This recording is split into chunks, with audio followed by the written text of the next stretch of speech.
For the Medical Board of California quarterly board meeting. While this meeting is being conducted with participating board members and staff at the Los Angeles meeting location, this meeting is being streamed interactively using WebEx to allow for remote public comment the same manner as recent meetings. If you're trying to join the meeting from our website, you'll notice that there is a WebEx registration as well as a Ustream video feed. The Ustream video feed will be for viewing only. If you wish to make public comment, please be sure to register and join via the WebEx link. There's registration for day 1 and day 2. Public comments for those who wish to speak will be heard for each agenda item for individuals attending in person and remotely. To be ready for remote public comment, we ask you please ensure your comments can be heard clearly by being connected to the audio of this meeting through the proper method. If you're having difficulty hearing the audio of this meeting, it could be because your device you are connecting with has bandwidth limitations.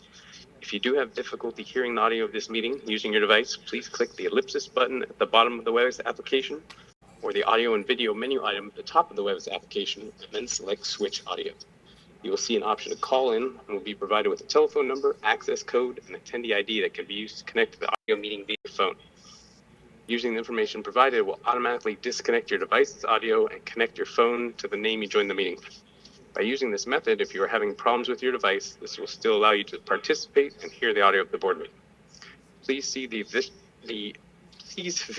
see View Additional Meeting Information link on the first page of the meeting agenda for more information on connecting the meeting and accessing the meeting materials. Thank you, President Hawkins. We can now start the meeting. Good morning. Good morning. I want to ask all of us to please turn your mobile devices to silent. You may notice board members accessing their laptops, phones, or other devices during the meeting. They are using their devices to access board meeting materials that are in electronic format. If you're a member of the media and require assistance or information, please see Aaron Bone. Aaron, please identify yourself. This is an official business meeting of the Medical Board of California, and disruptions of the board's business will not be tolerated. Government Code Section 11126.5 allows the board to remove people who willfully interrupt a meeting and to clear the room if order cannot be restored by removing or muting the disruptive people. We have a designated time on the agenda for public comment on items not on the agenda, and we'll ask the public for comment on agenda items. The board welcomes public comments on any item on the agenda, and it's the board's intent to ask for public comment prior to board taking action on the agenda item. If for some reason I forget to ask for public comment on an agenda item and you wish to speak on that item, please raise your hand and come forward and you will be recognized. This meeting is also being streamed via WebEx. Individuals attending the meeting remotely via WebEx will have an opportunity to provide public comment and will be assisted by the host who will be facilitating a WebEx meeting. During each agenda item, the host moderating the WebEx event will activate the hands raising and Q&A features of WebEx. And we'll ask anyone wishing to make a public comment to indicate so by raising their hands or entering yes in the Q&A window. The host will then call on individuals who indicate they wish to make public comments by name provided by the individual which may be a pseudonym. When called upon, the host will unmute the microphone of the individual, and they will have 3 minutes to make their public comment, but this time period may be reduced depending on the number of people who wish to speak so that more people may be heard. The host will audibly announce when 30 seconds remain to conclude the public comment. After the individual's time for public comment has elapsed, the individual will be placed back on mute. Only one public comment per agenda item is allowed per attendee. During agenda item 2, public comment on items not on the agenda, the board has limited the total public comment period for individuals to 40 minutes. Therefore, after 40 minutes, no further comments will be accepted. During public comment on any other agenda item, 20 minutes will be allowed for the comment period. After 20 minutes, no further comments will be accepted. Each person will be limited to 3 minutes per agenda items. I want to remind all speakers to please stay on topic. Keep your comments to the allotted time or less. Today's meeting will be run according to the Open Meeting Act as required by law. We plan to end today by 5 p.m. There will be a planned lunch break for members before item number 8, legislation. I'd like to call The order, roll call, establishment of a quorum. Dr. Bolat, Here. Dr. Dingra, Dr. Helzer, Here. Miss Jong, Miss Lawson, Here. Miss Lubiano, Dr. Mahmood, Yes. Dr. Thorpe, Dr. Sai, Here. Mr. Watkins, Dr. Yip, and Dr. Hawkins. Thank you. A quorum is present. Moving to agenda item 2, public comment on items not on the agenda. Before I ask for public comment, I would ask individuals making comments to not discuss pending complaints, pending licensing applications, or pending disciplinary actions that may come before the board for a decision. Such discussions are considered ex parte communications, as they could provide information to the members that is outside of the record in violation of the Administrative Procedure Act. Therefore, such discussions could create a conflict and lead to a board decision being challenged in Superior Court. The board can receive comments regarding the board's processes in general, but it cannot receive comments on specific case circumstances where the decision is still pending. In addition, the board would like the public to address the board as a whole and not individual members. Please be aware that public comments during this agenda item should provide information to the board members and is not a discussion between board members and the public. The only action board members can take is to listen to comments and decide whether they want a future agenda item on the topic. No other action can be taken on Item at this meeting. Though this may at times seems that the board members are not being responsive, following these guidelines is critical to ensure the rules of the Open Meeting Act and follow to avoid compromising the speaker's goal or the board's mission. If you want to comment on an agenda item, please wait until we get to that agenda item. Comment at that time, and only one item, and only for items not on the agenda. Please address your comments to 3 minutes. First, are there any public comments from those present in the hearing room for items not on the agenda? Yes, please introduce yourself. My name is Patrick Foley. Welcome. Can you hit the button on the bottom of the mic?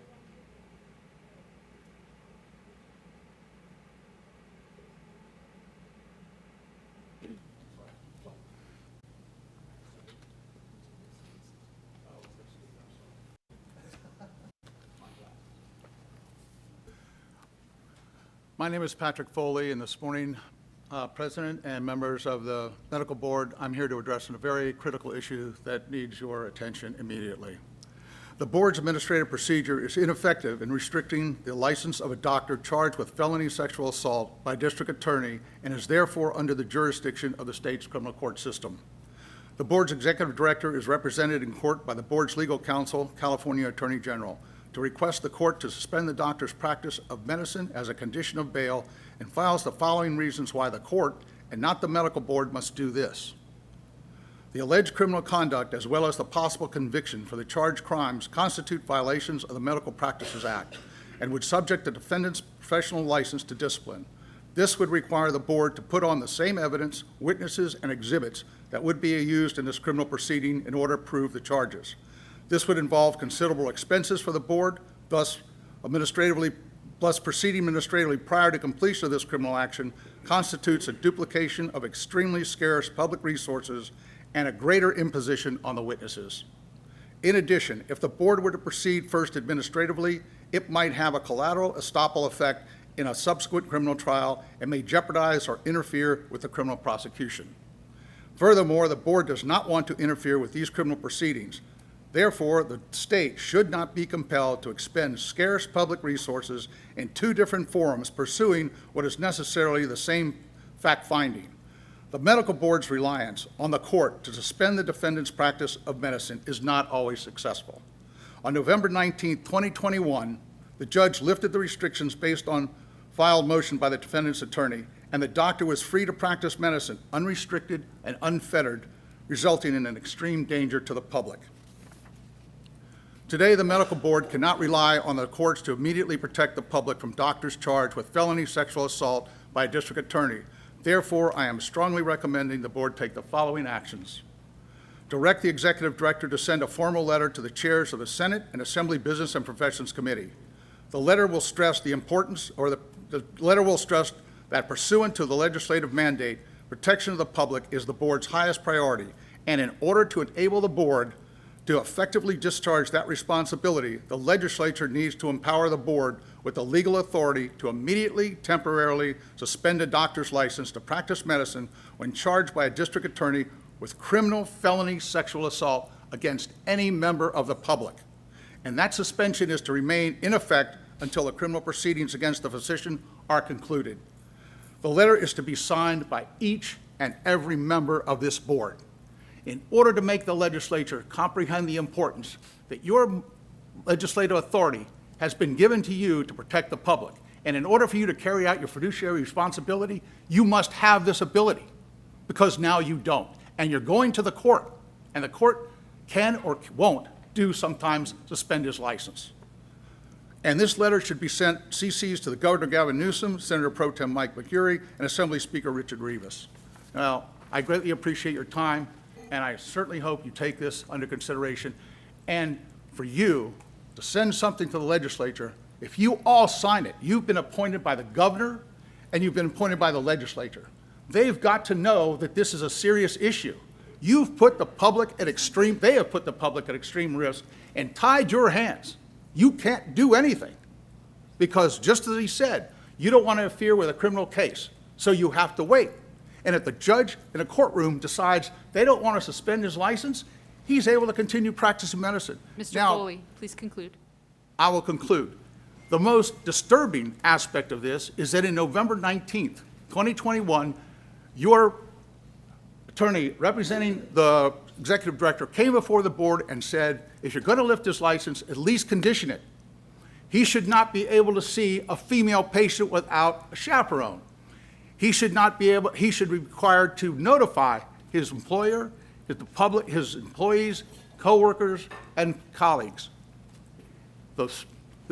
You're over time, sir. Oh, thank you. Anyway, the district attorney filed something similar, only the district attorney said he shouldn't practice medicine at all except telemedically. He shouldn't see patients at all and shouldn't be able to write a prescription. That's how dangerous this doctor is. Thank you for your comment. Thank you.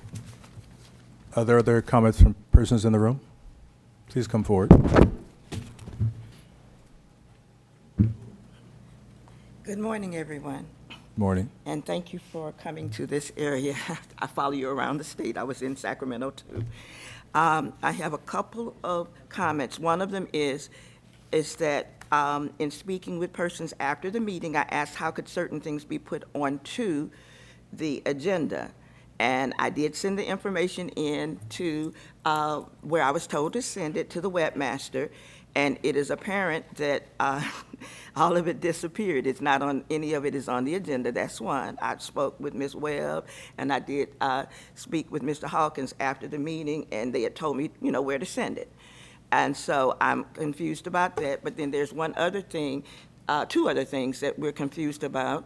We were under the impression that the information, since the Department of Justice is dealing with the problems with the high infant mortality among African-American women, we were under the impression that that was going to be on this agenda for this time, and it seems to not have been there.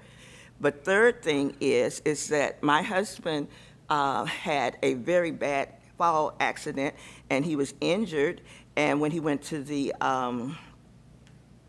VA hospital, but then they did some of their usual things of over-medicating and doing things that they weren't supposed to do. But what I've gotten back in the letter is that they did some things wrong, but it wasn't enough to meet the bar. And when I requested to see what they were looking at, since I had turned in over 100 pages of information to them, and I wanted to see what they had researched from, I was told that I wasn't allowed to see why I got a letter that said it wasn't that important. And along with that, even though the Department of Justice and the group that, intake group, said that they would look at the other two doctors that are involved in the first letter, they left off one of the doctors.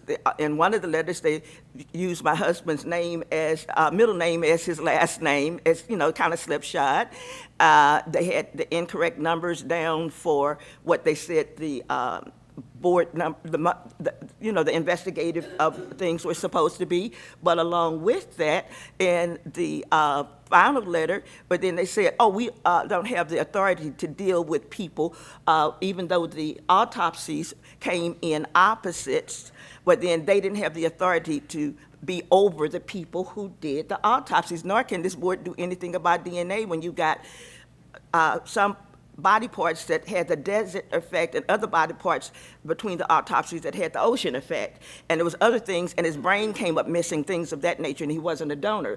But I'm told that you have no authority in your writing that came back from me over people who are medical professionals that did autopsies at the VA hospital. And there are a lot of veterans that are dealing with being medicated incorrectly, and so on, that are living. People, like one guy, Cisneros, he went in for a detox, and what they did was they took out his kidney and 2 vital parts and put a plate in his stomach instead of doing what, could have given him some prune juice, so to speak, for a detox. There's all kinds of things that will make you go. But I'm saying that we're being told that you guys don't have authority over things like the people who do the autopsies. That's what we're getting back in letters. I have the letters. And we're also being told that we can't find out what it was that you looked at to examine and say that that it almost went to the board, but it's not good enough. So we need to be able to have you to be, a little bit more open about these things. And then along with that, if I turn in all these letters that I turned in trying to see if we could get certain things on the agenda, and I'm looking at the agenda and I'm saying, oops, none of that's Please there, conclude. And the Department of Justice, who you go to come to you, is at this point doing work on the problem with the Black mothers, Latino mothers, Asian mothers, Caucasian mothers, as far as the rate of infant death and mothers dying. And we have other mothers that, people and family members who have had these Please parent conclude. people to die. So I appreciate you. It's not that I don't love you, it's just that we got to do some more and find a way for you to be able to do some more, and tell us how we can go to the state or somebody and tell them how you can get more authority to address issues. Thank you very much. Thank you all. Love you all. And you'll see me next time. I'm not giving up.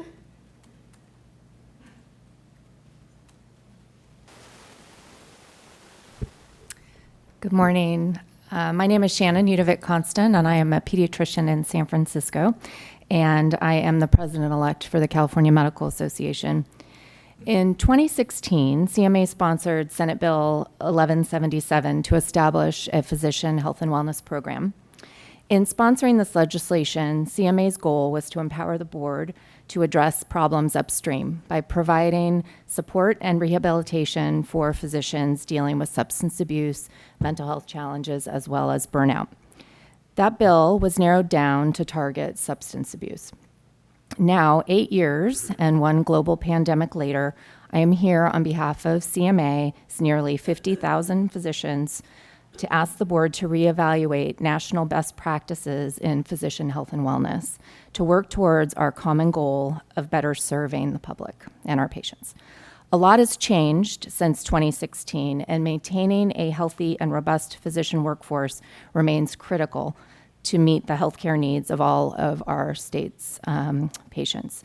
CMA believes legislative changes are necessary, again, to put the board in the best position to meet this need. To that end, we are requesting the board to invite subject matter experts such as the Federation of State Physician Health Programs, as well as the Dr. Lorna Breen Heroes Foundation, to share their best practices for physician health programs and how the medical board can help to achieve those goals. I thank you very, very much for your time and attention, and have a great rest of your meeting. Thank you very much. Are there any others? Yes, please come forward.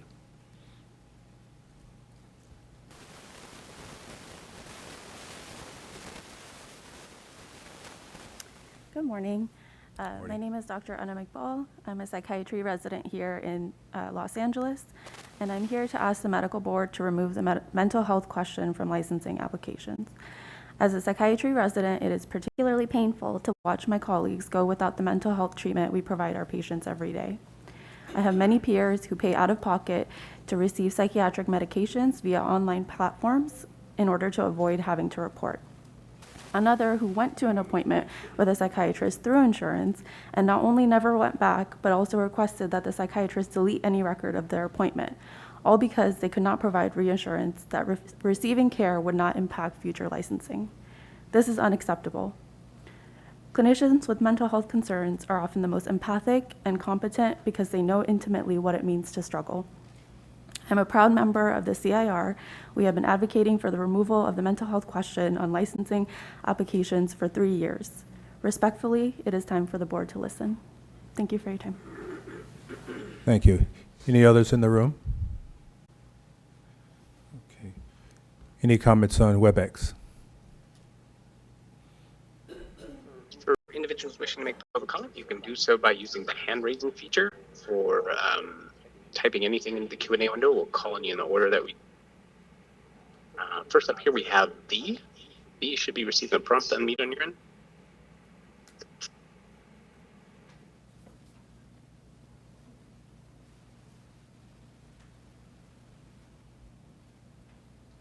I'm sending you that prompt on your end. You can. There you go. Looks like your line's open. I agree with the previous callers, and I would just like to make a comment for Susan, otherwise known as Sasha, since she's not here to defend herself from the last meeting's comments. The comment regarding mental or emotional issues made right after the moment of silence was uncalled for, and she absolutely would not have approved of it. And I can just imagine her calling me up and telling me how upset that made her. She did not want a moment of silence from the medical board. Though she would be grateful, the silence was compassionately offered by TJ, one of her few allies she had. Regarding the comment of mental or emotional issues, I don't remember which one's made. First, she was one of the most resilient people I have ever known in my life. And I can guarantee none of you can go through what she went through and advocated as hard as she did and be as resilient as she was. Second, she would have stayed here and endured the pain to advocate it so this would not happen to another person. But no, she was left homeless due to the actions of doctors you licensed to prevent harm. She was also left homeless due to the lobbying efforts of the CMA. It was not her mental or emotional health, it was being left homeless. And she told me that 1,000,000 times, that her mental health wasn't the issue, it was homelessness. The people are responsible are Salberger, the person who surgically assaulted her and still allowed to practice due to migrating circumstances when nothing migrates clear surgical assault. The state believes she was disabled, but the medical board cares less. Terry DeBro, the medical expert who lied in her medical assault case, who is forbidden by the medical agencies, but is still allowed to testify for the medical board. Richard Anderson, chairman and CEO of the Doctors Company that hires people like Terry DeBro to protect people like Saltberger and sets up retreats for doctors facing medical malpractice to prevent payouts, noting the Doctors Company makes $6.9 billion in assets, $1 billion in annual revenue, and has a member surplus of over $2.7 billion, but can't help prevent somebody who is surgically assaulted a place to live. 30 seconds remain. $2.7 billion, and they can't give her a place to live. They could not, I just said that without reading it. There's no options for her after her mom died. She couldn't be homeless in the condition she was left after Saul Berger assaulted her. Members of the CMA also are involved spending billions of dollars lobbying against harm patients. Not only should none of these people have the license to practice, they all should be in jail. But as Sean says, it's okay for the CMA to lobby, even though no one is assessing the impact of their lobbying, which includes homelessness, PTSD. Thank you for your public comment. Next up here, we have Rosie Arthur's daughter. Rosie, you should be receiving that prompt.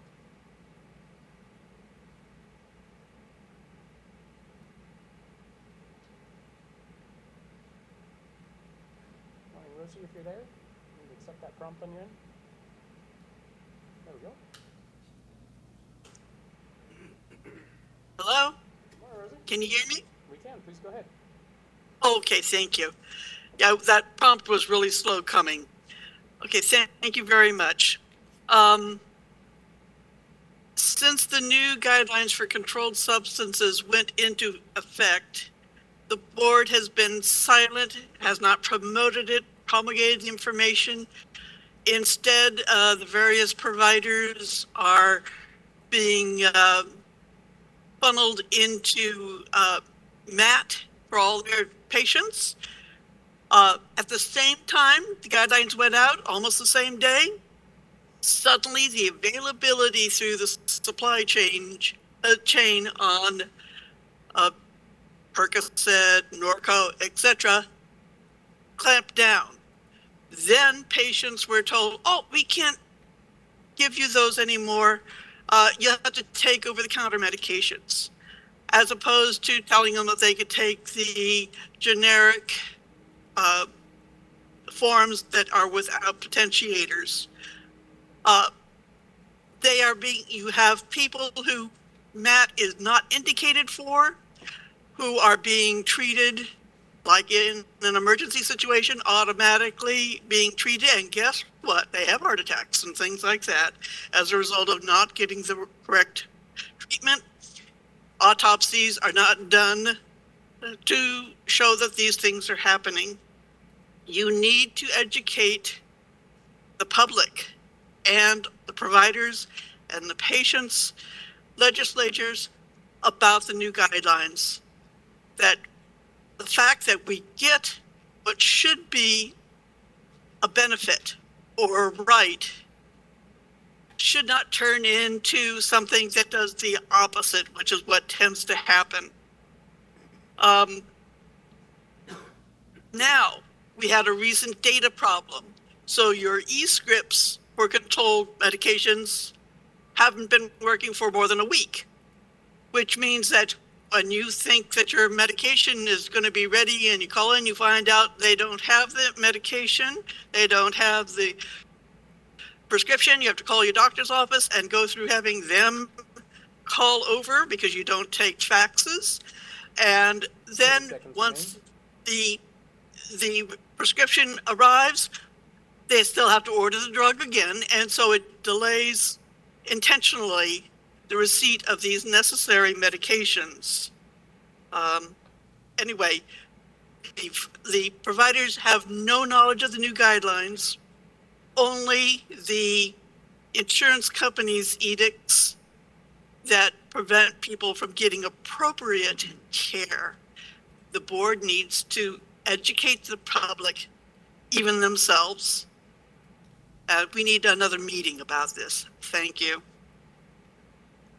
Thank you for your public comment. Next up here, we have Linda Bresnahan. You receiving that prompt?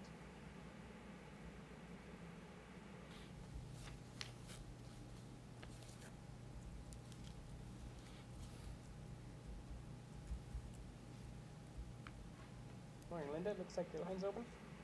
Yes, hello. Hi, I'm Linda Bresnahan. I'm the Executive Director for the Federation of State Physician Health Programs.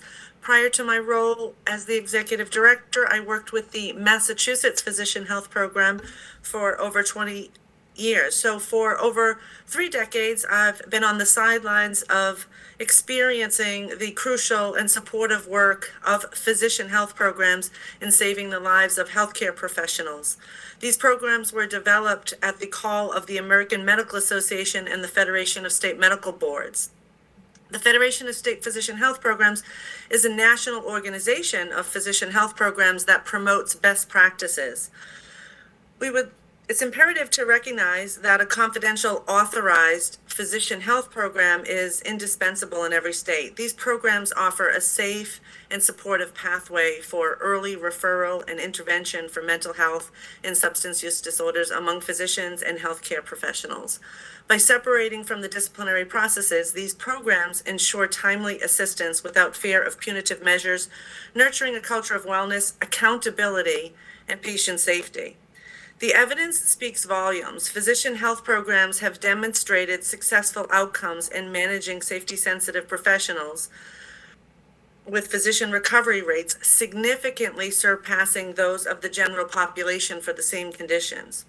Moreover, studies indicate that completing a physician health program reduces professional liability risk compared to practicing physicians who have never been under a physician health program. Early referral to a physician health program can avert adverse professional consequences and safeguard patients, benefiting both participants in the medical community as a whole. The Federation of State Physician Health Programs stands ready to provide additional information should the board decide to explore this topic further. Thank you.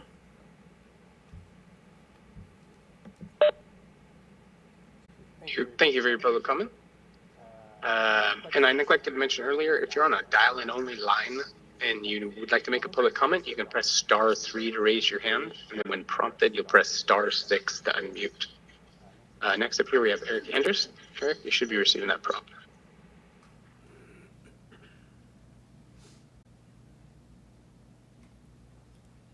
Hello. Morning, Eric. Hey, can you hear me? We can. Please go ahead. Hey, everyone. It's Eric Andrist. As many of you know, my partner of 38 years died this past May, once again due to doctor's negligence. I can't say anything more about it as I have a medical board complaint pending right now. I do ask for everyone's good thoughts as it makes its way through the channels that it doesn't become yet another closed complaint. I thank those who have helped it get this far. You know who you are. On another note, I see that the board composition has once again changed. We lost Ryan Brooks after that embarrassing political play that appeared to be an attempt to keep TJ Watkins from getting that position. How convenient. And now we have yet another governor-appointed doctor on the board, who apparently isn't there today, once again a member of the California Medical Association, who does not represent most of California's doctors, bringing the board to its full complement of 8 members, while the public members are still sorely lacking. On top of that, Nicole Jong, is that how you say her name? A public member, has been on the board for over 2 years, but has only attended 6 out of the 16 meetings by my calculations, or 37.5% of the time. So we really can't count on her representing the public interest either, can we? I've asked for an explanation for this several times and no one has bothered. So consider this a public record request for information as to why Zhang is not attending the board meetings regularly. According to the board member manual I got via public record request some years back, it says that board members shall attend each meeting of the board. It goes on to say board members shall attend the entire meeting and allow sufficient time to conduct all board business at each meeting. In Appendix 1, it states under board member responsibilities, quote, board members represent the state of California, and although he or she is an individual member, members have an obligation to represent the board as a body. Each member should consider each responsibility and time commitment prior to agreeing to become a board member. Clearly, Ms. Zhang has not done that. If Nicole doesn't have time to protect California's people on this board, she should either be replaced or step down. I hate to lose another public board member, but must insist that we get a full complement of public members on the board, or this board can't fairly do its job, as we know the doctors have a greater pull in all decision-making when it comes to enforcement. You say that's not true, but we've seen it time and time again. And remember when former doctor member Ron Lewis said, without knowing the public could hear him, quote, we can't hang everyone, close quote. Lastly, BPC 2001A says there is a Department of Consumer Affairs, a medical board of California that consists of 15 members, 7 of whom shall be, not should be, public members. B, the governor shall appoint 13 members to the board subject to confirmation by the Senate, 5 of whom shall be public members. The Senate Committee on Rules of the Speaker, the Assembly shall each appoint a public member. That's not happening now. If there shall be 7 public members, how can you do business with only 4? And there's only 3 there today. According to uslegal.com, when used in statutes, contracts, or the like, the word shall is generally imperative or mandatory. So we need a report as to what's going on with the board. You give us reports on what's going on with the investigators in those departments, but you're not giving us a report on why we have so few public members on the board. Thank you. Thank you for your public comment. Next here we have Randolph Holmes. Randolph, you should be receiving that prompt.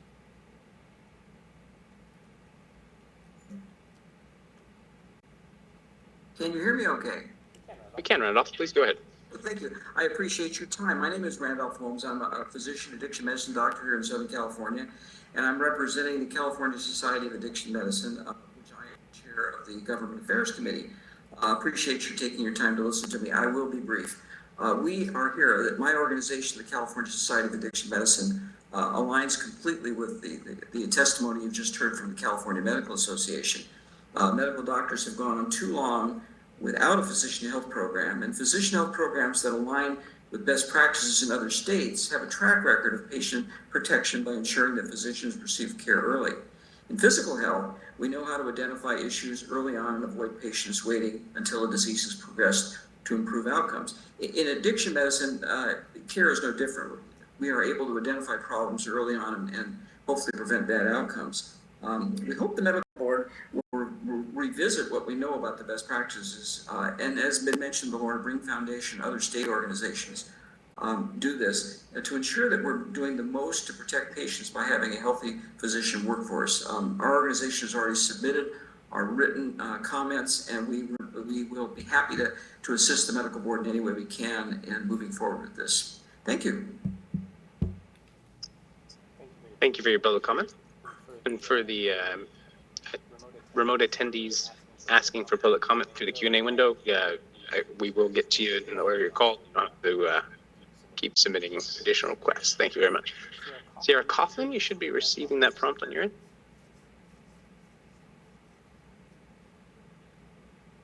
Coughlin.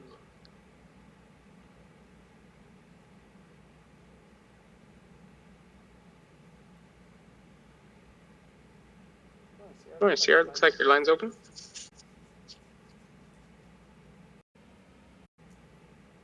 Hi, are you able to hear me? We can, Sierra. Please go ahead. Great, thank you. Hi, everyone. My name is Sierra Coughlin. I'm a longtime California resident. Today just so happens to be Rare Disease Day, which recognizes the 1 in 10 Americans who are living with a rare disease. And I'm here today because I have a rare chronic disease, and I wanted to share with you all how the law that requires physicians to be licensed in California to provide telehealth services to patients in California has become a really significant barrier in my ability to get care for my condition. Unfortunately, the reality for so many of us seeking care in California right now is really dire. A lot of that's because the demand is just so high. The system can't accommodate everyone in a timely manner. And in my case, that's meant I've had to wait months for appointments and years to get a diagnosis. And when I finally did get diagnosed, I wasn't able to find that care I need in California. So I felt like I had no choice but to go out of state for help. I was very fortunate that I found a specialist at the Cleveland Clinic, which is a very highly reputable medical institution, who's an expert in my condition, and he agreed to take me on as a patient, but because of the state law, I can't have virtual appointments with him. And so I've had to spend thousands of dollars of my savings traveling out of state for what could be a simple 30-minute video call. And I just want you to understand how much of a burden this law adds for people like me who are already very sick and desperate for help. I see this law as privileging the wealthy who can afford to travel when they need care, but for the majority of us, that expense can make the care inaccessible. And also a lot of us in the disability and the chronic illness communities have mobility impairments or are immunocompromised like I am, or are just struggling with the symptoms of our diseases. And so traveling in general is already a significant risk to our health and safety. I understand that the law was intended to protect patients, but it's incredibly frustrating that it actually increases the risk to the members of our community who are already some of the most vulnerable. It just seems unfair to further limit access for those of us who already face so many issues accessing the care that we need. And I understand there was some legislation passed recently that allowed exceptions to this law in cases where someone's condition is immediately life-threatening, but I'm not eligible for that exception because my condition isn't immediately life-threatening. But that doesn't mean that my condition isn't debilitating and that I don't suffer every day with my symptoms and that I don't need highly specialized and timely care. So I'm here to ask for your help because I don't see how I can continue to live in California if I can't get the care that I need while I live here. And I would hate to have to move away from my family and community because I was unlucky enough to have a rare disease in a state where I have to overcome now medical and legal barriers to get care. Thank you. And finally, I just want to ask you that please consider how you would feel if you were in my situation and a law that was supposed to offer protection was having a really negative impact not only on the quality of your medical care, but the quality of your life. And I hope in the future you offer more consideration to people like me who are relying on you not only for protection, but for access to critically needed care. Thank you. Thank you for your public comment. Next up here, we have Max Bloomberg. Max, you should be receiving that prompt in your. I'm Dr. Max Blumberg. I'm an occupational and environmental medicine resident at the University of California, San Francisco. I'm calling to ask the medical board to remove the mental health question from licensing applications. Mental health treatment is stigmatized among physicians because we fear undue punishment, such as being denied a license. I have seen mentors discourage peers from seeking treatment and medical training. I have a friend who pays cash and uses a pseudonym to get therapy to avoid reporting it. We deserve the same care we afford to our patients. It is insulting and misguided to suggest that physicians who have mental health concerns and seek treatment are placing their patients in harm's way. We should be encouraging treatment, not discouraging it. I'm a proud member of the Committee of Interns and Residents. We have been advocating for the removal of the mental health question on license applications for 3 years. Respectively, it is time for the board to listen. Thank you. Thank you for your public comment. Next up here, we have Tracy Dominguez. Tracy should be receiving the prompt.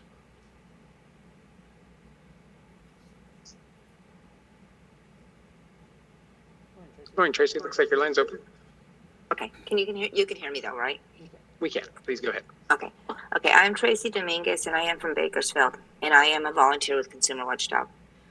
I would like to speak to you about the 805 reports or hospital discipline actions. We have talked about this before. You agreed with us that something needed to be done about the notification on a physician's profile. This issue is important to me. It directly affected my family, my case, and my daughter, contributed to my daughter and my grandson's tragic death. This information that their doctor had lost hospital privileges at 1 or 2 hospitals been available to the public before we walked into the hospital to seek care for my daughter and my grandson, they would be here today. We would be getting ready to celebrate Malachi's 5th birthday. Instead, I'm left behind to fight the rights for other families, the rights that my family should have had. Arthur Park lost his privileged license at Aventis Health Hospital here in Bakersfield after Celeste Ortiz's tragic death. He then lost privileges at another Bakersfield hospital. How could the information with a doctor losing privileges at 2 hospitals not be available on your website? Well, it wasn't available to us and still isn't. Arthur Park still has privileges at 1 more hospital, the hospital where I took my daughter for care. Let me tell you, the hospital's privileges also at the hospital after my daughter and grandson's tragic death, and there's still no mention of losing hospital privileges at every hospital in Bakersfield. This needs to change. I understand that you guys are listing hospitals' discipline on the physician's profile. We are just asking you to add the reason for the hospital discipline, such as hospital discipline, loss of hospital privileges also. I don't think I need to explain how important it is to me and to the public to have the right to this information. You just need to hear about my daughter's death and my grandson's death, Celeste Ortiz's death, the 2 other babies' death, and the other mothers, Nicole Escalera and Adrian Ortiz's harm, and so many other mothers who have died and were harmed because they didn't have the right to the critical information.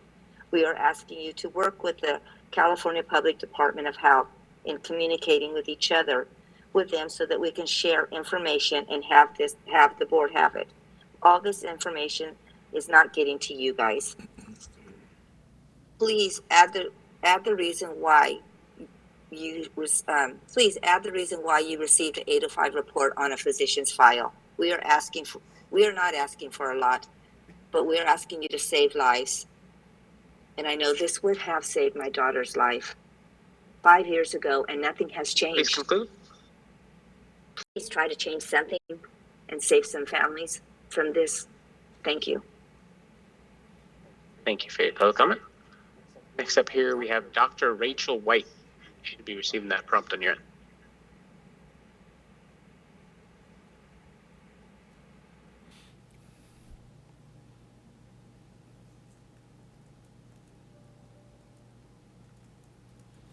Morning, looks like your line's open. Hi, can you hear me? We can. Please go ahead. Thank you. I'm Dr. Rachel White. I'm a resident pediatrician at Children's Hospital Oakland. I'm calling to ask the medical board to remove the mental health reporting questions from licensing applications. Current literature strongly suggests that the act of reporting mental health disorders during the employment application process disadvantages applicants because of the implicit biases carried by their potential employers. Because of this, medical students, residents, and fellows seeking licensure are being forced to hide their disabilities from their potential employers for fear of being denied fair employment opportunities. This does not only perpetuate the culture of silence for providers living with mental health disability, a problem which we know contributes to an unacceptably high physician suicide rate, but it's also a clear violation of the spirit of the Americans with Disabilities Act. It is a frank perversion of our profession that we must treat and empathize with those living with mental health disorders while working and training in a system that forces us to hide our same lived experience. I'm a proud member of the Committee of Interns and Residents, SEIU. I speak on behalf of my peers, and respectfully, it's time for the board to listen. Thank you. Thank you for your public comment. Next up here, we have Dr. Heidi Maupin.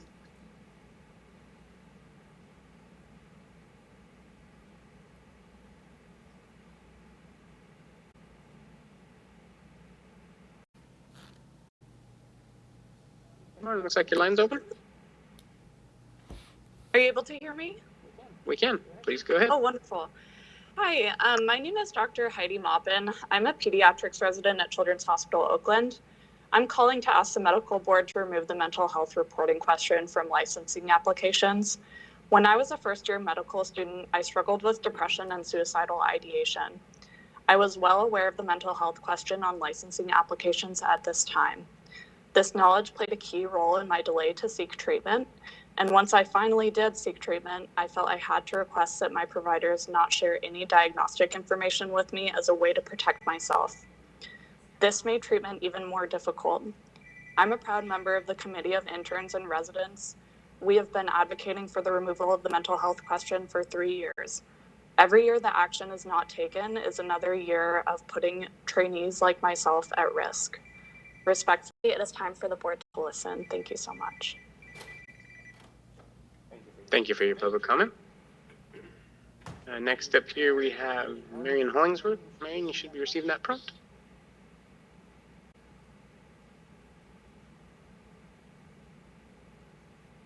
Morning, Marion. Looks like your line's open. Yes, I hit it. Do you hear me? We do. Please go Okay, ahead. thank you. Good morning. My name is Marion Hollingsworth, and I'm a patient safety advocate. I'd like to ask for an agenda item regarding the board and transparency, particularly regarding the lack of emails for notifications of actions against doctors. Under previous leadership, the board routinely sent out notification emails several times a month, actually, both for accusations and disciplines, as well for any withdrawn or dismissed actions. But now this board rarely sends out notification emails. The last time was almost 2 months ago, and those were actions that were made last October. Since then, there have been about 180 actions taken. However, these actions have not been sent out. Is there a reason why the board has chosen to withhold information from consumers? Most patients don't have the time to look up their doctor on the board website before every appointment. So for those who are interested, sending out emails can inform consumers and even reporters of a dangerous doctor. Granted, there is the iPhone app, but few Apple users are aware of this app, and it isn't available for those who don't have iPhones. So I ask for an agenda item to explain to the public why the emails are not being sent out. Also, like Eric Andrews, I'd like to express concern about the balance of this board. While all doctor positions have been filled, there's a noticeable lack of the required 7 public members. This is particularly concerning since it makes the panel doctors dominant, with 4 doctors compared to just 2 public members on each of the 2 panels. To complicate matters, there are some members who have been routinely absent since they were sworn in. There should be a requirement that members must attend a certain number of meetings per year or else face expulsion. A superdoctor majority is not fulfilling the board's mission to protect the public since there is the inherent bias. I hope board leaders will reach out to Governor Newsom to spur interest in filling the vacant public positions and perhaps even consider appointing an advocate. Thank you.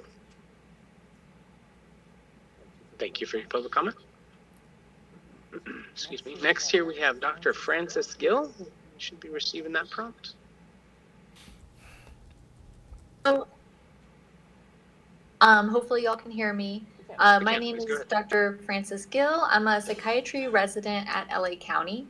And I'm commenting today to ask the board to please remove the mental health question from licensing applications.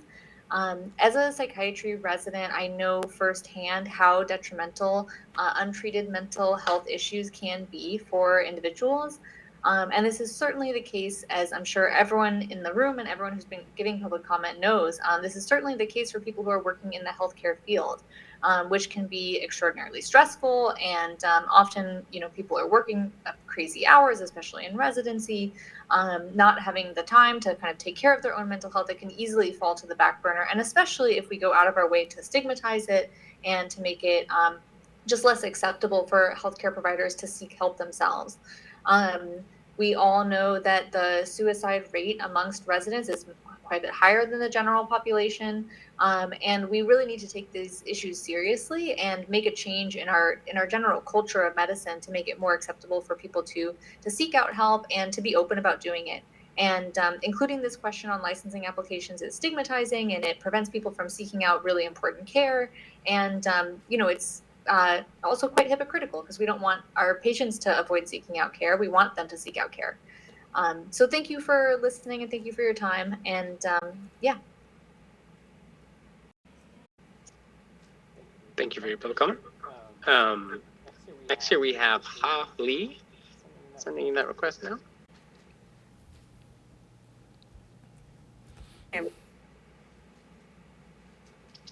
Good morning, your line's open. Okay, can you hear me okay? Yes, we can. Okay, great. Hi, I'm Dr. Halle, and I'm a pediatric resident at UC San Francisco. I'm calling to ask the medical board to remove the mental health question from licensing applications. As a pediatrician, one of our biggest goals in preventative work is to really empower our patients to understand and be honest about their mental health and any need for support. Yet mental health and addiction treatment is stigmatized among residents because we fear we'll have to report and we will be denied a license. Instead of choosing to utilize employer-provided services, I have been using another platform for therapy to ensure confidentiality. Meanwhile, the stigma against mental illness has led many of my colleagues to minimize or ignore their struggles instead of seeking support and advocating for workflow changes. It is not the presence of mental health concerns among clinicians that pose a risk for patient safety, but the lack of adequate treatment and support for those concerns. I'm a proud member of the Committee of Interns and Residents, SEIU. We have been advocating for removal of the mental health question on licensing applications for 3 years. Respectfully, it is time for the board to listen. Thank you. Thank you for your public comment. Next here we have a call-in user on an anonymous line, so I know that can be a little vague, but should be prompted to press *6 in order to unmute.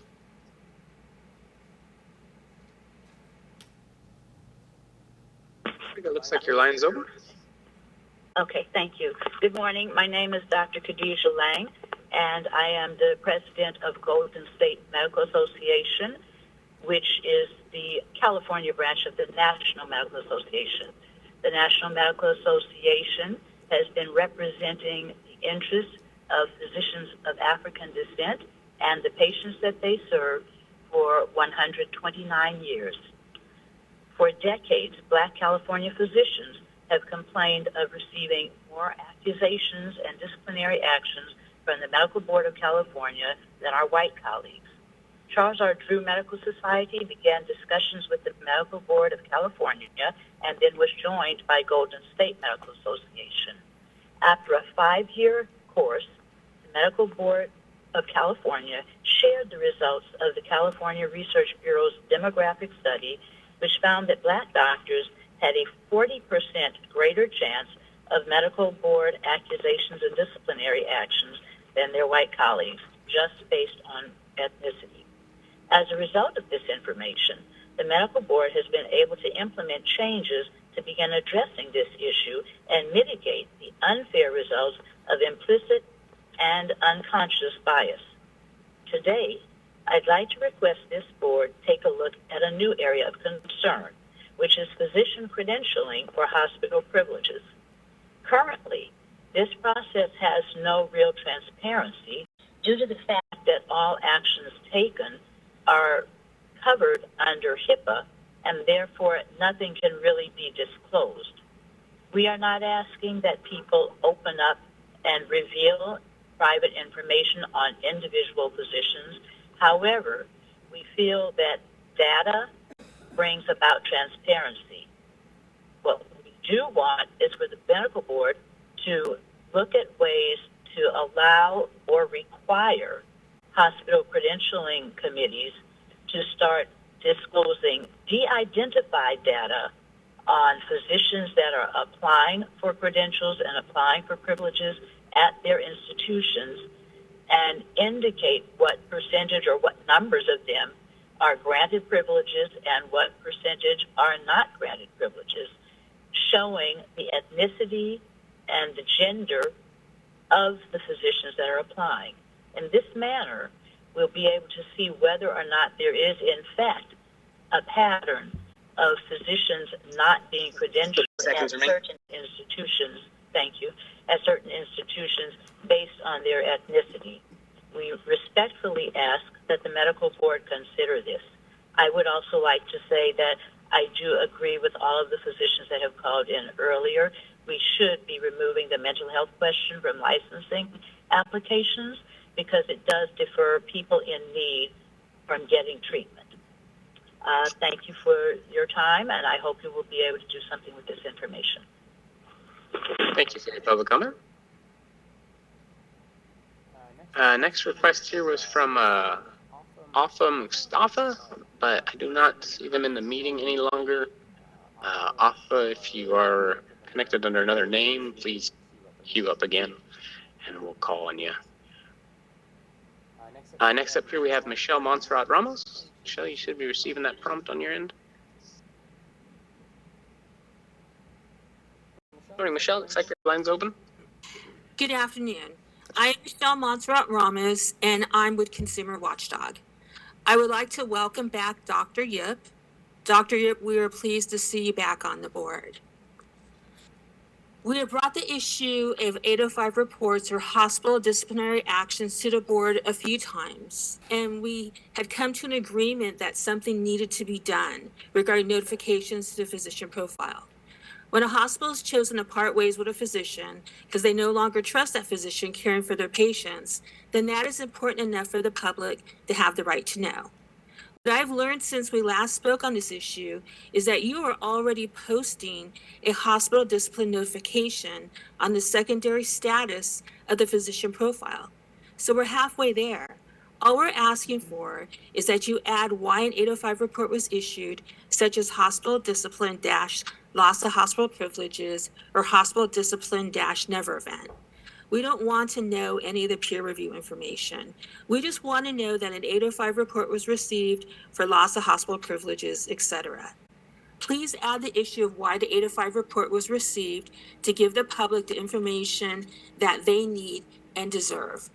We're also asking you to work with the California Department of Public Health and bring them back to a board meeting to discuss how you can work together and work with them to ensure that they are sharing 805 report information with you. There was a Bakersfield doctor that committed a never event. The hospital did their own investigation that same day, but didn't report it. But Department of Public Health went in, did an inspection, and cited the hospital for not reporting. Even after being fined for over $60,000, the hospital still took 9 months after being fined to report it to this board. We need you to work with the California Department of Public Health to make sure you are getting this information. Thank you. Thank you for your public comment. Next request here is from Saif Azam. Saif, you should be receiving a prompt on your end.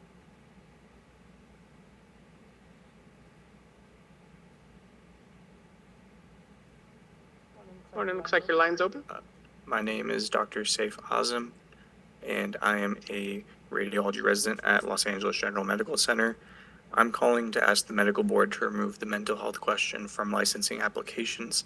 Mental health and addiction treatment is truly stigmatized among residents because we fear we'll have to report and we may be denied a license as a result. I personally have several close friends from medical school who are benefiting from therapy during medical school when it's provided for free and anonymously. However, now that they're in residency, a time when the increasing number of stressors can take multitudes greater toll on their well-being, they have essentially stopped attending therapy out of fear of professional repercussions. We need to eliminate the stigma of mental health care and help our colleagues heal themselves in order to help them heal others. I'm a proud member of the Committee of Interns and Residents. We've been advocating for the removal of the mental health question on license applications for 3 years. Respectfully, it is time for the board to listen. Thank you. Thank you for your public comment. Lots of overlap here with the Q&A and the hand raising here, so I'm trying to filter through these.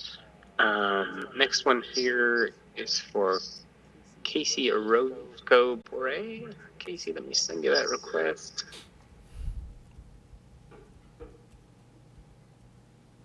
Sorry, Casey, I'm trying to find you on the list here. You should be receiving that prompt now on your end. So, my name is Dr. Orozco-Bore. I'm a pediatrics and child neurology resident at UCLA. I'm calling to ask the medical board to remove the mental health question from licensing applications. To offer the highest standard of care possible for patients, it's essential that physicians can easily seek and receive needed health services such as therapy or psychiatric care. These residents should be protected in the same manner as any other medical diagnosis. Too often, doctors delay seeking mental health support due to stigma and concern for retaliation. I have personally witnessed the deterioration of mental health of my peers, including peers of color, who bear a double burden of stigma due to racism and mental health bias. These providers with lived experience that echoes vulnerable patient populations deserve the highest possible standard of care. And I want to say it's actually a good thing that doctors are able to recognize mental health issues within themselves, and I believe this actually increases their empathy and ability to impact the patients that they serve. I'm a proud member of the Committee of Interns and Residents /SEIU, and we have been advocating for our colleagues and patients for 3 years to have this discriminatory and stigmatizing question removed from license applications. It's time for the board to take action. Thank you so much. Thank you for your public comment. The last one here I have in queue is Faf Mustafa. Should be receiving that prompt on your end. Again, there was a lot of laughter between the hand raising and the Q&A, so if anyone didn't get to make a public comment, please queue up again and I'll check against the list. Because right now, Faf is the last in the request line. Go ahead. Hi, I'm Dr. Mustafa. I'm a psychiatry medical resident at UCLA. I'm calling in to ask the medical board to remove the mental health question from licensing applications. Mental health treatment is already so stigmatized in general and among physicians, and the fear of being denied a license only worsens this and prevents physicians from getting the treatment they deserve. I'm advocating for this change, not just as a resident physician who has received mental health treatment myself, but also as a psychiatrist and mental health provider. I've seen several physician patients who have delayed getting mental health treatment because of this fear of it impacting their license, and that only allows their illness to worsen without treatment over time. So I'm here today to advocate both for my colleagues as well as for those patients. By making this change and reducing the stigma, I think we can also increase mental health equity. I'm proud to be a member of the Committee of Interns and Residents of SEIU, and we've been advocating for our colleagues and patients on this matter for 3 years now to have this discriminatory and stigmatizing question removed from license applications.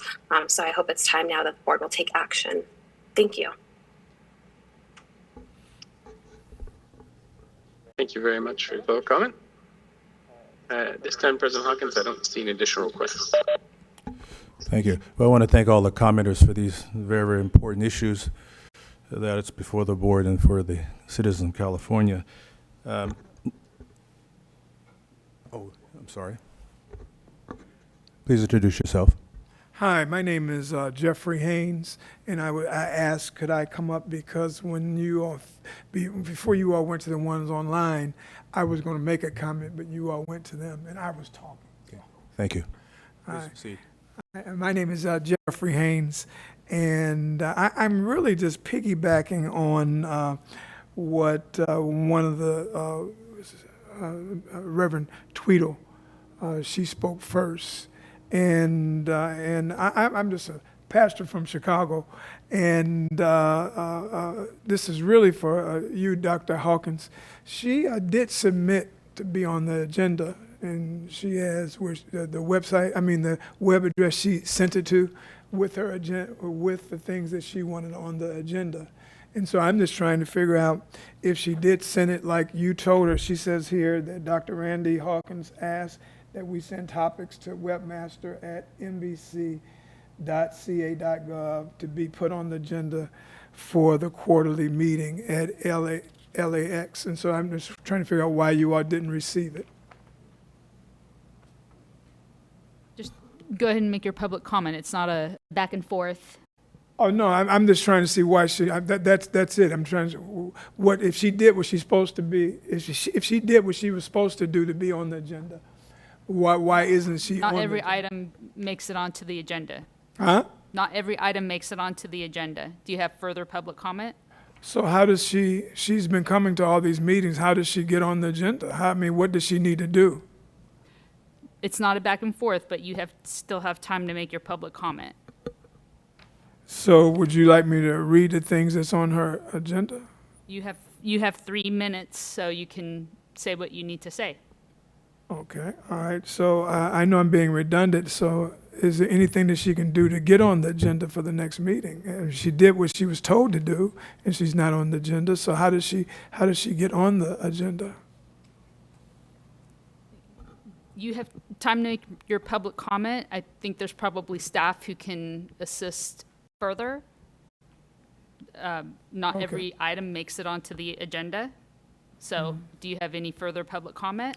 No, I read this. I just think it's an unfair process if, she has these concerns and she did what was told for her to do. And she did it, and none of these made it to the agenda? Okay, anyway, so I'll read until the time runs out. And this begins by saying, again, Dr. Randy W. Hawkins asked that we send topics to webmaster@nbc.ca.gov to be put, not maybe, to be put on the agenda for the quarterly meeting at LAX. Issues for agenda, responses to citizens' complaint to be made available to complainants, California government level efficiency and recovery of DNA. Mr. 3, Haynes, your time is up. all right, my time is up. All right.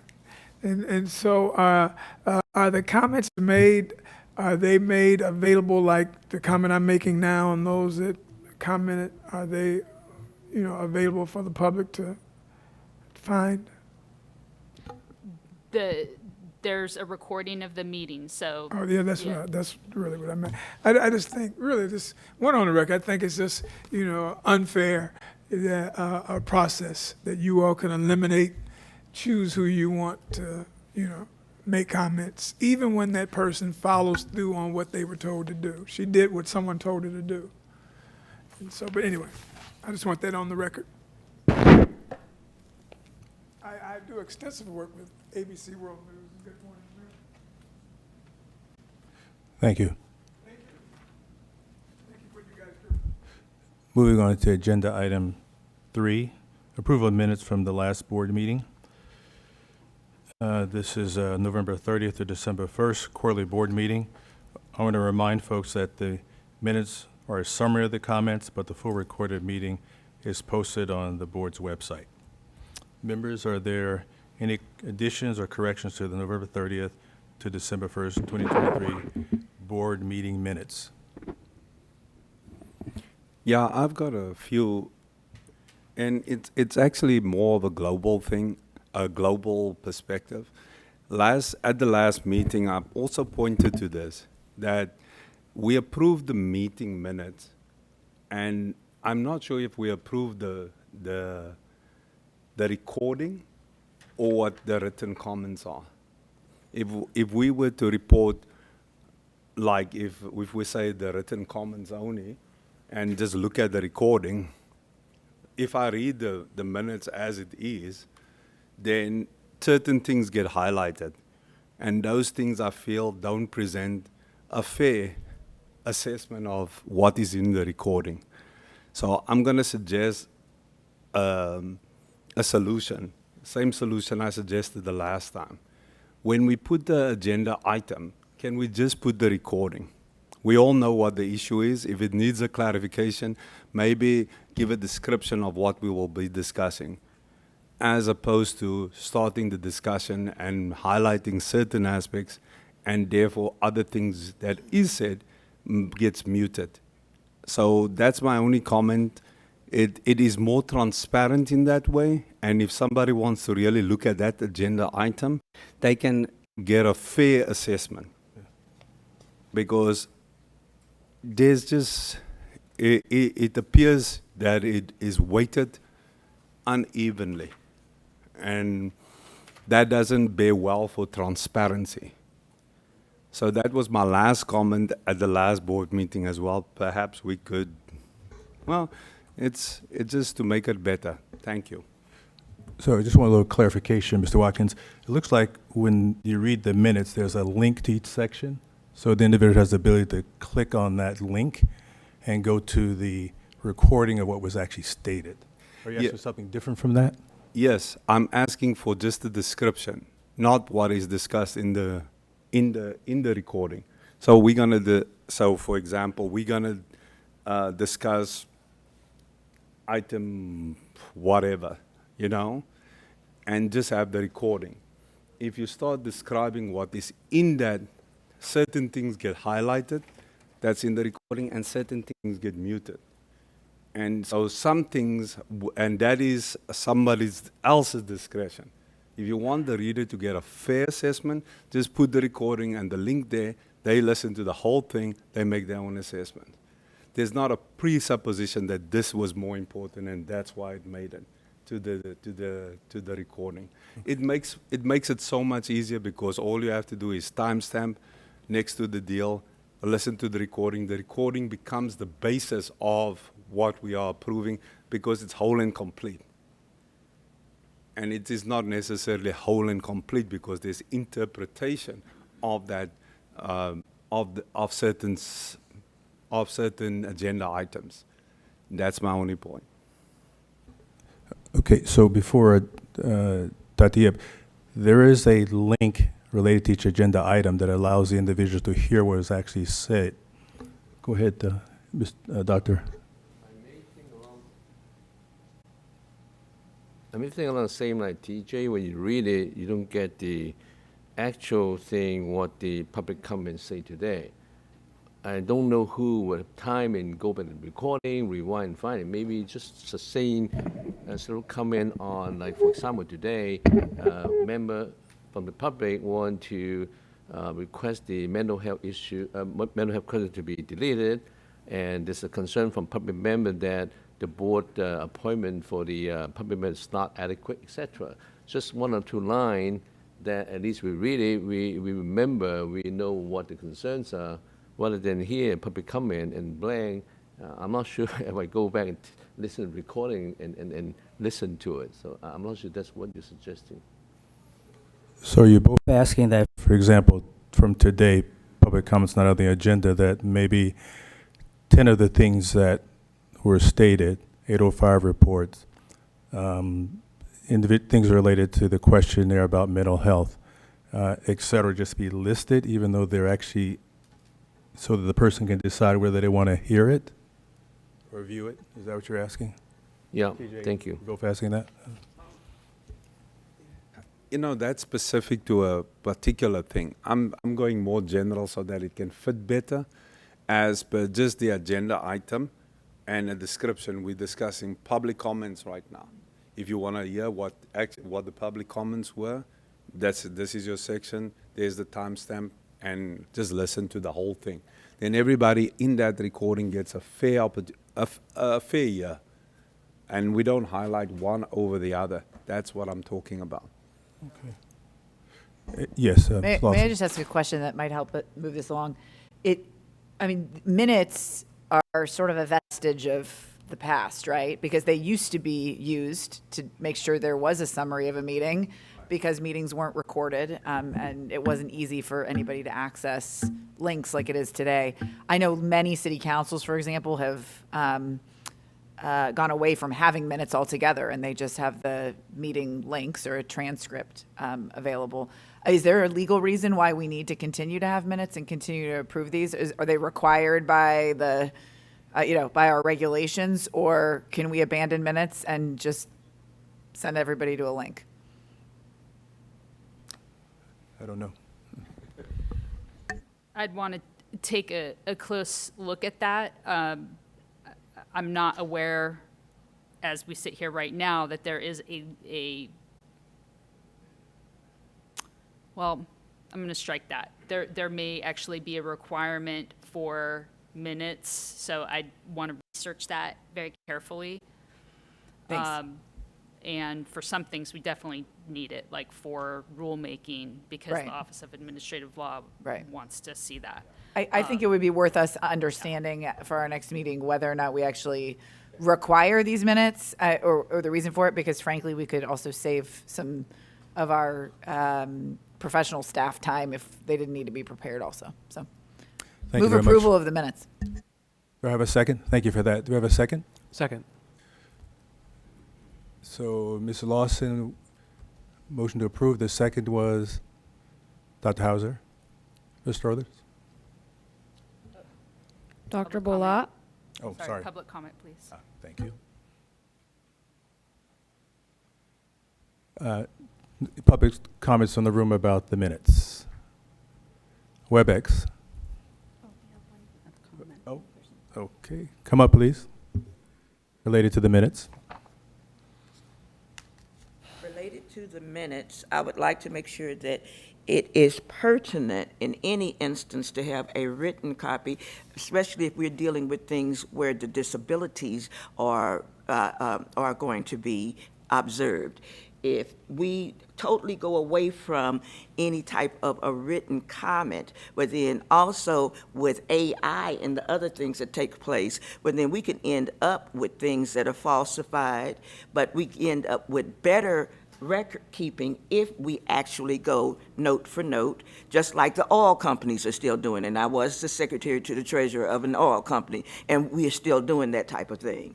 So what I'm saying to you is, if it's being done in major business, I would say for something as important as the lives of people, it makes no sense that we decide that we're not going to have something that everybody could come through. But then under the American Disabilities Act, I believe that it would be a real problem with you making it to where there was only one way to get to it. Thank you. Thank you very much. WebEx, I'm sorry, please come forward.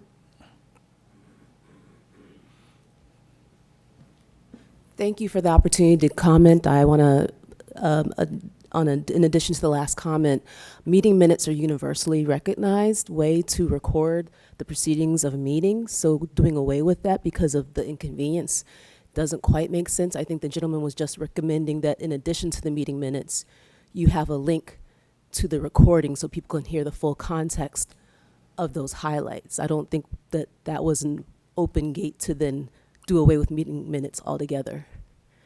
And also, if the meeting minutes, if the recording is long, not a lot of people are going to have time to scroll through the entire thing. It's just for if you want additional context. Thank you. Thank you. Any other comments on the minutes approval in the room? WebEx?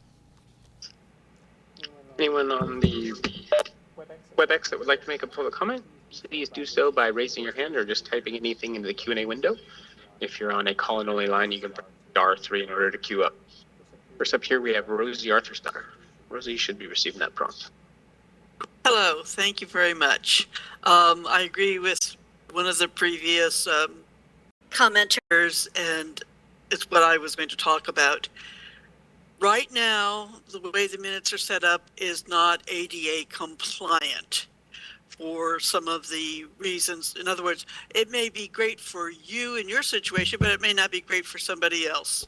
And I would suggest the simplest thing to do is to take the model that you already have, and in the opening section, provide a link to the transcript that you're working from, and that will have your time, date, stamps. Then when you add in the comments, then that link can also note what the link number is, so that if you want to just go straight from what you see in the minutes, then go to the transcript, you can go directly to the section you want to see. Because again, you may not have the time or the environment to listen to or watch, these comments, but you might be able to easily, go to the transcript and find what you're looking for. The other thing, and so that is something that should be done, and then that would allow it to be accessible. If you just print this out, you have no way of knowing what those comments were. On item 7 of these minutes, it comes from the Department of Consumer Affairs, your parent entity, and this particular section has always been lax. They don't provide the materials ahead of time, nor do they provide the information. There's a reference to a travel restriction list. Doesn't give the name of that legislation, AB 1887, or the fact that the restrictions didn't apply to enforcement, and that you were given wrong information, and by just glossing everything over, then nobody knows that what they were told was wrong, that the bill was repealed because it was terrible on the face of it, etc. So the minutes are very, very important. So I don't know if this can be covered in the technology section more, but there's some pretty simple ways to fix this. Anyway, thank you very much. Thank you for your public comment. Next up here we have Eric Andrist. Eric should be receiving that prompt. Can you hear me? Yes, we can. Okay, so you guys, if you go back and look at the minutes as far back as 3 or 4 years ago, they're a lot more extensive than they are today. They used to contain a full list of everybody that ever attended sitting in the audience who signed in or spoke. We don't do that at all today. It seems like, and this is my recollection of when this started to change, it seems like it all started to change when people started complaining about how many mistakes were actually appearing in the minutes and that there was no accountability for it. We didn't even know who was taking the minutes and transcribing them and writing them down. I remember we asked multiple times and nobody would ever even cop up to that. It was then that the minutes started getting shorter and shorter and shorter. And now we've got people like Christina Lawson, who just always is for, let's do it the quickest and most expedient way, screw patient safety and screw the public and what they need. Now she just wants to get rid of them altogether. Leave it to Christina Lawson to come up with that. Here's the thing. The Public Record Act in California requires that you do business in such a way that if the public ever asks for a hard copy of something, you have it ready to produce. If I want to do a Public Record Act request for a copy of the minutes, you really need to have that ready. So if you go by what Christina says and you get rid of them altogether, that's going to then have to be produced.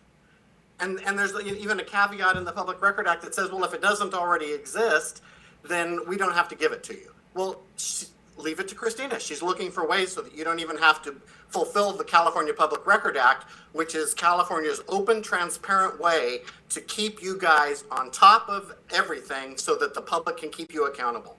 But Christina's trying to get rid of that now. So just remember, if somebody wants a copy of those minutes, whether they're disabled or not, if it's whether in a Public Record Act request, you need to be able to turn that over in the name of transparency. And it needs to be clear and it needs to be correct. So come on, do your jobs. If you don't want to do these jobs on the medical board and get your $100 per diem or whatever it is, then get off the board. But stop copying and trying to get out of doing work and being responsible for your jobs. Thank you. Thank you for your public comment. Next here we have B. B should be receiving that prompt. Thank you. I agree with Eric. They disappeared when we started complaining that they're incorrect. And for our minutes, the context was put through the person writing the information and not actually what we were saying. So then it was moved to video, and who's going to watch the videos? As TJ said, we are just muted, and nobody's going to watch the video to see what the public had to say. So I do think we need some sort of minutes, and we need somebody educated and has the ability to write the minutes with the proper text for the contents that's being said, instead of making up their own point of view. And it'd be nice, since we have the ability to have transcripts nowadays, also to just have a transcript as well, because we're able to transcript the meeting word for word. And we won't be muted through a video that nobody's going to watch. Thank you. Thank you for your public comment.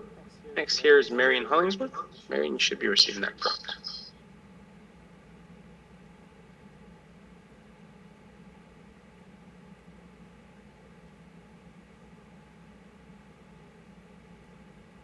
Hello, can you hear me now?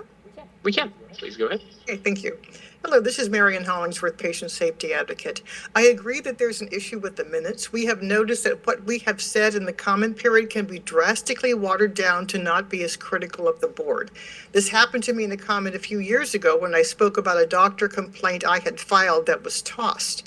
I appealed, and I warned that the doctor could harm again if he was not disciplined in some manner.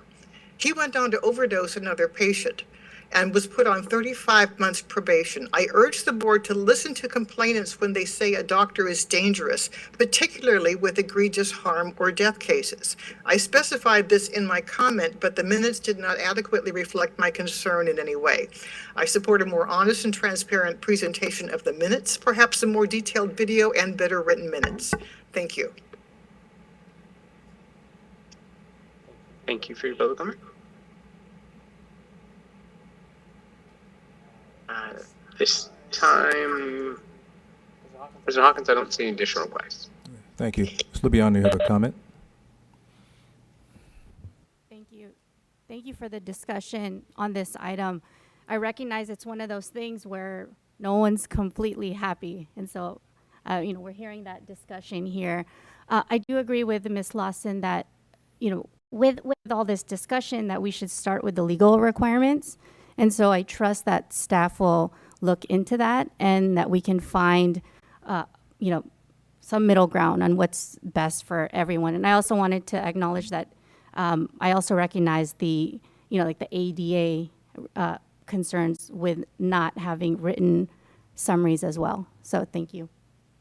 Thank you. If there are no others, we have a motion and a second for approval of the November 30th to December 1st, 2020 board meeting minutes. Mr. Others, please call the roll. Dr. Bolat. Aye. Dr. Dingra.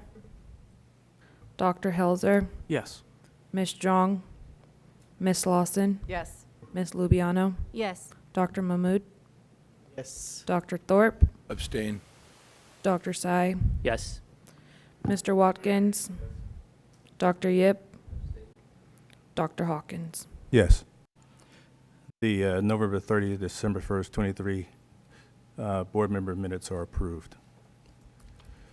Moving on to agenda item number 4, President's Report.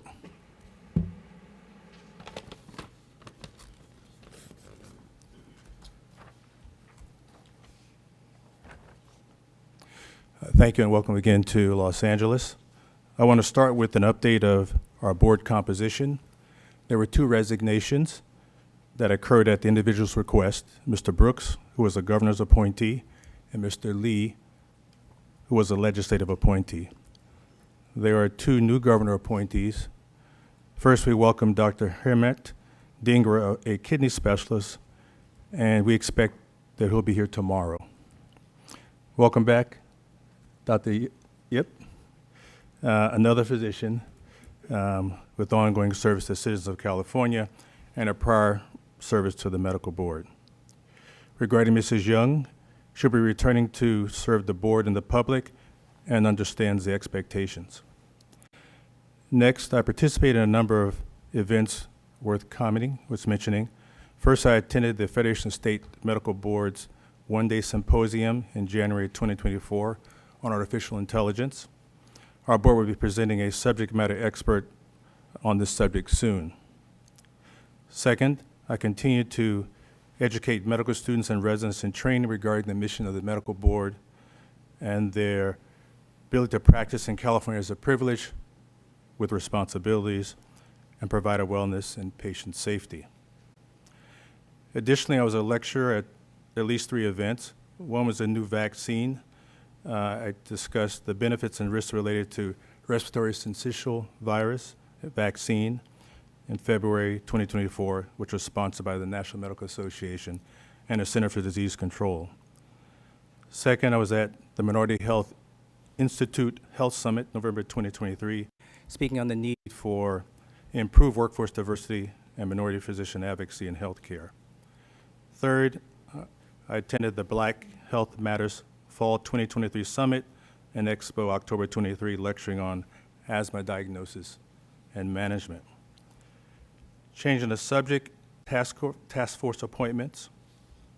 The board will be reviewing the mental and physical health questions on the licensing application, and I will be appointing a task force of 2 board members to assist. As part of the review, the board will be holding an interested party meeting in the future. Next, the maternal mortality issue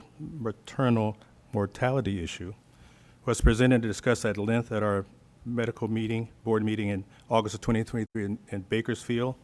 I'll be participating in an observership at the next California Pregnancy Associated Review Committee meeting April 19, 2024.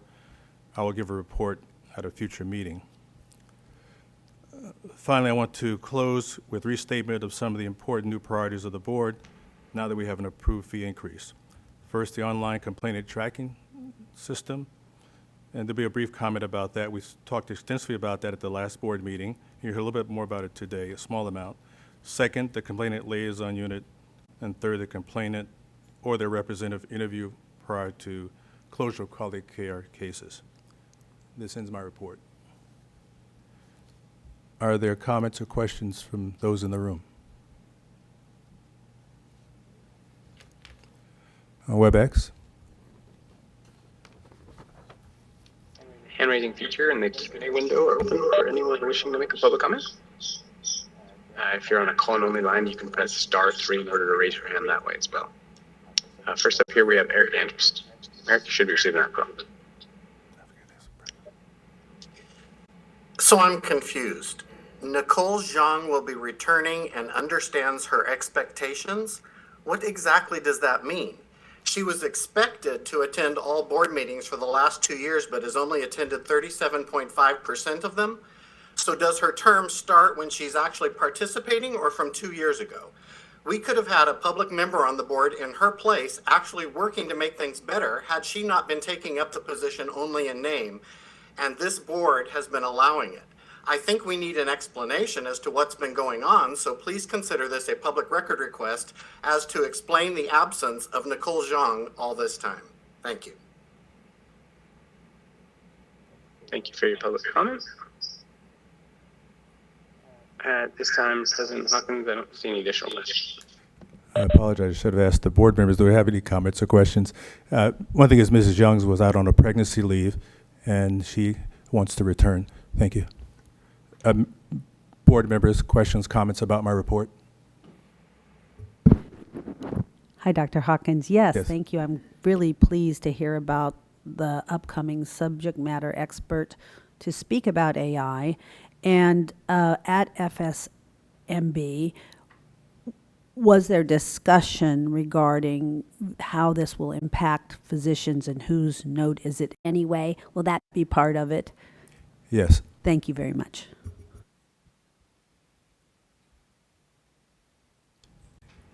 No others, okay, thank you.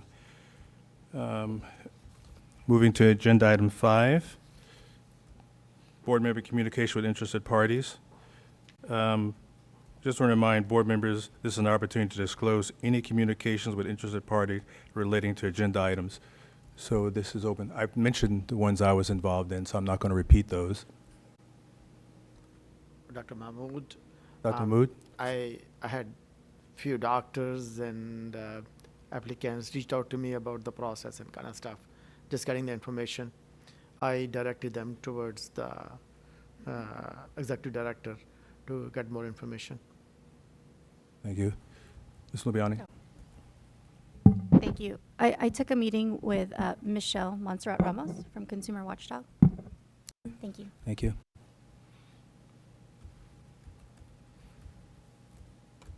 Any other members? I must admit, thanks for that, Lori. A lot of things in my head. Actually, I spoke to the same consumer representative, Ms. Montserrat Ramos, as well. Thank you. Any others?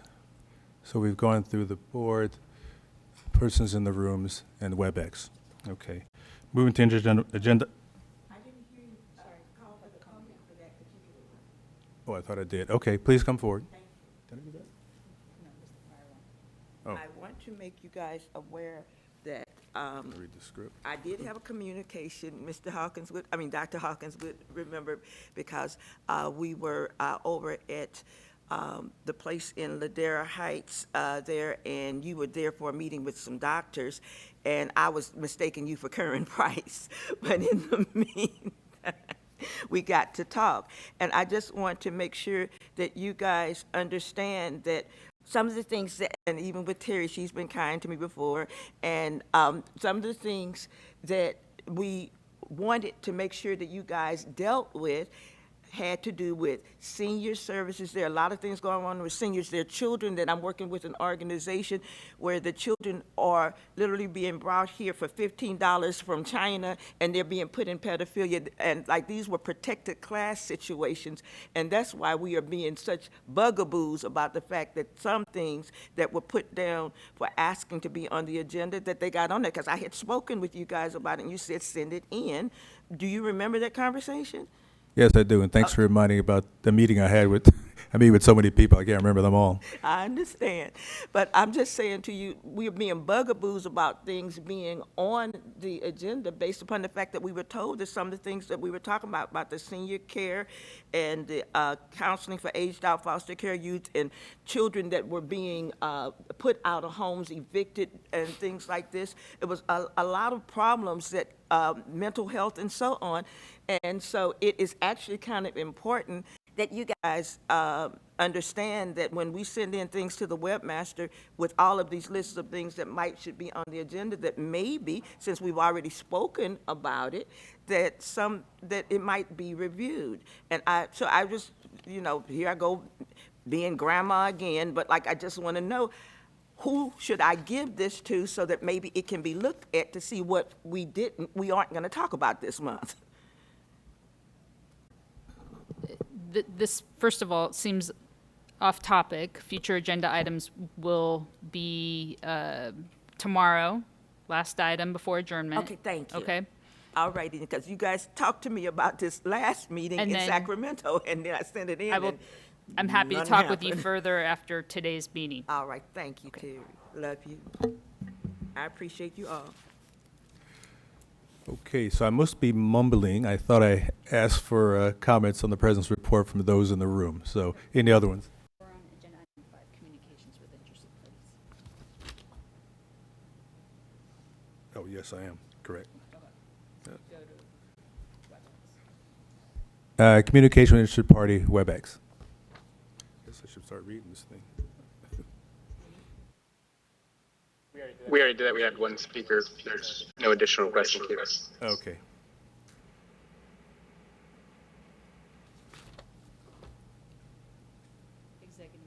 Okay. Okay.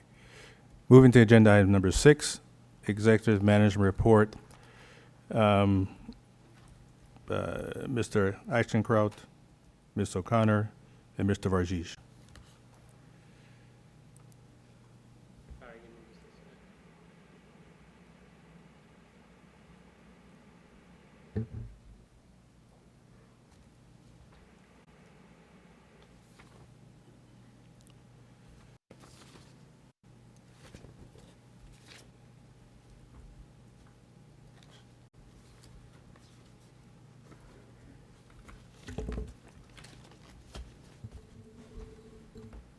Sorry about that. Had to get out all the cords there. I want to go ahead and share my report and just cover it briefly since it's all there. But if you'd have any questions, obviously we'll be happy to answer those. Let me see if I can get this up here. Sorry.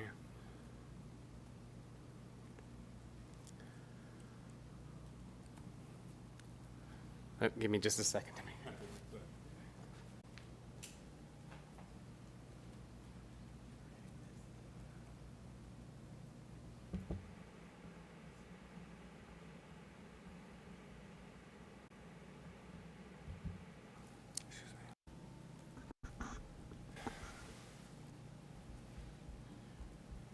Sorry about that. Maybe this will try to make it worthwhile for the people in the room too. Here's our report. Most interestingly, we updated all the projects that we're kind of working on here, but most interestingly, since the last time we met was the update to the iOS application for iPhones and iPads. We hope to be launching that here by the second half of this year. It's going to introduce the custom background notifications that we've all come to expect in iOS applications now, where even if you don't leave your phone, your app up and running on the phone, it will get a background notification and pull that back up for you. The original release, we were asked to do no tracking at all. This edition now will introduce some obfuscated tracking of basically an anonymous device ID that allows us to send that wake-up signal to the phone and wake it up each day to have it checked. So the actual functionality is going to get a look and feel refresh. It's going to do the same thing, but now if your application's not running in the foreground, it will go ahead and wake it up for you every day and make sure that continues to happen. The LVS system, most of you know we've updated the physician survey with the HCI survey and the additional questions is asked there on the LVS system. Not only was it still in the old look and feel of our website, but it was still showing the old physician survey results, which has been an issue for a handful of licensees that have tried to change their postgraduate training status in LVS and realized that value wasn't updating. So that was a missed point on our end there to get that updated. It actually caused them some issues with the hospitals that they're working at. We had to get that updated. So look and feel refresh and to pull that new HCI survey data in there for all the credentialing companies that use the LVS system to check up on their doctors. Dr. Hawkins already mentioned the complaint tracking system. Since our last meeting at the end of November, we've been starting to put together the Stage 1 business analysis plan for that. We hope to be submitting that before the next board meeting to the Department of Consumer Affairs. Once we've addressed any concerns the Department of Consumer Affairs has, then we'll submit that on to the California Department of Technology. Timeline for getting their formal approval to move forward with that is unknown, and what additional oversight, if any, we'll have to have. But we're, going through the processes there to get that project started, and once we can officially start writing code, I know our programmers are itching to get to it. The rest of these are just updates on projects that we've given you before.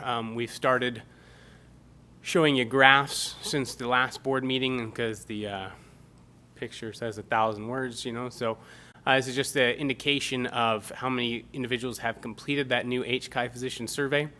We are kind of in this in-between state right now where we get a lot of data requests. I know Dr. Hawkins and other public members have asked us for data, and we're going back and forth with people on what's the best thing to do right now. But we have the old survey data, which we had a 90% completion rate from our licensees a year and a half ago when that survey was retired. That's now, it's a year and a half old, so the data's stale. Everyone's looking for the newest, most current data. Well, the new survey has only gone through about, at the time of me putting together this report at the beginning of February, was 63% of our licensees had completed that new survey. We've done outreach email blasts, basically asking them to go out there and complete that new survey so we can get back to that really, high 90%-ish response rate. We're always lagging a little bit because the new licensees don't do it till their first renewal. So if we get it back to 90%, we can, officially retire all the old survey data and people can move forward looking at the new survey data. It's just that it takes 2 years for us to get through our renewal cycles. And with us sending out renewal notices 12 months in advance now 6 months in advance now for the electronic email notices, a lot of people did it prior to us cutting over to this new system.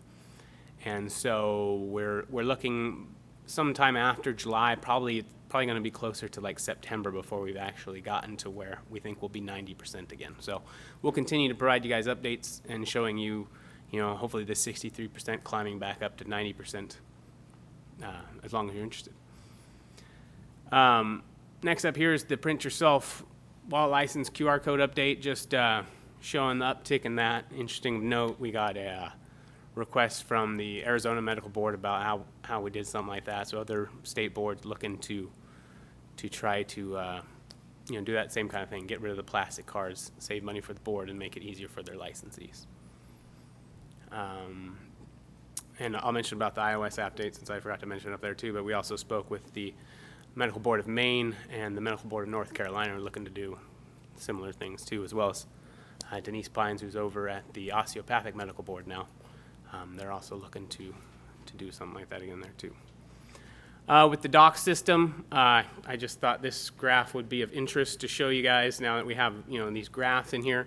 If you notice, it kind of shows from the inception in 2020, that spike in June, July, when presumably everybody's finishing their medical school and submitting documents to us. You see year over year the spike getting more and more pronounced as licensing keeps adding more and more things we can accept through docs. I think it'll just continue that trend where we're receiving stuff and we get a big spike every year. Just again, it's just interesting to see in pictures.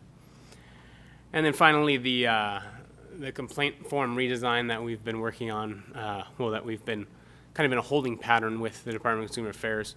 Again, we've been waiting for some hours in a contract to become available.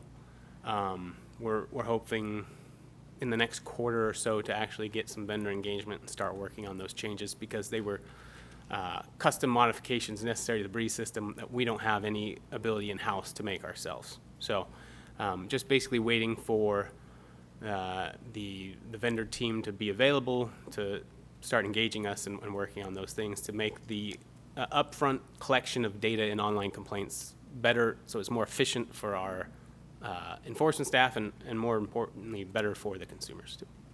So, thank you for those technology updates. And now licensing program summary. Ms. O'Connor.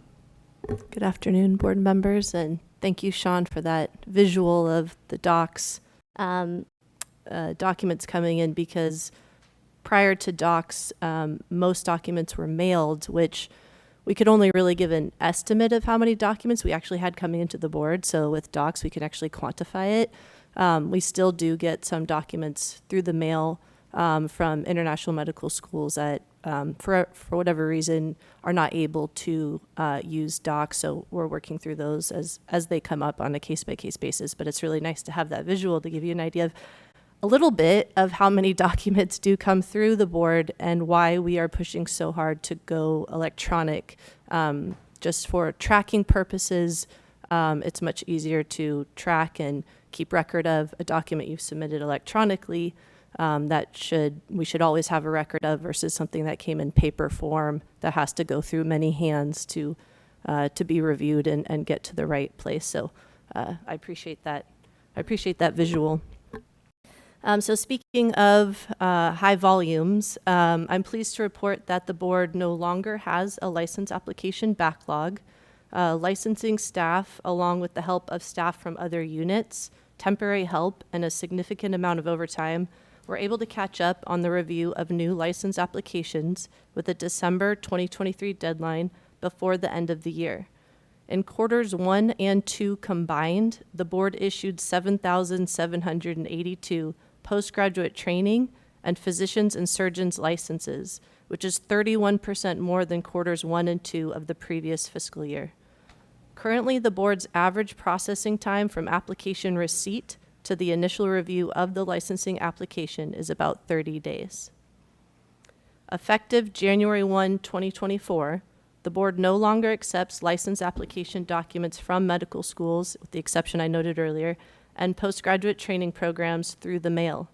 These documents must now be electronically submitted, which is another big step in the board's transition to a completely paperless licensing process. The board continues to work on other IT solutions to further streamline the licensing process, including working with the Federation of State Medical Boards on identifying services and processes that can reduce common application deficiencies and staff workload. This concludes my update, and I believe Reggie will provide the enforcement update. Thank you. Thank you very much. Thank you, Marina and Sean.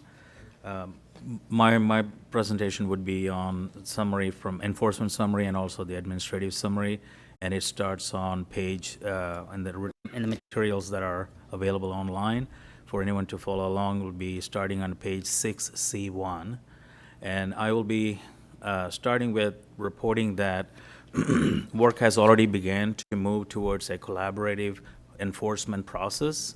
And this was one of the recommendations by the enforcement monitor in their audit report. So that work has already begun at the staff level, and maybe we'll report that out in little detail tomorrow after the enforcement monitor's report tomorrow. The other aspect that I wanted to report, that the internal auditing of new processes in place for identifying, recording, and tracking of enforcement cost is ongoing. This is an important activity in our attempt to recoup our expenses that on the enforcement side. On training sessions, on the enforcement side, there was a one-day training session that was held for the HQIU district medical consultants that was conducted recently. And also going over to, as part of our overall organizational effort in identifying areas to streamline and reduce overall cost of operations, enforcement unit are transitioning to more paperless system. We heard a little bit about the complaint liaison unit today. While we are waiting for the budget authority for the new complaint liaison unit, as authorized by Senate Bill 815, we are in the process of developing workflow processes and job descriptions for the new staff positions. This will include staff that will be conducting the complainant interviews as well. And at this time, I wanted to jump over to the expert reviewer program. The expert reviewer program is still waiting to complete the procurement of the software that I mentioned in the earlier meetings to implement the online training platform for the expert reviewers. There will be an expert reviewer training session coming up. This will be conducted by WebEx, and that will be on April 13, 2024. And any board member available to attend the all-day training would be highly encouraged to attend, because I know there was some interest in knowing how that training is conducted and what's been included. So this will be a wonderful opportunity if your schedule allows. That'll be April 13, 2024. Moving on to the graphs that are following the written material are in support of some of the narratives that I've been over. And I'm moving over to, in the interest of time here, going to the administrative summary that starts on page 6D1. So since the last board meeting, the board staff had regular calls and meetings with the board leadership and other members. In addition, various staff on a regular basis interact with other state and national organizations. Moving on to staffing update. Our current vacancy rate is 13.9%, and this is slightly higher than the last quarterly reported numbers because of employees leaving the board for private sector jobs and internal promotions. We are actively recruiting to fill these vacancies at this time. Now, going over to the budget update, the board concluded the last fiscal year, FY 22-23, that ended June of 2023, with a 2.0 months in reserve. And also, as everyone knows, Senate Bill 815 was signed into the law by Governor Newsom on September 30, 2023. As a result, board received a fee increase that it took effect this year, January 1, 2024. Also, it's worth to note that the additional loan will, with different repayment terms, may be needed to ensure the board's solvency while the fee increase takes effect. This is new loan. We already are operating on 2 loans from previous fiscal years and the total of $18 million that was reported in the previous reports. In the meantime, as reported earlier, we continue to explore the implementation of any cost reduction measures and are ensuring we timely collect every dollar owed to the board in improving our cash flow and fund balances. Media relations and external communications. This report period, the board distributed several email messages on various topics to licensees, applicants, and subscribers. On December 14, 2023, Deputy Director Marina O'Connor conducted a webinar for new law changes, 2 webinars in December, and also in January 2024. So this concludes my prepared remarks, and remaining pages under this section are fund condition report and other financial reports and graphs in support of the administrative summary. At this time, Dr. Hawkins, myself, and my staff here are happy to take any questions or comments. Okay. Well, thank you very much. I have a question from licensing.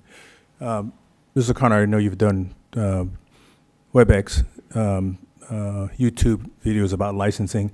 I've actually spoken with medical students and residents about what they can do to get their license. We had a big problem at the end of last year, as you know. You're probably also aware that the match date is March 15th. So March 15th, medical students will be told where they match in California. And so those folks will need to get a postgraduate training license. And there are also folks who are in residency programs will need to apply for a physician surgeon license in California. What are we doing to try to not have the problem we had before? Obviously, I'm doing things I mentioned, but I don't reach everybody. So can you tell us a little bit about how we can actually, what are our plans for actually having a smoother transition to those folks getting their physician training license and those transitioning from that to a physician surgeon license in California? There's a couple things that'll be different this year, and not to go too far back, but a lot of the issues we had in the previous 2 years was because of the law change. We experienced an influx in applications and didn't have the resources to stay up with them. But now that we're caught up, we still do outreach to programs and schools. We do it upon request, but we were after the pandemic settled down a bit, we were able to actually go physically to those places again and do outreach, whereas before we were only doing it virtually because of the pandemic and a travel restriction. So we'll probably have to still continue to do most of our outreach over WebEx and other formats because we still have some travel restriction, not so much travel restrictions, but we have restrictions on cutting costs, and so we're trying to reduce travel as much as possible. But luckily, we already have a framework in place to offer that outreach electronically. So what we've done in the past is with schools or programs that want us to provide hands-on assistance to their residents, we can still do that one-on-one virtually.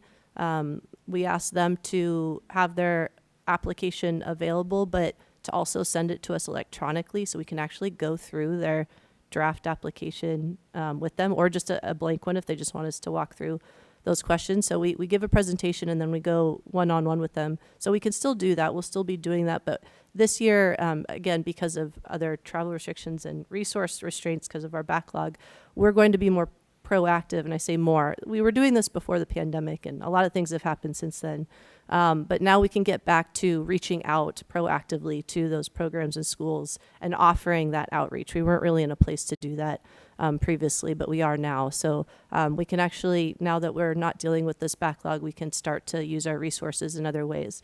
I don't want to go through too much of a laundry list, but we are going to be adding more pages to our website to assist programs with kind of a what does a program need to know to assist their residents through the application process. We're going to be coming up with more guides. We're going to start with PDFs and on our website, but the idea is to have short videos that actually guide people through parts of the application, both the documents that need to be provided by programs and medical schools and documents provided by the applicant. So if they're wondering, how do I answer this question? What does this mean? If they're not getting that from our website, then we're going to have a little short video that they can watch. But again, we're going to start with the print. That's the easiest, quickest thing to get done. But we now have time to spend on those other things that we think will be useful tools to folks going through it. But other than outreach, we're going to be sending out more reminders. We try not to inundate folks with too many reminders. We don't want them to stop reading them. So we do try to be careful on when we send those reminders out and who we send them to. But we've been partnering and working with a lot of the professional associations, SEIU, on helping us get those notices out, get those messages out when we do send them. So those are just a few of the Excellent. things. Yeah. Well, thank you very much. And so one of the things, and I'll just end with that, is still on licensing, and that we have members of our board that are very much involved with institutions. Dr. Balak at UCLA, Dr. Hauser is involved with a hospital I know up in anesthesia areas, and others in the room. So we need to actually ask them to please go to our website and please have those folks, those program directors, those folks jump on and take advantage of what we're trying to do to be more efficient. So other questions from members of the board? Dr. Hauser? Thank you. I have two questions for Mr. Varghese. Looking at the fund condition report, if I'm reading it correctly, the board is planning to take out a $27 million loan that we paid back over 10 years. Could you comment on the rationale for restructuring our debt in that manner? And my second question is, looking at the report, the months in reserve, it looks like that even with our fee increase in place, our months in reserve will actually be going down to about 1 month by 2026. Could you comment on that, please? Thank you for that question, Dr. Ilser. One thing to point out, the fiscal year 22-23, we took out at $8 million, but the previous fiscal year, which is 21-22, we had a $10 million loan. So that's 18 million total that I reported out. So that $10 million loan will have to be repaid this current fiscal year 23-24, which is that 10,573,000. That's with interest. But you will also notice that we are projecting to pay back that $8 million that we took last year with interest this year, not wait till next year to accrue more interest. So if the fund balance allows, we have 4 more months to go in this fiscal year, right? So it's continuously changing. What is reported here is based on December 31st data. So the January is gone, February is gone. So we're continuously evaluating the fund condition, and if our fund balance allows us to remain around 2 months reserve or so on the positive side, it's best in our interest to pay back those loans faster.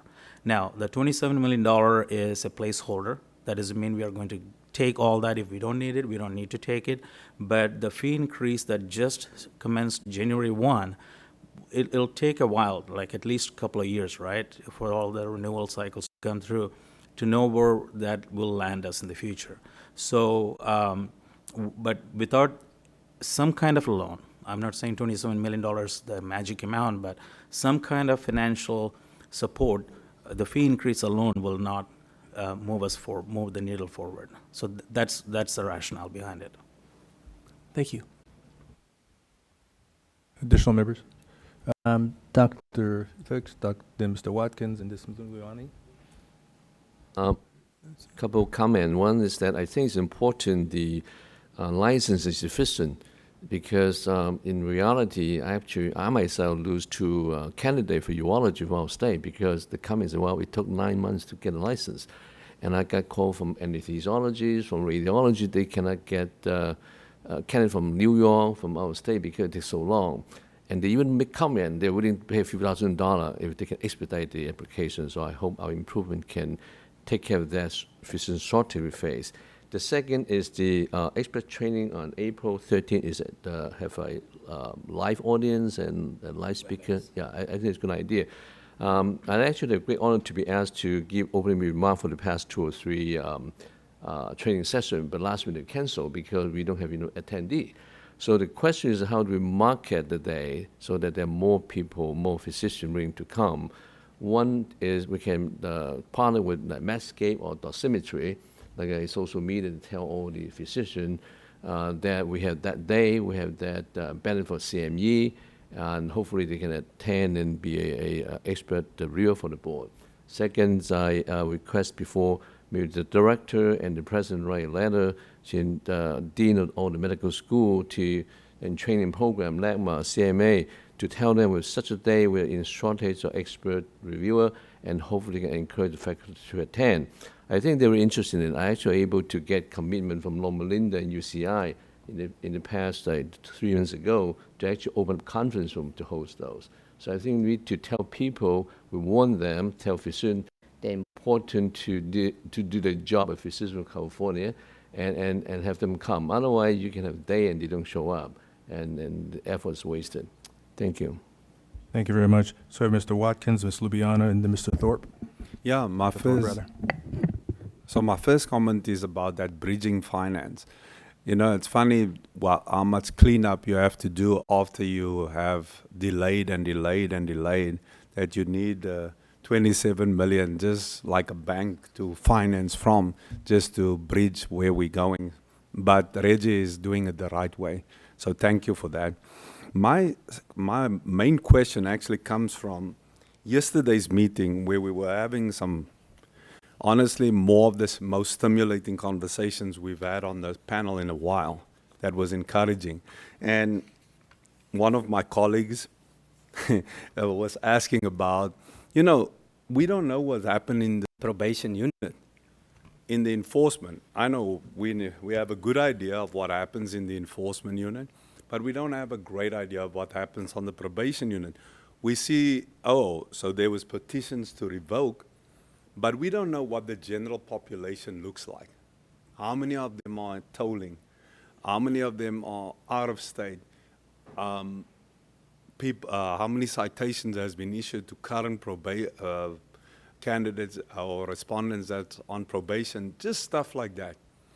Why that becomes why that is valuable information for all of us to have, it kind of points to, are we effective in our enforcement process? I know the enforcement monitor was monitoring some of the aspects, the ills and the pains that is currently in the enforcement process.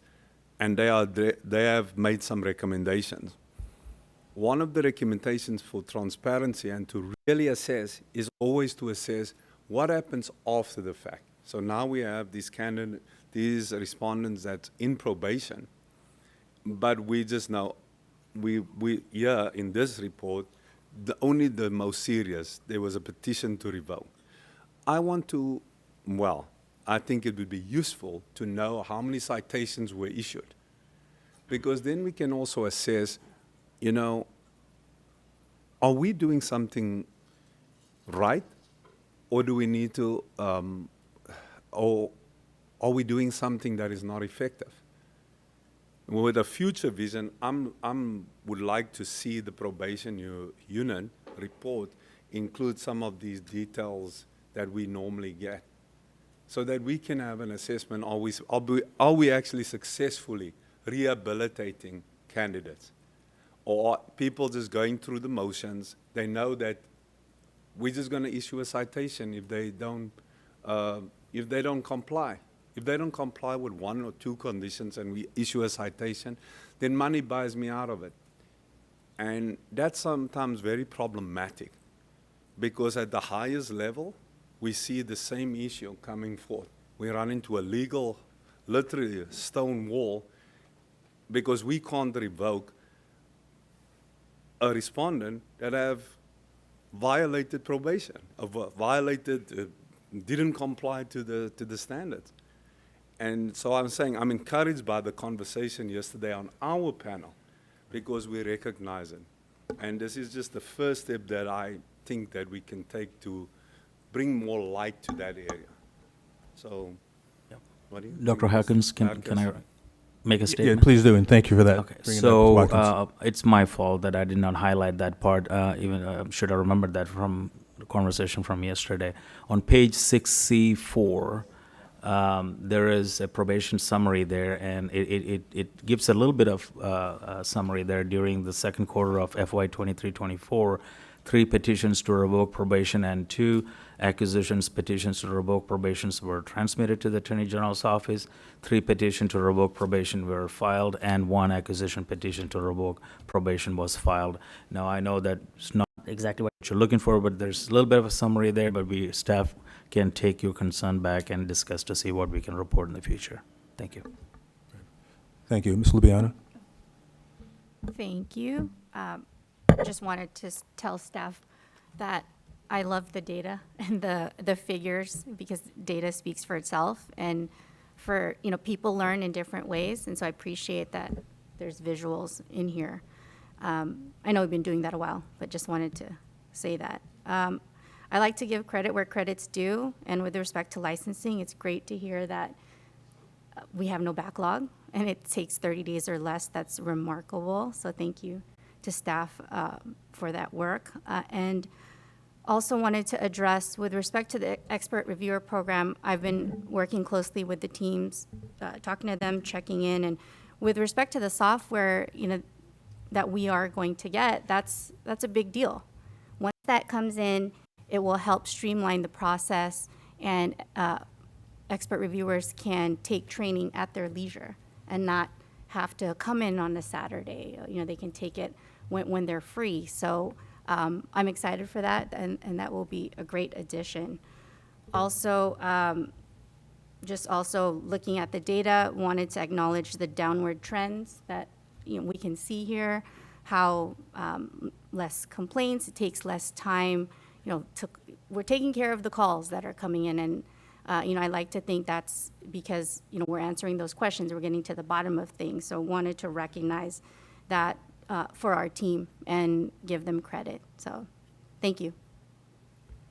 Thank you very much. Dr. Thorpe.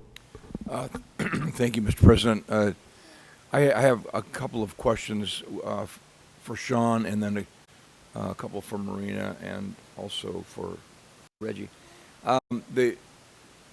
So unfortunately, part of this is my own, because I wasn't here last meeting where you did a lot of the updates on the complaint tracking system. Is there any opportunity? I realize that there's a lot of work that has to be done for all the detailed work that in the complaint tracking system. But one of the, I'm coming up for my confirmation hearing next week, and one of the questions that was asked to me was, why can't we have something, just kind of a placeholder, some kind of an interim that would allow us to at least have some idea where the complaint is. It may not be perfect in all but just something to, rather than having, the entire project completed. Is there some way to possibly have a temporary solution that's maybe not as elegant, maybe not as complete, but at least something that people could get at much more quickly than waiting, indefinitely? The plan isn't that release 1 will be everything. We do have, if you go back and watch that last presentation when I presented at the board meeting, we kind of presented, what we call the, bare minimum requirements we had, and most, the viable product requirements to get out that first release.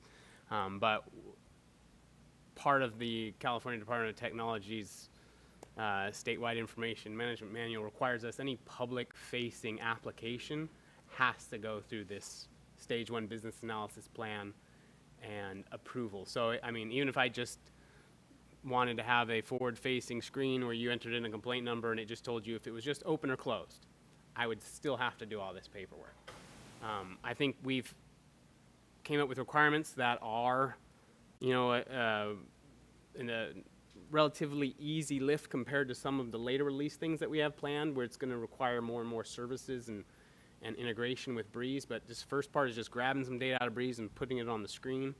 That's about, the simplest task I can give you, but I have to go by this process. The good news is I can tell you in just the analysis and a lot of those in interested parties meetings, we went through a lot of the, I don't want to call it legal work, but business work of determining, okay, if we have this code in our system, what is going to make sense to the public when we put that on the website? So a lot of that groundwork is there. It's not done, but it's there. The technical hurdles are more things we've already done and pulling data out of Breeze and things like that. And so now it's going through the process before I can actually officially let my coder write some code. I'd love to start on it tomorrow, but if the project for some reason wasn't approved, then I would be wasting my staff's time. So basically, basically you have to wait, or you have to go through the approval of the, you have to go through, no matter what you do, you have to go through the approval of the state to be able to get that, Yes, whatever functionality approved. Forward-facing web applications. Correct, okay. Something with a high visibility like this certainly as well, too. And part of that is, we did receive the board's approval at the last board meeting. It was a busy time of year. I would have loved to have came to you and reported to you that I have at least gotten that submitted to the Department of Consumer Affairs. That's on me. I need to set aside some more time and get that paperwork done. But it's in progress. It's Okay, thank you. That helps. And I do also want to echo Ms. Lubiana's affirmation of staff's work, especially. I do want to both from the IT perspective and also from licensing. I really think I'm really encouraged that we're not dealing with a backlog. One of the questions I have is, there were a lot of questions that were asked to me when we were having this issue with the backlog about just why the process wasn't more intuitive. And, we have public stakeholder meetings for a lot of things. I just wonder if there is the opportunity to have a public stakeholder meeting for program directors and interested house staff about getting their training licenses done and then the transition to a full license. I think there's some information that we somehow are not quite making the connection, because there are people who, these are very bright people, and they are having a hard time trying to getting things done. So I appreciate all the work that you've done, and I think it's great that we have the new doc system to get documents in place and all that. But it is kind of frustrating to me that people who normally, we're dealing with people who are dealing with the hearts and lives of the state of California residents. We ought to be able to, and as Dr. Yip pointed out, we have people coming from all over the country who might want to practice here, but it shouldn't be, they shouldn't decide not to come to California because there's a barrier in licensing. We need all the doctors in California we can, that obviously that pass the licensing protocols, but let's make sure that it's not because our licensing processes are inefficient or not understandable or something like that.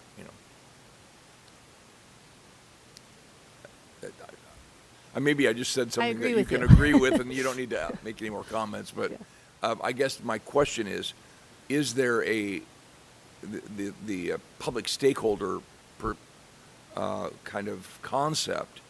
Have we been doing that with program directors and interested house staff?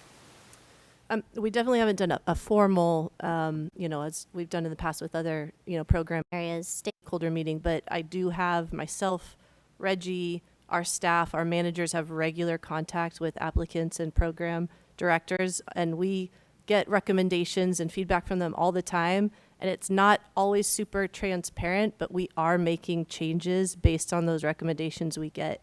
I had a conversation with an applicant just a couple weeks ago, and we were focused on one. It was a very specific thing that occurred to this applicant. Maybe it doesn't happen often, but it was definitely a place where there was definitely room for improvement.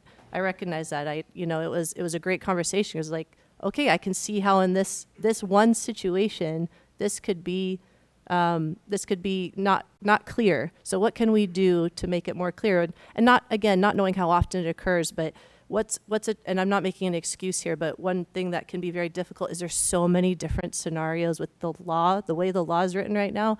It can cause so many different scenarios. It is very difficult for the applicants of programs to figure out, what do I do in this exact situation? And so that's what we're definitely working towards, trying to capture as many of those situations as we can to make it very clear and straightforward, but also put some of that out there on the website. Maybe, we've talked about this, having on the website we want to develop for programs, some of those scenarios, just kind of the most common ones, because it's usually a verbal conversation of me or someone walking through them. Okay, this is what you need to do, or an email, lots of emails, back and forth on, here's what you do in this situation. Here's how the law would impact this person or that person. But I think there's definitely some common ones that we can make, provide some type of guide or resource online so they don't have to wait for an email or call back from me or another licensing staff. Like, okay, I see, whether it's a flow chart or something, I think there's definitely solutions there. What's tricky are those, sometimes there's scenarios that we haven't even seen before. And I know you're not mainly talking about all those little one-offs, but I think there are more resources we can put out there to help the programs kind of navigate through the law and what our processes are. And while we're working towards all these process efficiencies, unfortunately, it does mean we are constantly making changes to our process. So it is sometimes also a challenge to get that word out on, okay, we used to require this, we're not requiring it anymore. We used to, you could mail this document, now you have to go through an electronic format. So we are trying to, get the word out and navigate and communicate on those changes as we're making them. So we do have to be kind of sensitive to trying not to do too many drastic changes at once. So we've kind of been doing incremental. But I do feel like we get a great amount of feedback from programs, from applicants on this, and we do listen and try to make whatever changes we can in our process. Sometimes it's a little change like the one I mentioned before that we can make right away. We can, hey, let's change the wording on the form. Let's, update the information on our website. One of them was on our website, we have a third-party services webpage where here's how you can submit documents electronically to the board. There's a gap. There's one method that is not on that website, and it's only a handful of schools that use it. They have a secure portal where we can actually get a link to and retrieve diplomas, medical school documents.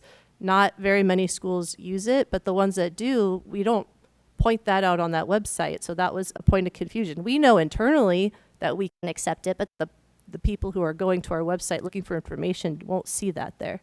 So again, that was, a good perspective to have. Okay, I can see how if someone was going to our website and assuming everything on there is what we accept, they're missing that gap for the school they went to actually uses a different means. So I would just wanted to give that example because we can make little changes like that, but some of the changes are big changes that we need to make. And I know I've talked about a system on top of Breeze. That is still a goal of ours. We want to have more capabilities in our system to communicate with applicants and so that they can see exactly what is required, what is needed, what is the deficiency, and how do I remediate it in something other than a web page or an email from a reviewer. So that will help a lot, but that's, as we've just talked about it, those IT changes take a long time. So we're trying to do what we can in the system as quickly and as efficiently as we can, but there is more to do, and we are focusing on that. I'll just point it out. One other change we're making that I'm very excited about is we're going to have a method in Breeze. We call it a transaction, but a way for an applicant to submit a document in Breeze after they've submitted the app. So right now, which doesn't seem very intuitive, if I submit an application in Breeze and I click submit and I'm done, I can no longer submit anything else in Breeze.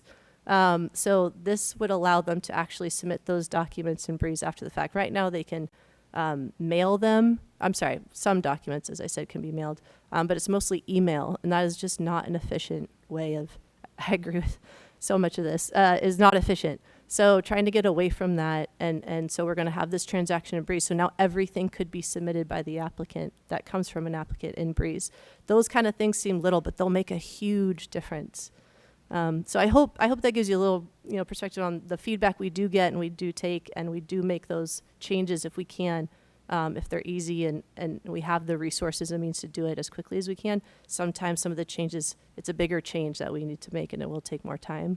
But I mean, we can discuss, whether we want to, do a more formal feedback meeting, a stakeholder meeting, to make sure we're getting feedback from everyone, not just the ones, that are reaching out to us individually. Thank you. I appreciate the update. But I think to some degree, having kind of most of the people in the room at the same time and having some feedback, people will feed off of each other a little bit, not to try and create more havoc, but to try and improve the process. That's all. Absolutely. Yeah. And then I just had one last, if you indulge me.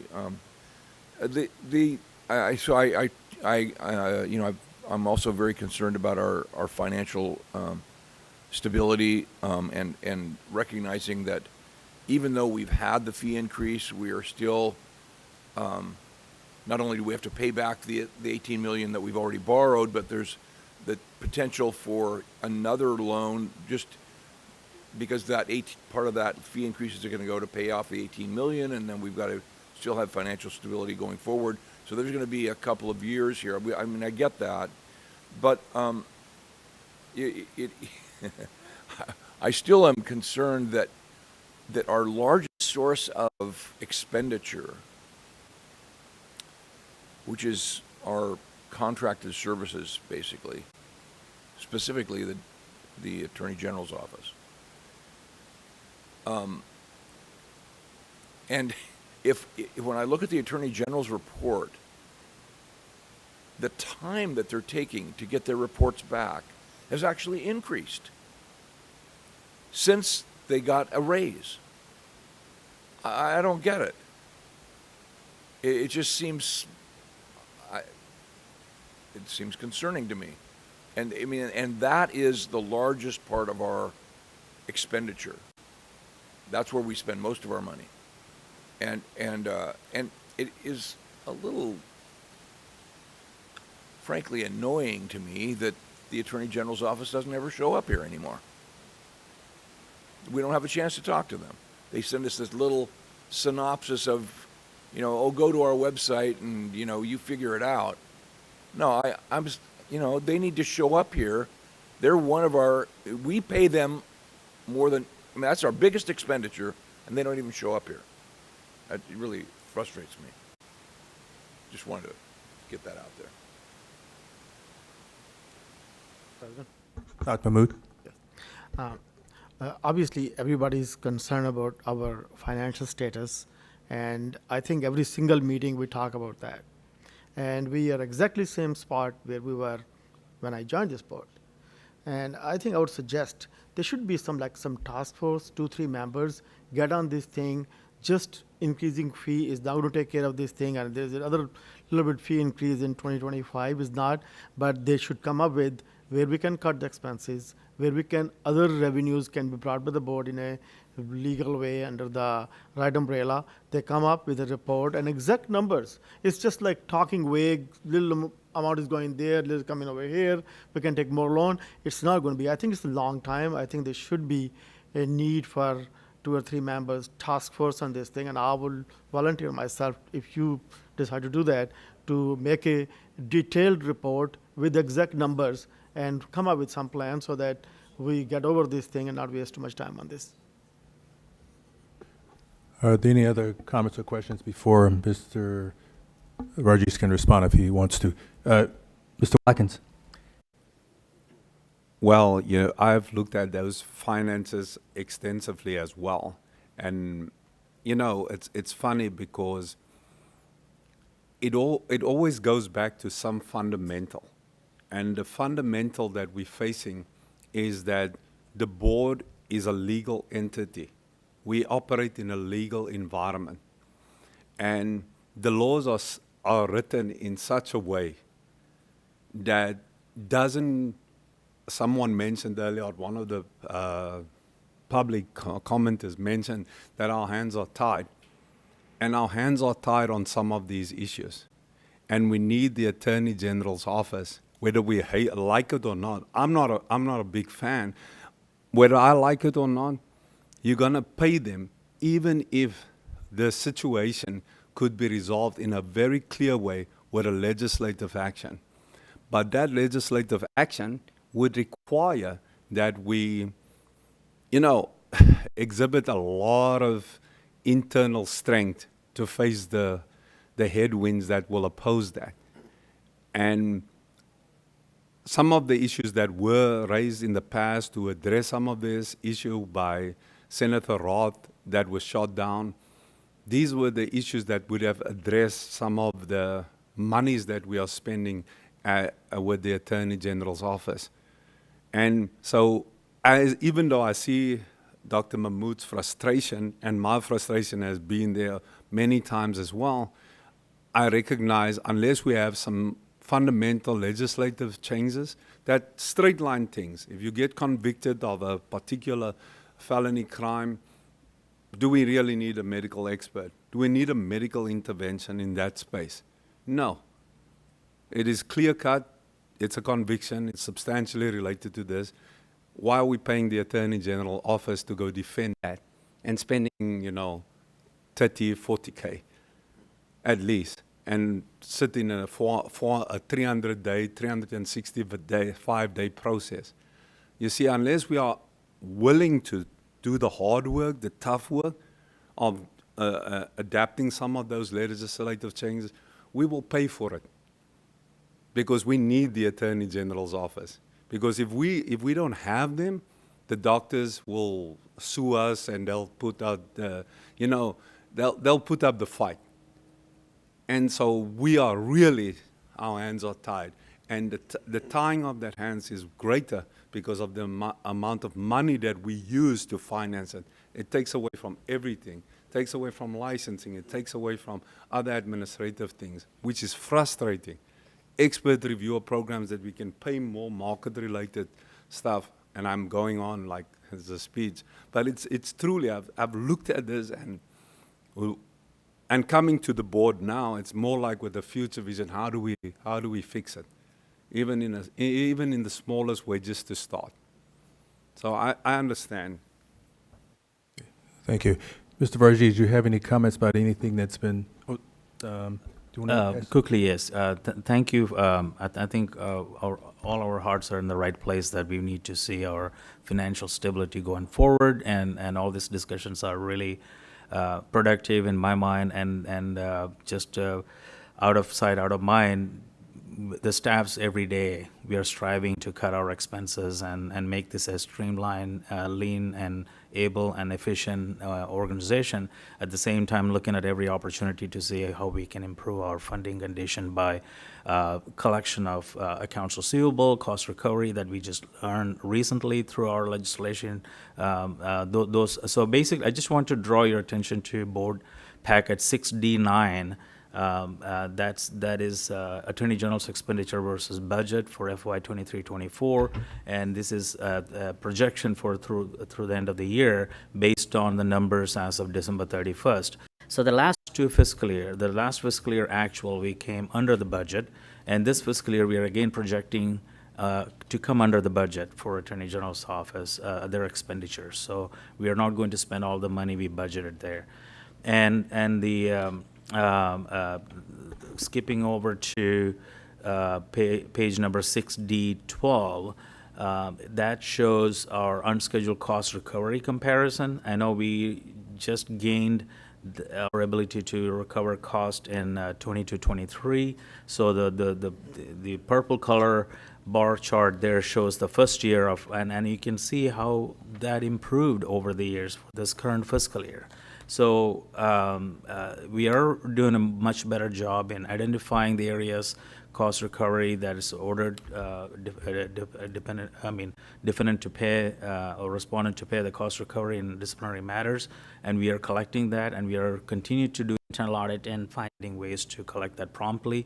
And also, Mr. Watkins pointed out a very important point. The disciplinary action brought against the physician is not alone the cost factor for defending the board. There are lawsuits filed against the board members and the staff that our attorney is the Attorney General's office. We cannot just sit there and say we cannot pay them. So I just want to point that out. But again, any report the board members would like for me to present in the future board meetings, I would be happy to. And any matters that we need to bring to the Attorney General's office for them to come to the board meeting, give them a topic, and they will be happy to come to the board meeting. Thank you. Thank you. Dr. Sai? Yeah, I have two comments and a question, mainly probably for Sean.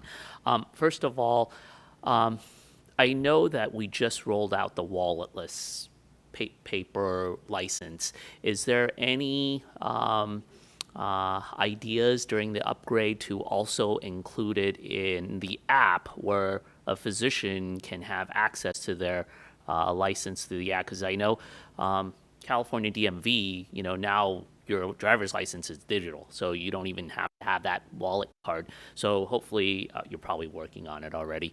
Second, the doc system. I know it's for applying for license for something that you have to submit your audit for your CME documentation. Is that something that we can also submit through doc so that it really will be completely paperless?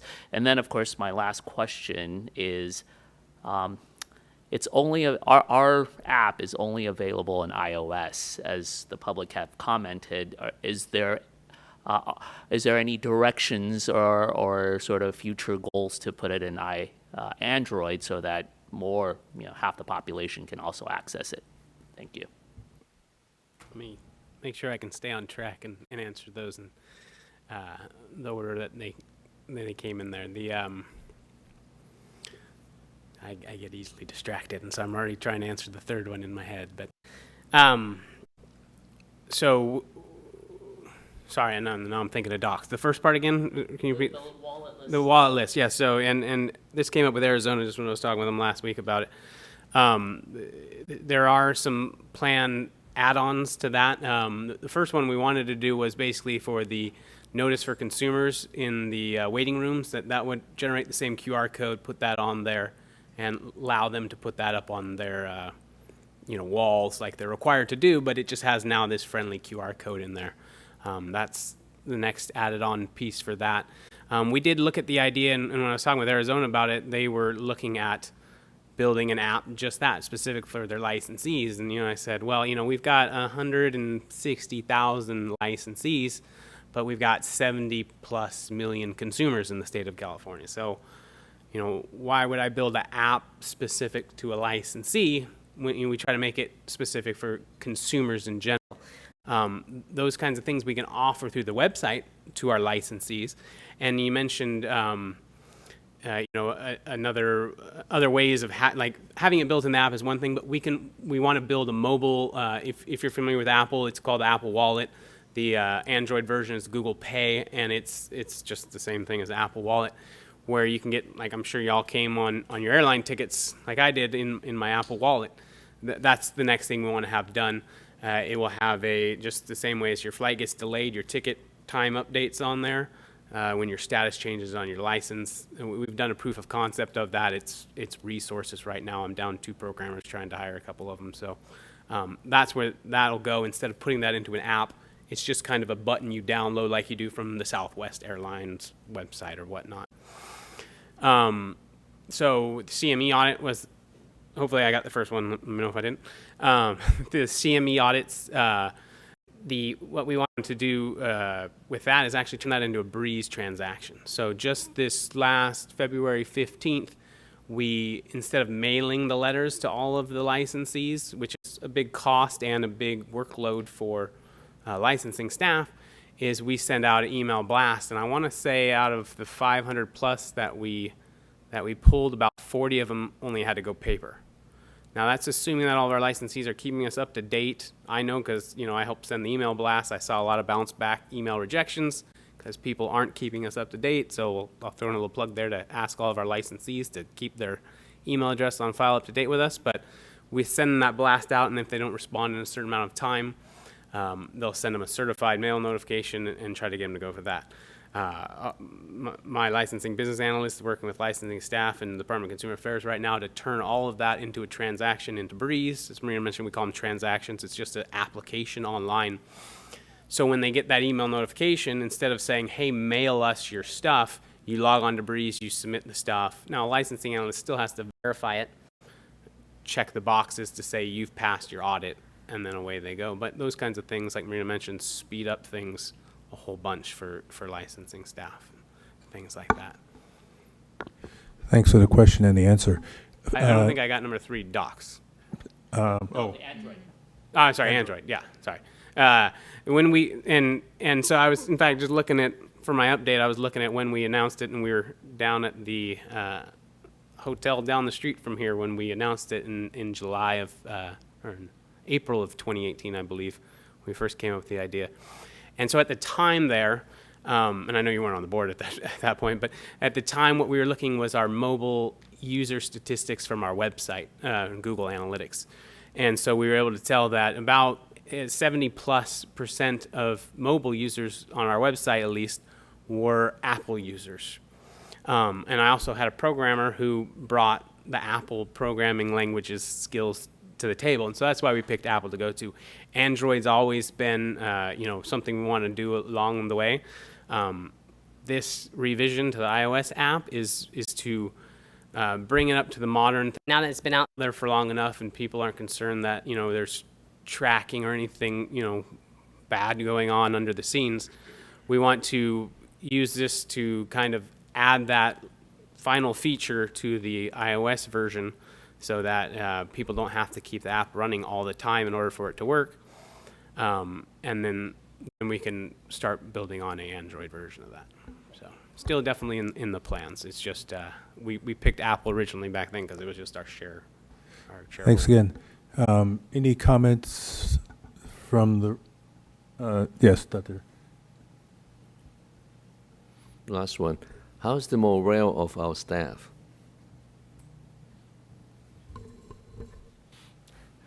I don't want to speak for Reggie, but I mean, at least in licensing, it is better.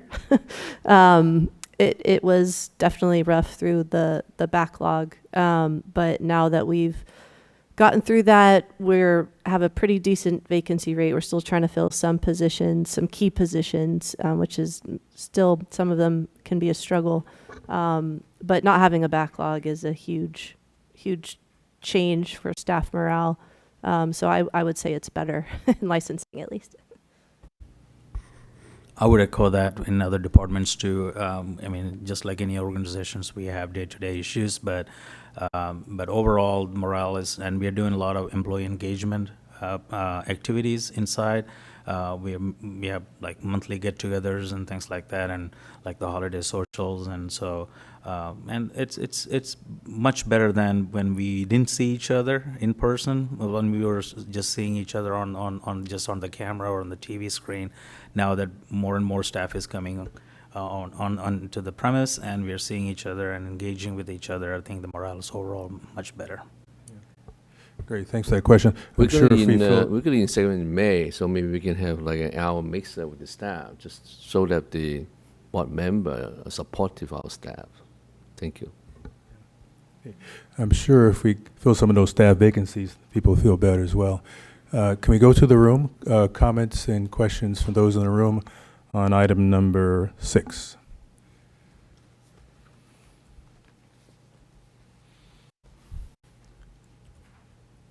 Thank you, members.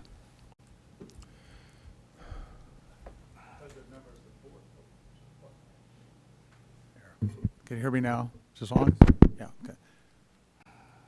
President, members of the board, I'm a member of the public, and this is the first meeting I've attended. And I am shocked to learn that another state agency, the California State Attorney General's office, charges you to do work, and he's the one that's complaining in the courts that it's a duplication of effort because your board is required to do what the criminal court system does for the state of California.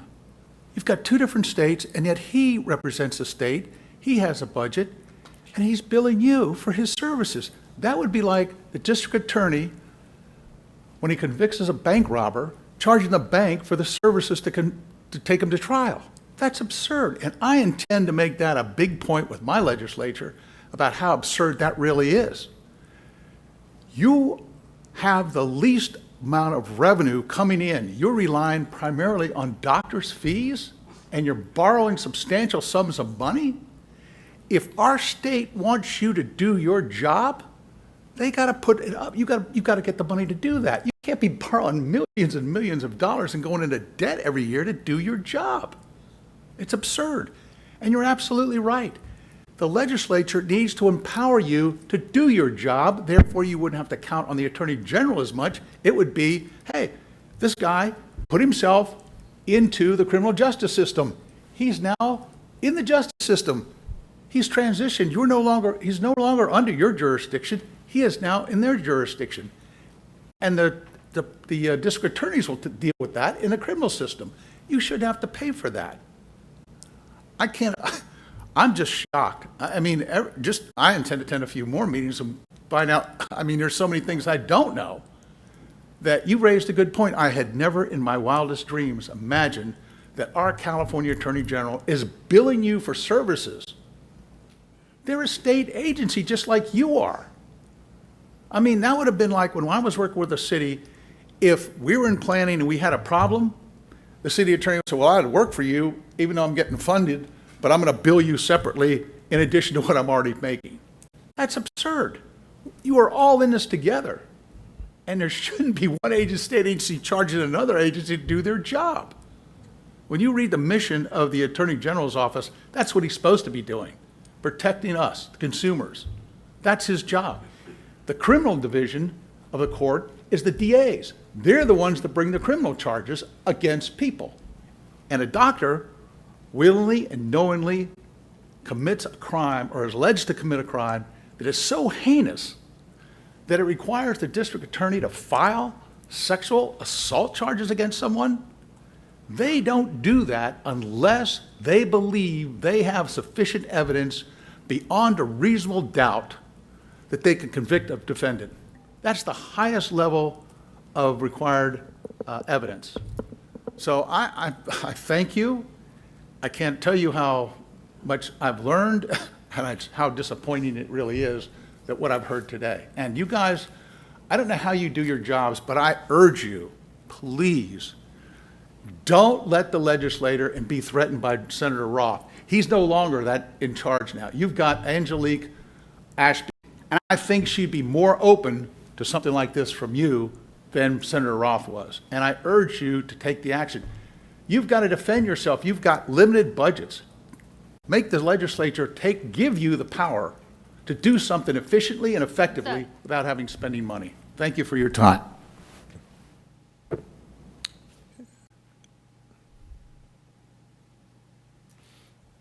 Here's Granny again.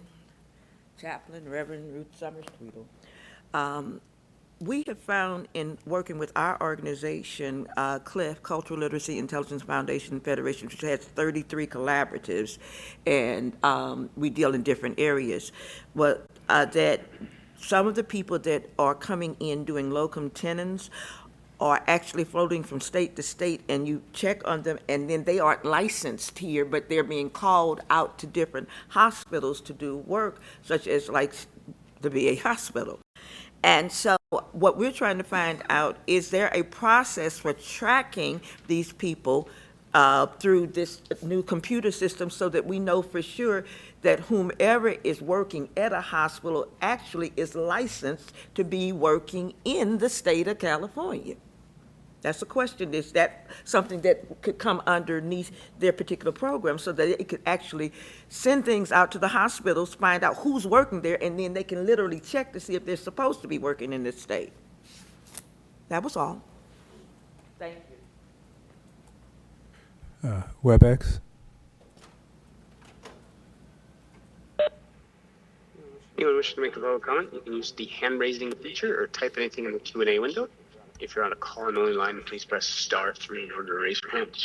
First up here, we have Eric Anderson. Eric should be receiving that request.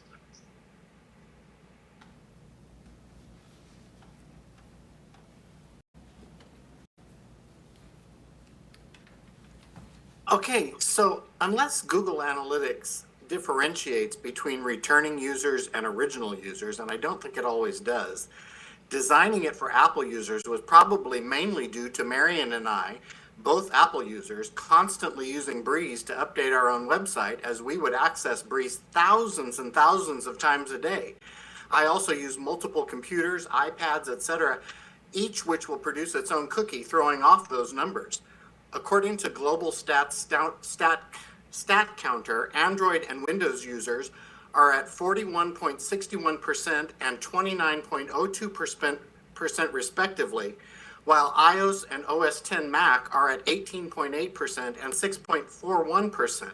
So that you geared the app to Apple based on Google Analytics doesn't at all seem realistic. That's not real world numbers. Thanks. Thank you for your public comment.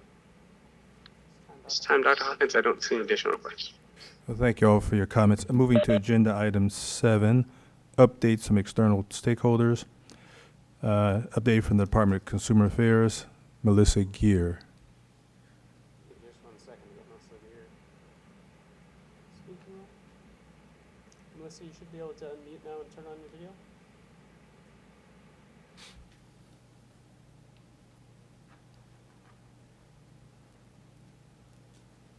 Hello and good afternoon and happy Leap Day, President Hawkins, Vice President Lubiano, Executive Director Varghese, and members of the board. I'm Melissa Gear, Deputy Director for Board and Bureau Relations, and I appreciate the opportunity to share the Department of Consumer Affairs update this afternoon. Before I get started, I would like to take a moment to congratulate and welcome Drs. Yip and Dhingra to the board. Thank you for your service and willingness to protect California's consumers. Now I will share several updates and reminders. First, the Business Consumer Services and Housing Agency will welcome a new secretary this month. Tamika Moss was appointed by Governor Newsom and will officially begin serving as secretary on February 12th. We extend a warm welcome to Secretary Moss and look forward to working with her under her leadership. Next, in December, the Department of Finance issued a budget letter that directs all agencies and departments under the governor to take immediate action to reduce current year expenditures. Given the fiscal outlook, the state of California anticipates a significant general fund budget deficit in fiscal years 2023, 24, and 24-25, which will require all state entities to take immediate measures to ensure more prudent spending. Except for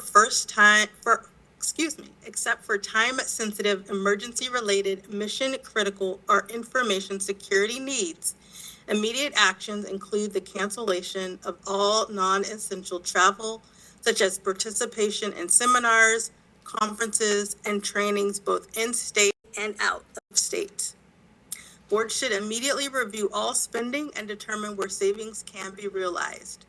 Specifically, when planning meetings, it is important boards conduct a cost analysis to determine the most economical option for the state.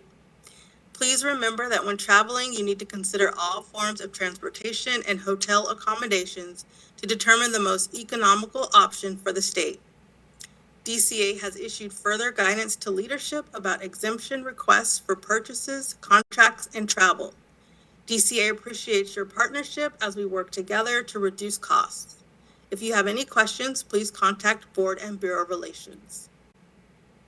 Also, the Diversity, Equity, and Inclusion, also referred to as DEI Steering Committee, held its quarterly meeting on December 15th, 2023. The committee reviewed a draft DEI intranet webpage for employees, re-elected its chairperson and vice chairperson for 2024, and discussed DEI trainings. After approval, at the meeting, the committee announced the launch of the DEI Internet page to department staff. This page provides a centralized location with DEI-related tools and information and real-time updates on the department's DEI activities for all employees. Providing DEI training opportunities continues to be a priority for the department and the DEI Steering Committee. DCA is pleased to offer board members a DEI training on how leaders navigate DEI dialogue in the workplace. The training is recorded and can be taken online at your convenience via DCA's learning management system. The online training is provided by Christopher Veal, who has 25 years of corporate experience providing coaching, training, and leadership development. The training provides tools for effective conversations, psychological safety, and how it impacts these conversations, and includes discussion around challenges leaders are facing. If you have any questions about this training, please contact DCA's Board and Bureau Relations. The DEI Steering Committee would like to continue to learn about and showcase the DEI activities of DCA's boards and bureaus. If your board has DEI efforts and achievements to share, please send them to the DCA's Board and Bureau Relations. DCA continues to support DCA boards and bureaus in expanding culturally competent communications and promoting the importance of meeting the needs of all California consumers, licensees, and applicants. The latest issue of DCA's Consumer Connection magazine includes articles with information important to consumers, including a feature cover story translated into 3 languages, Tagalog, Swahili, and Spanish. To further the reach of this information, the magazine is available on the DCA homepage. Printed copies of the magazine are also available. Please contact BBR for more information. Likewise, DCA held an active threat assessment training for board and bureau leadership teams on February 2nd. California Highway Patrol officers provided the training where participants learned about steps that can be taken in the event of an active threat. DCA plans to expand this training to all board members in the future. Also, on February 22nd, 2024, DCA conducted another successful training for board presidents, vice presidents, and Bureau Advisory Committee chairs and vice chairs. The training included a forum to share best practices and hear from past presidents about their experiences presiding over a board, as well as an outline identifying the scope and role of the president. If you are not available to join the training or have questions, please contact BBR. Moreover, on February 2nd, DCA provided guidance on the Bagley-Keene Open Meeting Act amendments to the teleconference meeting requirements, which took effect on January 1st. To DCA Board and Bureau leadership, the guidance provides a general overview of the traditional in-person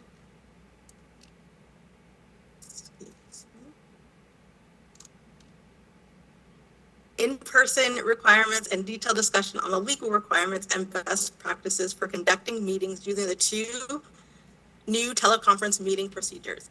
DCA is here to help boards and bureaus navigate the new requirements. Please direct any questions about the requirements for teleconference meetings to board or bureau legal counsel. In addition, beginning April 2nd, 2024, DCA will implement a hybrid work environment for all employees with approved telework agreements, or those who are otherwise eligible to telework. That includes a minimum of 2 days per week in the office. This transition to a hybrid environment for all employees provides the continued flexibility of working from home and leverages the benefits of both remote and in-person work environments. It provides opportunities to enhance collaboration and innovation, creativity, team building, professional and personal development, and improved communications.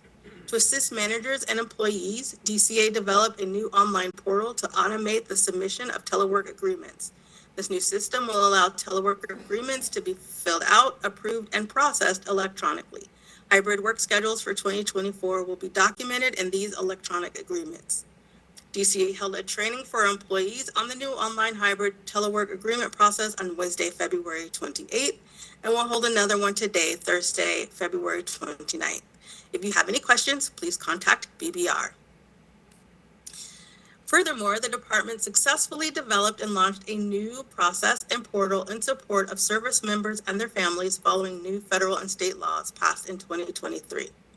Known as the Federal Professional License Portability and State Registration Portal, this new DCA online portal allows boards and bureaus to accept online requests from military service members and their spouses who currently hold a valid license in good standing in another state, district, or territory to register their practice in California within the same profession or vocation if they relocate to California because of a military order. This online portal allows DCA boards and bureaus to timely receive, track, and review requests to ensure compliance with federal and state law. Registrations are required to be approved within 30 days of the board or bureau receiving all the necessary documentation. In addition, DCA's military resources webpage and board and bureau license webpages were updated with federal professional license portability and state registration information. Currently, there are 21 individuals who have registered using the portal and are authorized to practice in California. DCA has shared the new portal with representatives from the U.S. Department of Defense, California Governor's Military Council, California Department of Veteran Affairs, and the California Military Department, as well as relevant legislative committee staff.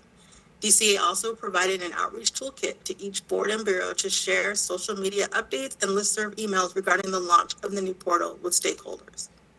Likewise, SB 372 by Senator Menjivar was signed by Governor Newsom in September and became effective January 1st, 2024. The bill requires DCA boards and bureaus to update license records if they receive government-issued documentation demonstrating a legal change of name or gender for gender transition or domestic violence reasons. This bill allows licensees to request their prior name not be published online in connection with the license of the current name and establishes a process for individuals to access a license's enforcement records under their prior name.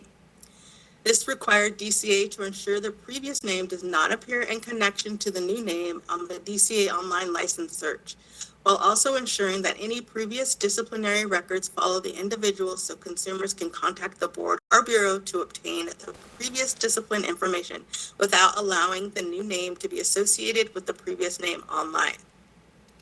DCA developed a new webpage and global form that licensees can use to request this new confidentiality. DCA also distributed an outreach toolkit with messaging for board staff to use when receiving questions from licensees and the public.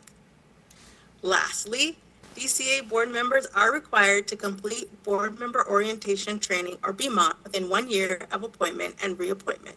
The training provides an important overview of the roles and responsibilities of a board member and access to the variety of resources and support DCA has to offer. Board members can register through DCA's Learning Management System, or LMS. Information regarding the required trainers is also available on DCA's Board Member Resource Center. The training will be offered virtually on Wednesday, March 27th, Tuesday, June 18th, and Tuesday, October 22nd. As I close, thank you for your dedicated service to protect the consumers of California. I appreciate your time and would add that Governor Newsom continues to seek candidates and fill board positions as quickly as possible to ensure that boards are able to fulfill their mission and protect California's consumers. I welcome any questions from the board. Thank you, Ms. Gear. Next, update from Health Quality Investigations Unit, Ms. Nichols and Ms. Whitley. Good afternoon. I am Chief Kathleen Nichols with the Division of Investigation. Also with me is Stephanie Whitley, Deputy Chief for the Division of Investigation's Health Quality Investigation Unit. It is our pleasure to provide the board an update on the Health Quality Investigation Unit, also known as HQIU. We are happy to report that we have completed our first IEU office merger with HQIU Cerritos. This project will save approximately $50,000 a year in lease costs. We continue to move forward with our plans to merge 2 additional HQIU offices with IU offices to further reduce lease costs in Concord and San Diego. As leases come up for renewal, we're looking at future projects to maximize this important cost savings for the board. Currently, HQIU has 26 investigator vacancies, which is a 32% investigator vacancy rate.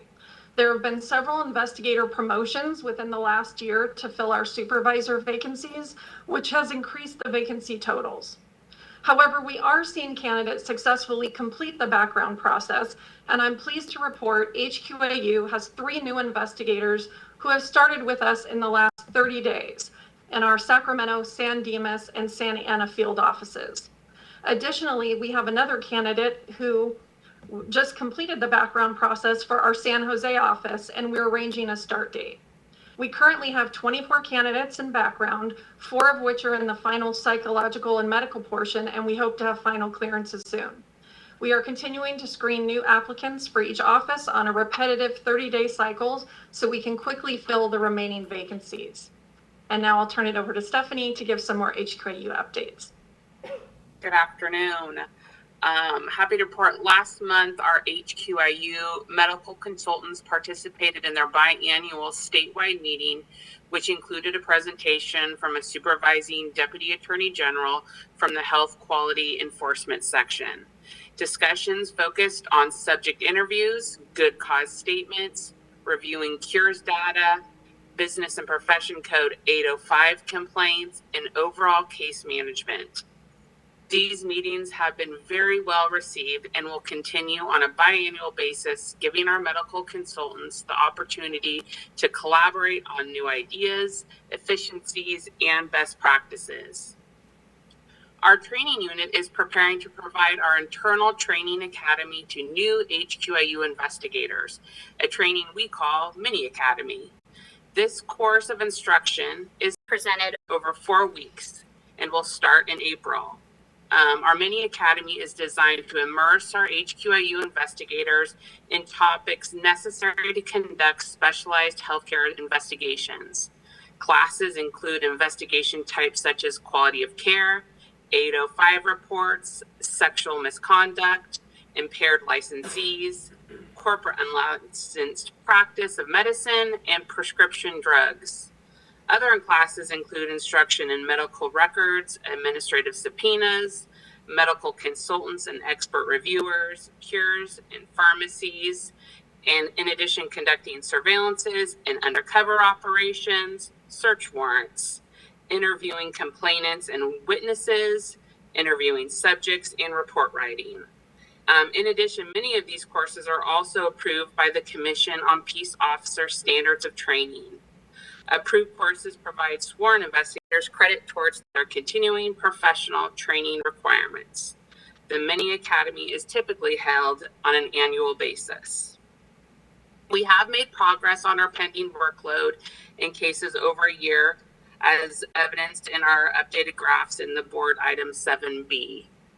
We hold weekly meetings with board staff in addition to sending out an automated monthly report with case status updates. We look forward to our continued meetings with board staff, and this concludes our update, and we'd be happy to answer any questions you may have. Thank you both. Are there questions or comments from the members on these two? Dr. Thorpe. Thank you, Mr. Chair. I just had a question about how the process of integration is going between HQIU and HIE. Or I think that's what it is. I get lost in the acronyms, but the HQIU and then the health investigating unit with the Attorney General's office, and is there a third one as well that's being integrated?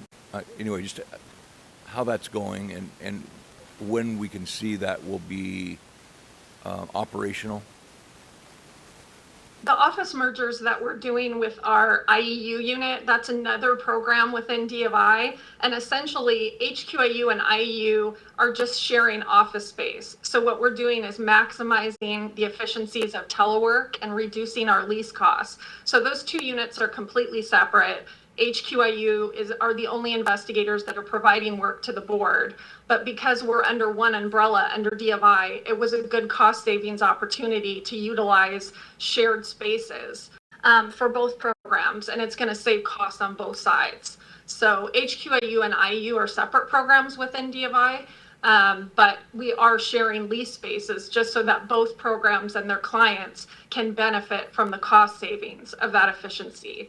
And with respect to the collaboration with the Attorney General's office, we look forward to that. We are in initial meetings with medical board staff, and we're really looking forward to getting a specific plan in place so we can implement it as soon as possible. So you don't have a projected time when that's going to be in effect? That maybe would be a question for Reggie. I'll happy to take that. No, so we started the process. of identifying areas where we can collaborate, and the current phase we are in, scheduling meetings with both organizations, and we'll be part of that discussion.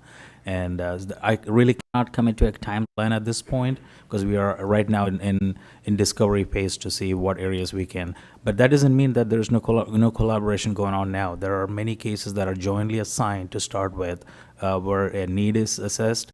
That's upon case by case. There is collaboration to some extent, but to the extent that the enforcement monitor is recommending, that's that we are gearing towards to achieve sometime in the future, but I really cannot commit to a timeline at this time. Other members? No, please, Ms. Lubiano.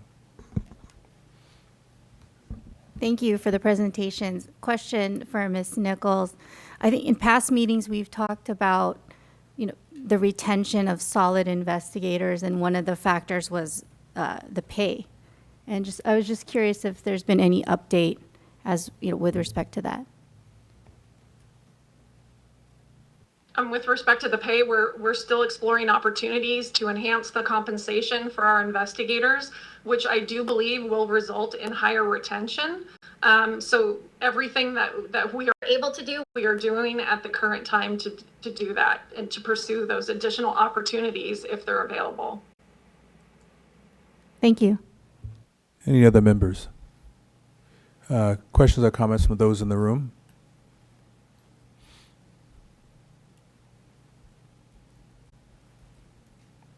Dr. Barber just came back in, 91 years old, turning 92. If she can be building a 21-unit apartment building right now to go with her other properties, I want to know why is the state leasing properties when there's state-owned lots all over, even through places like Los Angeles. There's state-owned lots where they could, and federal lots and city lots where they could build a place instead of having a place where it's causing a ridiculous expense to lease from somebody. That's one question.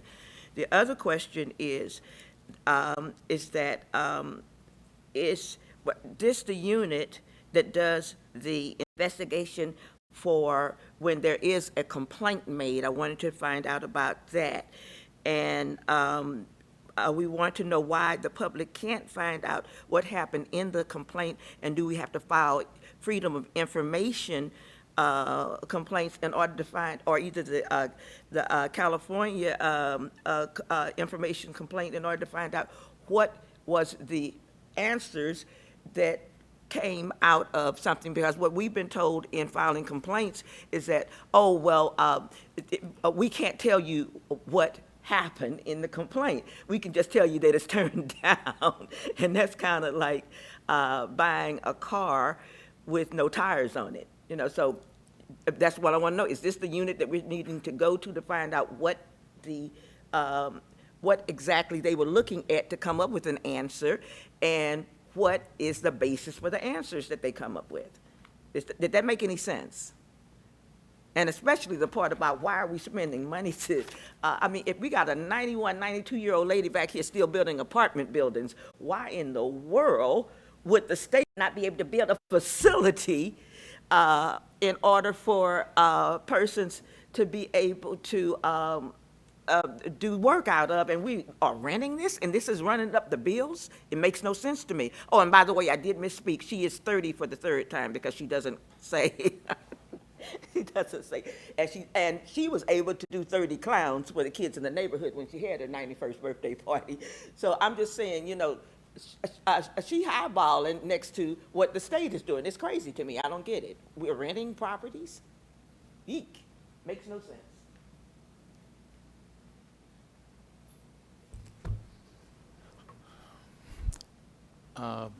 President, members of the board, and staff, I had a question for you. I'm aware that when you're hiring investigators, that they would really understand what an investigator's role is when they're interviewing a victim of an alleged sexual assault by a member of the medical community.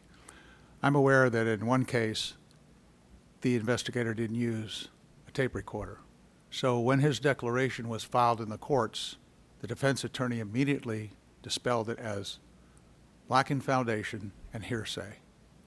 And I would urge you to at least have some standards that they must follow if these are going to be serious charges, and they obviously are going to go from your agency into the criminal justice system. Thank you.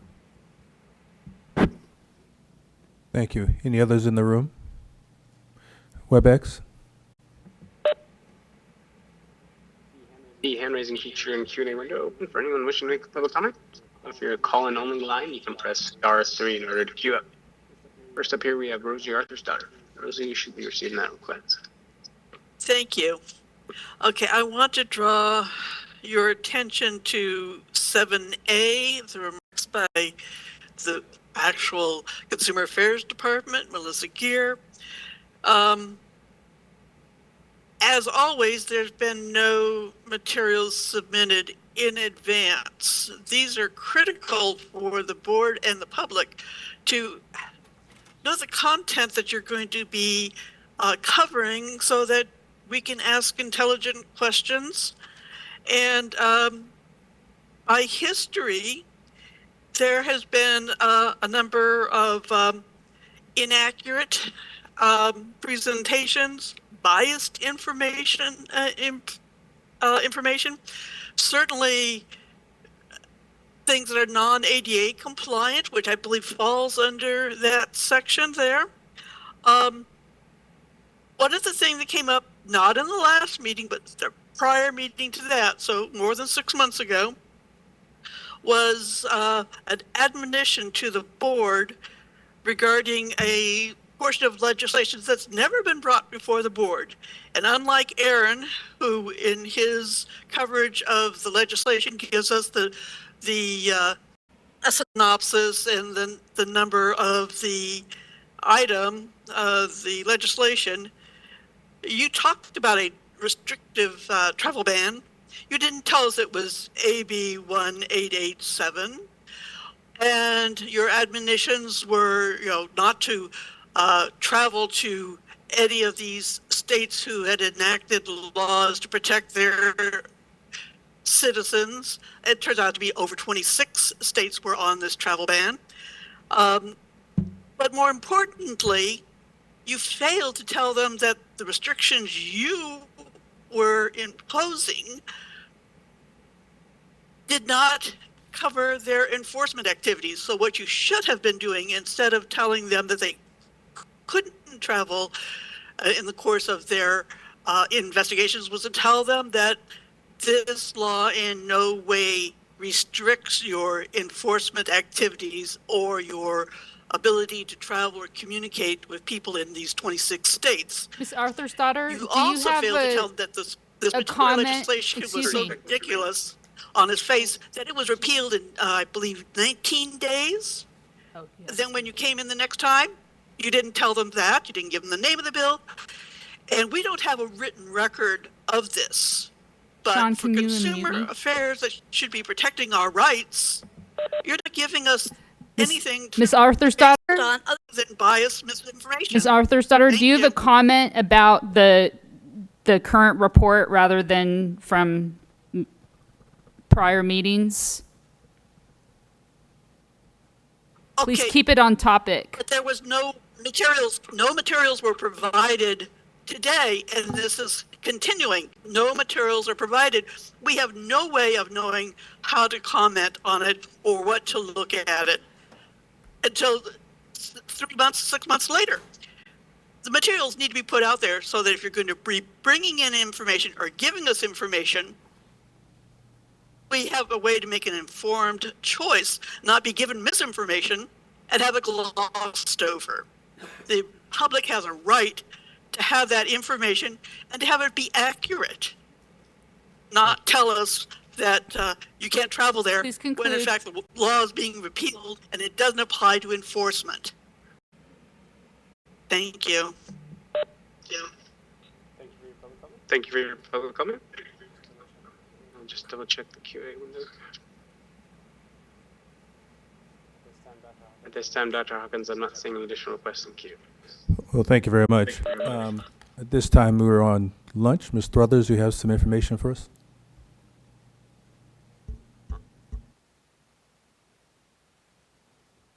We be adjourning to lunch and we'll be back in about 15 minutes. Thank you.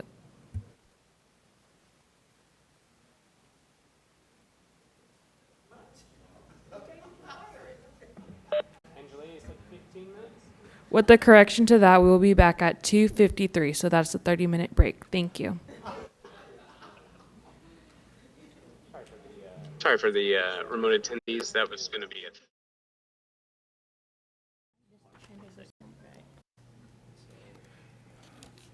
Welcome back, everyone.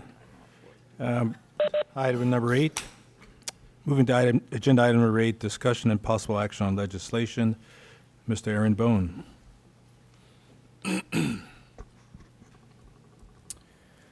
Thank you, Mr. President. Good afternoon, members. Nice to be back before you all today. The legislature returned from their fall recess just after the first of the year and began introducing new bills immediately thereafter. This continued until Friday, February 16, which was the bill introduction deadline. And you'll see with some of the bills on the agenda today, they were introduced on that final day or in the very few days leading up to it. Before we dive into the discussion items, just briefly on the bills that are shaded in blue today on the tracker list chart, and those are items we do not plan to discuss today. We are in the second year of the legislative session, and 3 of the bills on the agenda are holdovers from last year. That is AB 796, SB 357, and SB 636.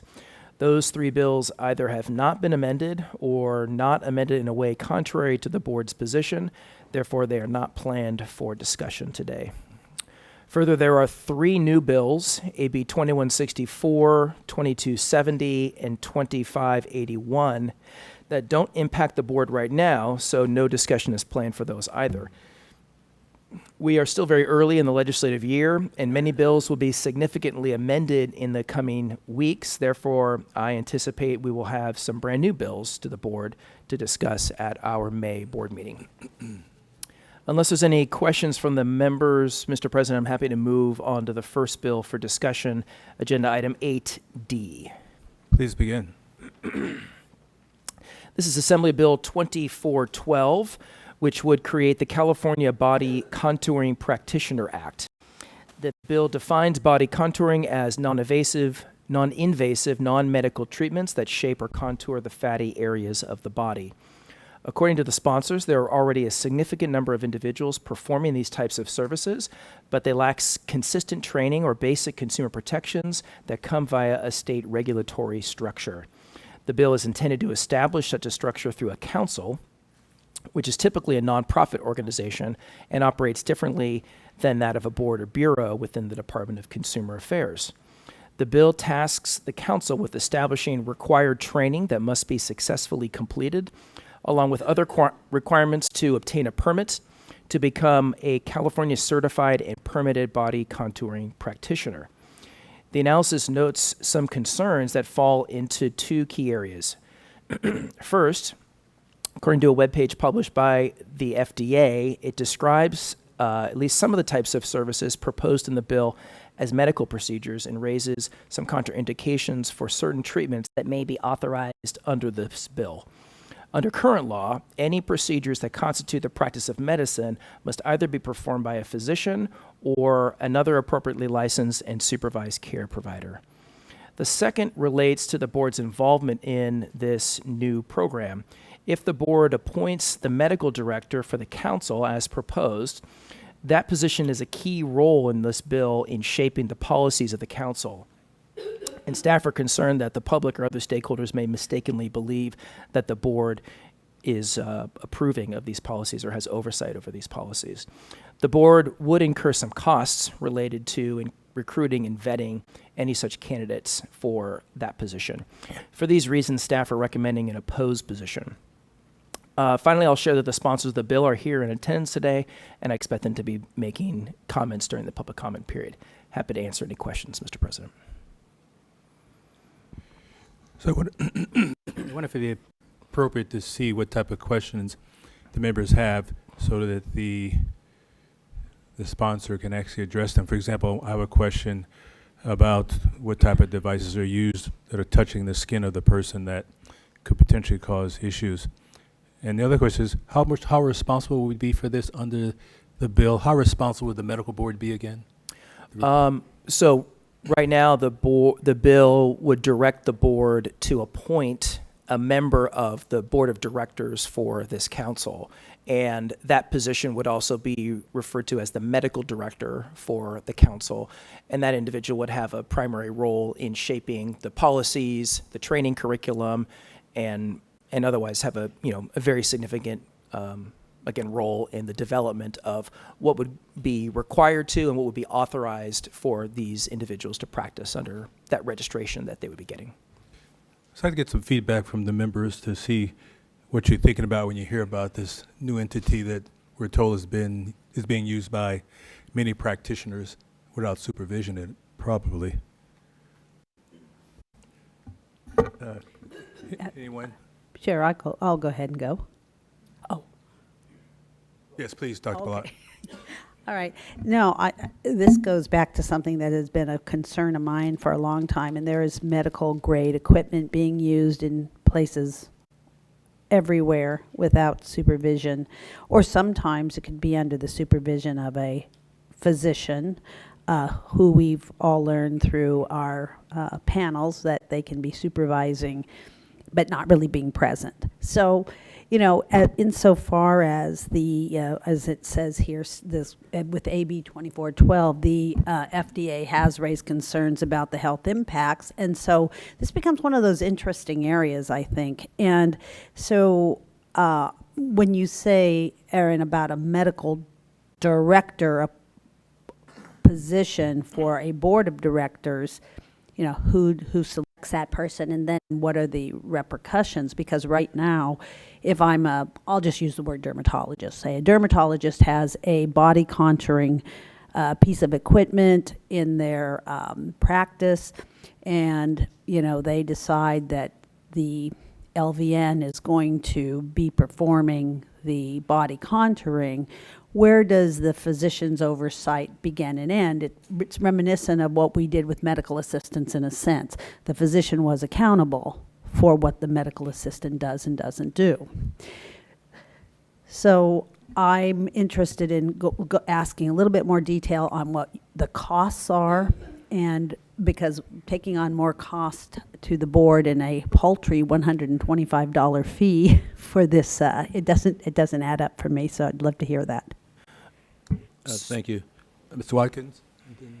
Well, yeah, for me, patient safety concerns are always paramount.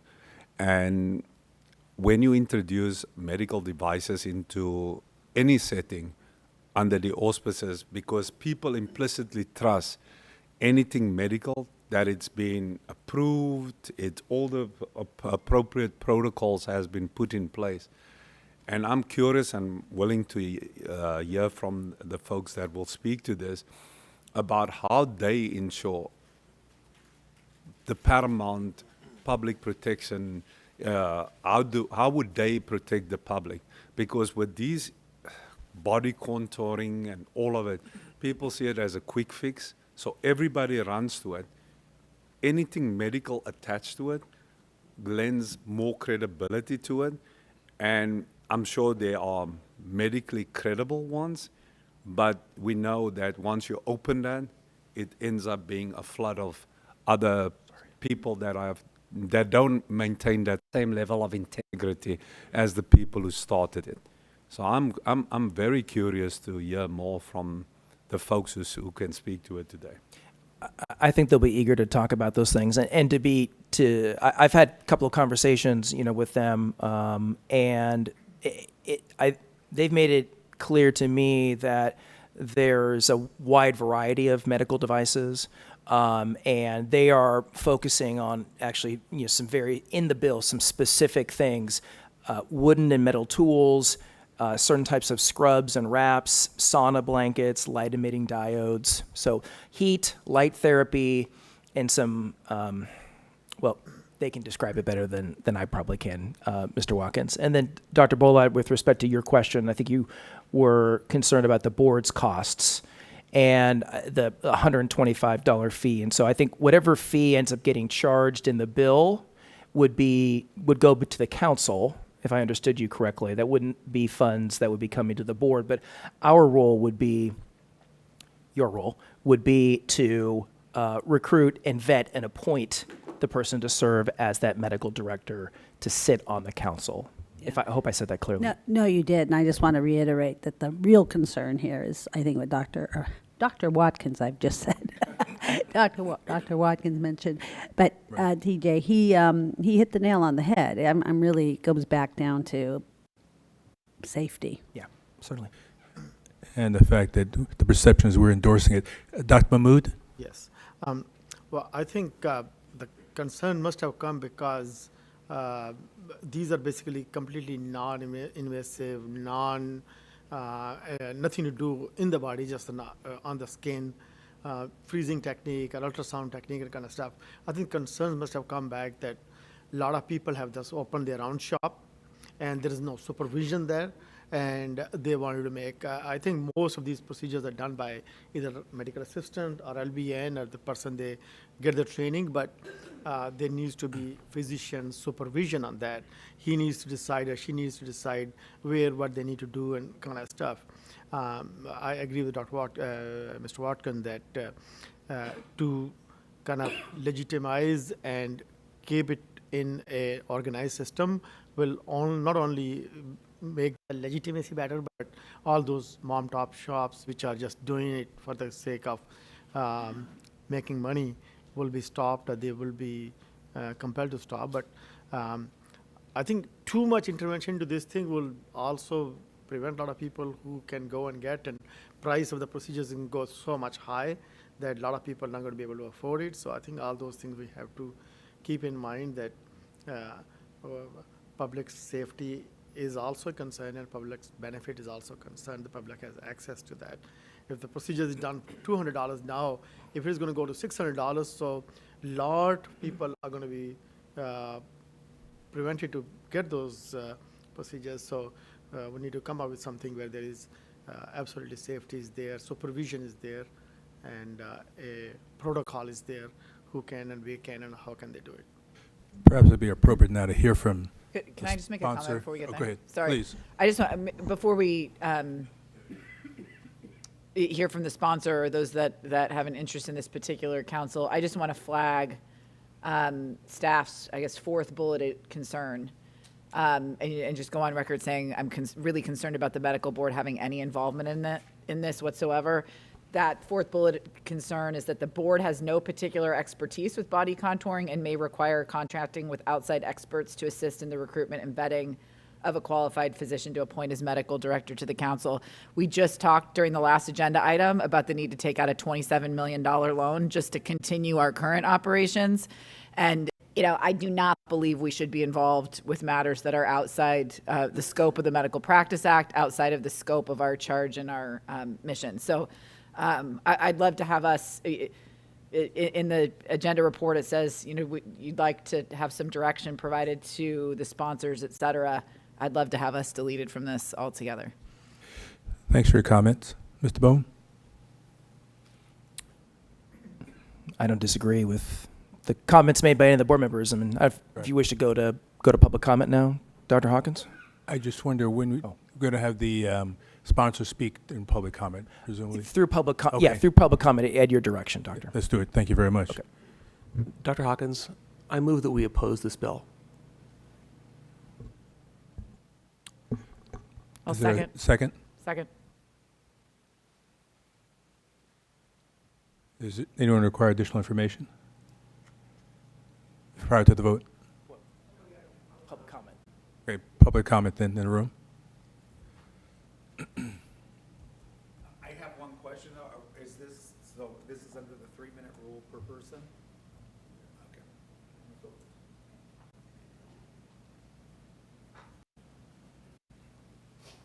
Mr. Bone, I have handouts. Should I give them or leave them for later? either. I don't know that they're gonna have a chance to absorb it, right, right immediately, but.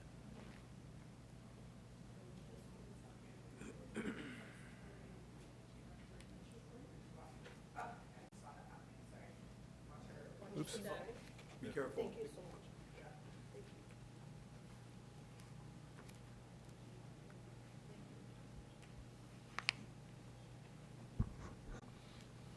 Watch your step right there, please. Yeah, so I tripped there.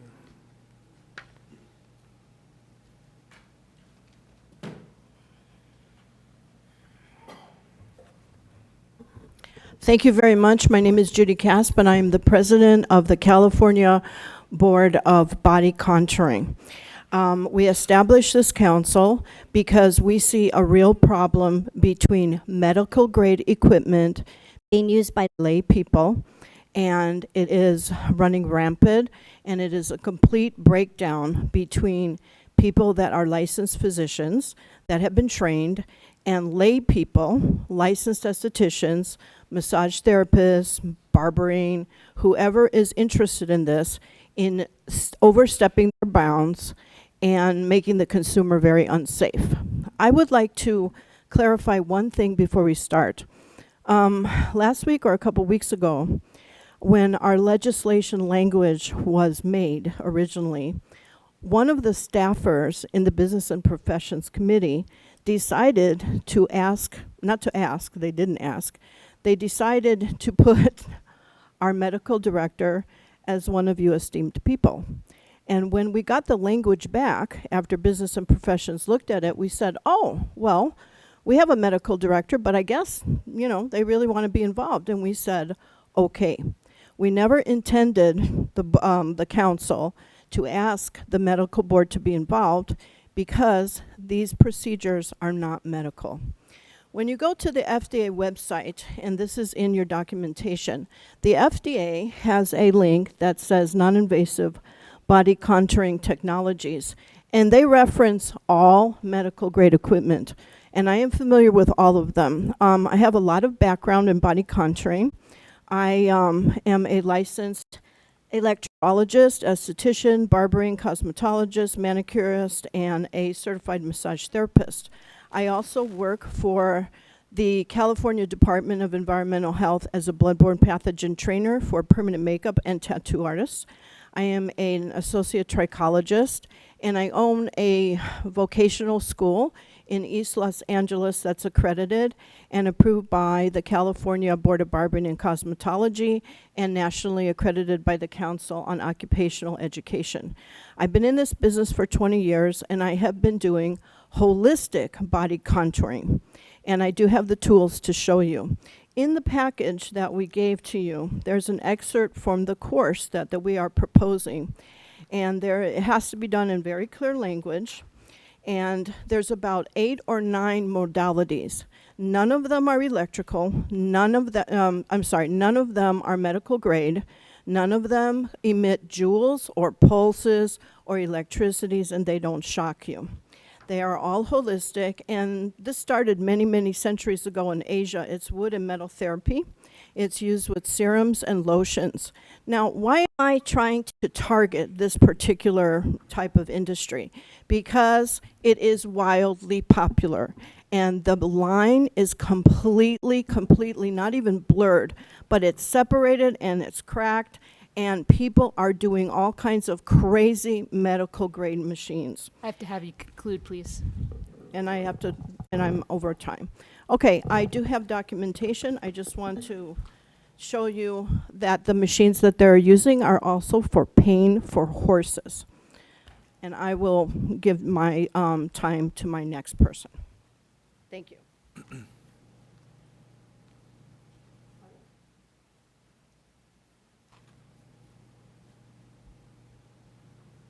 Good afternoon. And by the way, a copy of our testimony is in the packet as well. My name is Mario Solis Maric. First, I want to go back real quick to clarify the council's position on what the FDA is saying. And let's be super clear. We completely agree that lay people should not be using medical grade equipment. And that's what the FDA website addresses. But what we also know is that there's a lot of other practices that don't reach that level. And the concept here is to create the parameters for the legal practice for people to get certified to use these tools, to use them properly, and then to also understand that outside of that practice, there is liability. It's important to recognize the current landscape of the body contouring industry. There are thousands of well-meaning contourists in California who are unknowingly violating the law. They go to TikTok, they're being sold these machines, they're not being told that these machines cannot be used by lay people. They're spending thousands of dollars on phony trainings. They're spending thousands of dollars on equipment. They're creating liability for themselves, and they're creating danger for the consumers. Right now, the plan here is to create a system to train people not just on the use of these tools, but also on the boundaries in which they can safely operate as a trained body contourist. So there is a huge need here. And if we don't do anything, this will continue. This might not solve the problem completely, but it's a step in the right direction. We wanted to work closely with the medical board in this regard. Our original language in the legislation basically stated that we would have a medical director that would serve, one of their duties would be to be a liaison to the medical board. Through the legislative kind of the tweaking process, it came back to us that the board was appointing the medical director. We assumed that that came from the board, so we accepted it, right? We didn't challenge the language when it came back to us from legislative staff. And so, we did not mean to, it kind of backfired on us. We didn't mean to, cross that line or not check in with you. It's just something that kind of happened. So what we're hoping you'll do is table this discussion. We've been working with Aaron. We've had conversations. We told them we're ready to amend this so that these provisions are more suitable to you.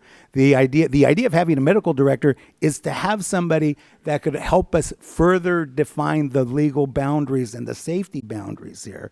It wasn't to foist ourselves into your business or drag you into ours, right?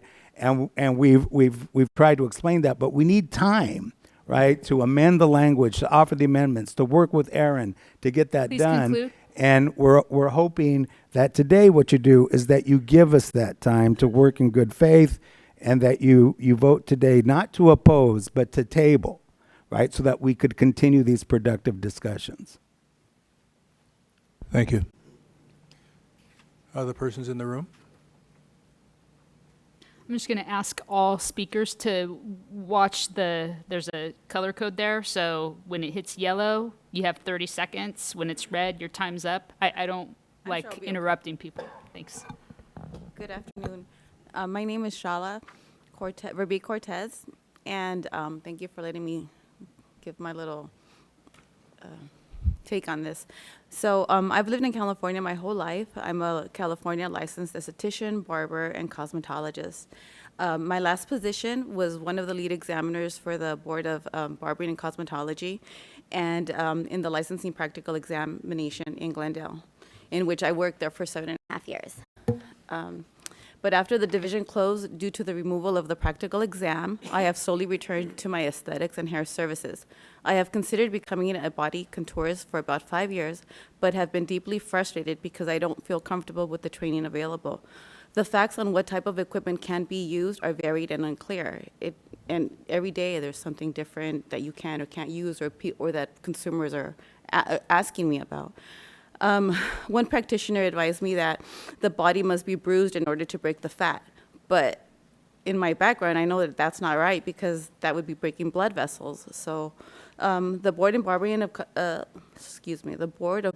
Cosmetology does not allow contouring for a licensed esthetician, because they say that if I use a machine, it is practicing medicine without a license, and I can receive a $1,000 fine.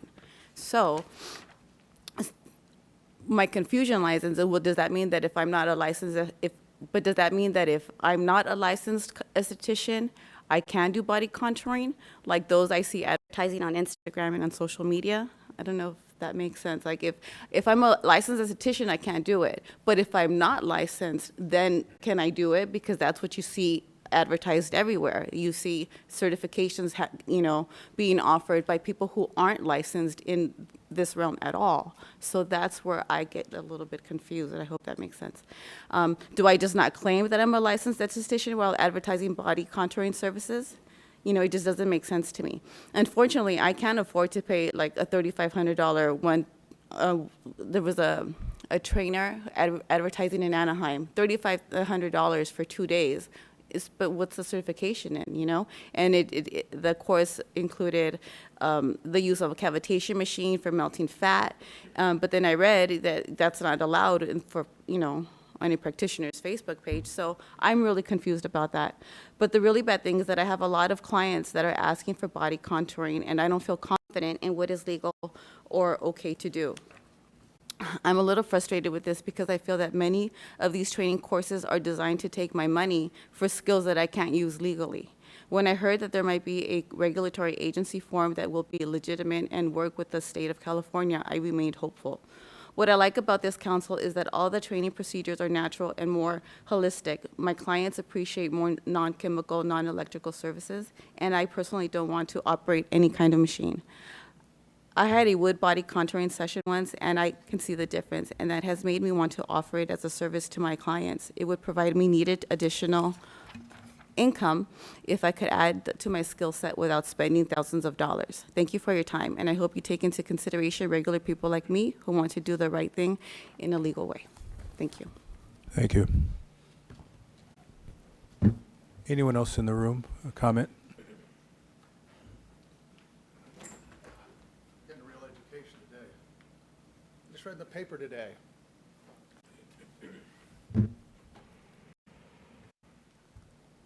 President, members of the board, I just read in the paper this morning, LA Times, and you can imagine face contouring in LA and the beauty and the mystique of always being young in this part of this Southern California. This gentleman opened up a Botox clinic. And then he started doing facelifts, fillers. My daughter, who's an ER nurse, not volunteer, but was hired by one of these firms part-time to do some part-time work to supplement her income. And she went in there and she said, Dad, I couldn't even stay there the first day. They were putting fillers in people's heads, and he said those were so dangerous, they could have caused serious damage, and they weren't trained at all. And there's nobody to verify what they're doing. So this is very important, but I do understand the dilemma you're faced with because you're already being charged by the Attorney General's office, and now they say, well, hey, take care of these people, and maybe you'll be able to survive on the license fees. No, you can't do that. The state has got to recognize that this is a serious problem. People are going to start being really seriously hurt, and you've got to step up. If my doctor, when I went to the doctor after my daughter told me that, I went into his office, and a big sign out, Botox injections. The doctor's now getting into the business because there's a way to make money, and people want it. Now, I don't know if he's trained to do it. He's a doctor, but that doesn't necessarily mean he knows where to stick it in your head and all these other things and how far in and all those things. So we've opened up a giant can of worms. And even the medical profession is not trained to do it, but they say they can. But, it's like anything else. You've got to be trained. You can't do brain surgery if you're not trained. And you can't start sitting injections with these chemicals and these things into people's bodies without the training. The other thing is, the things that the fillers you're putting inside the person's body, how do you know they're legitimate? Where are you getting those supplies? I mean, there's a whole can of worms out there. So I would hope, I don't know if you want to table this, but you really need to send a letter to the Business Professions Committee, my friends over there, and you need to get them to get really serious about doing something about this. But they also have to put some funding sources in there, and they can't necessarily charge people $3,500 to get a license.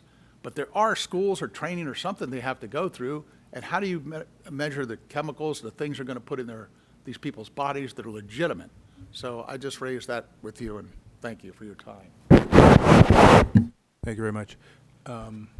WebEx?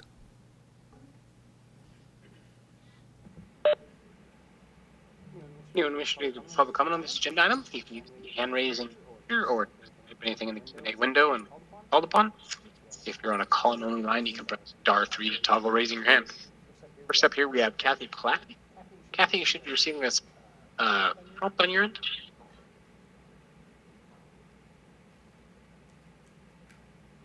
Good afternoon, Kathy. Looks like your line's open. Thank you. Dear esteemed members of the California Medical Board, thank you for allowing me to address the board. My name is Dr. Kathy Palatnik, and I'm very happy to be a part of the California Body Contouring Council. I oversee and consult on the official curriculum and will be a liaison to the medical community. A little bit about me, I was fortunate enough to grow up in Southern California. My pre-medical career began at UCLA, leading the UCLA Heart and Lung Transplant Harvest Team. And I graduated medical school at UCLA and trained in general surgery and now practice as a wound specialist in the Los Angeles area. I'm here today to advocate for the establishment of the California Body Contouring Council, aimed at defining the scope of practice for non-medical practitioners. This council represents a much-needed step forward in ensuring the safety, integrity, and efficacy of body contouring in the state of California. As Judy mentioned, the popularity of body contouring continues to soar as individuals seek the opportunity to enhance their physical appearance and boost their confidence. However, with this rise in demand comes a need for oversight and regulation to protect the well-being of the consumer. The establishment of a council can set clear standards and guidelines for non-medical practitioners with appropriate training and adherence to best practices, as well as overseeing certification requirements, continuing education, and adherence to safety protocols.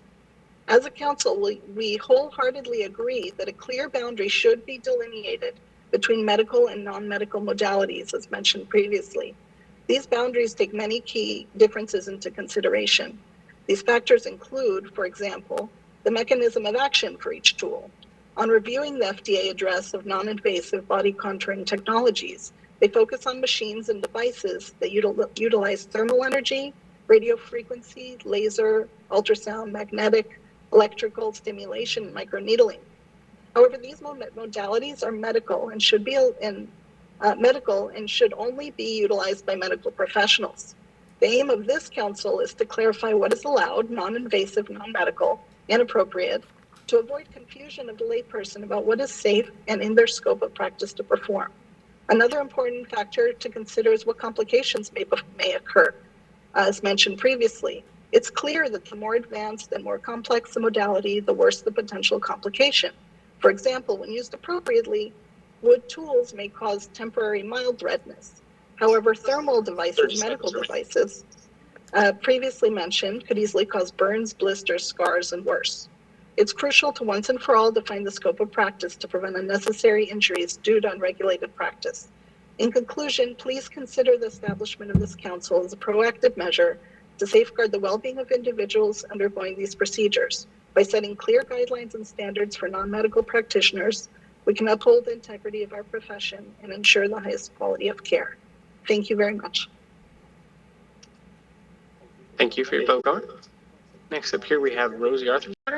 Rosie, you should be receiving that prompt. Hello.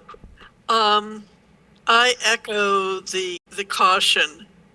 While it's extraordinarily attractive to get rid of unwanted body fat, unfortunately, those who probably need to do so, we're talking about more than 10 or 20 pounds, oftentimes have medical complications, some of which they are unaware of. It affects bleeding and clotting, plus there's the clearance of the debris through the lymph system. There are so many problems that people simply don't know that even if you were to ask them, they wouldn't be able to give you the correct answer.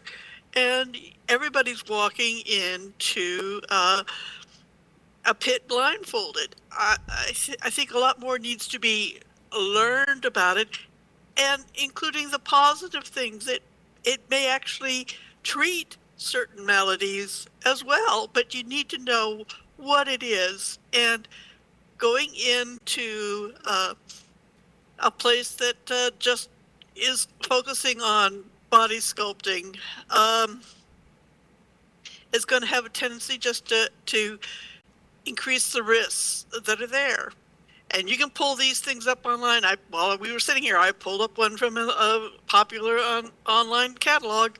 They're there. I can get rid of my bat wings that last, for under $150. I can get rid of them. Just strap those puppies on. But I have a bleeding and clotting disorder, so I wouldn't be able to do it.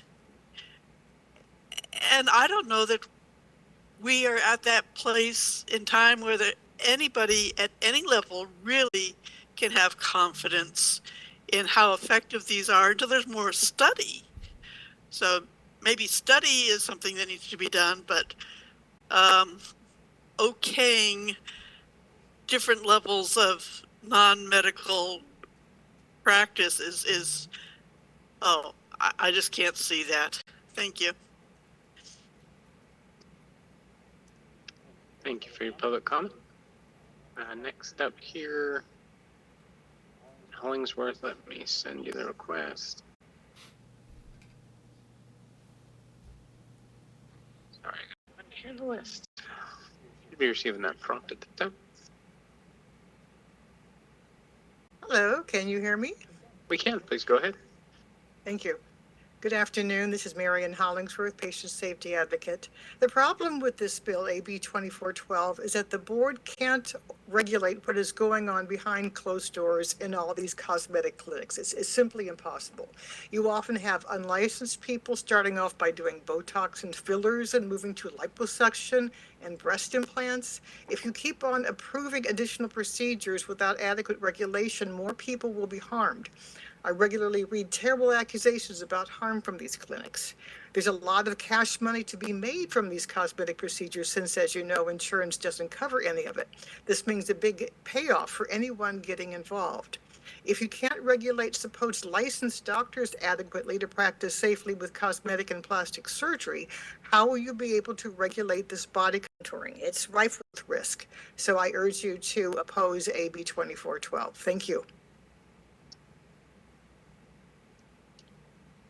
Thank you for your public comment.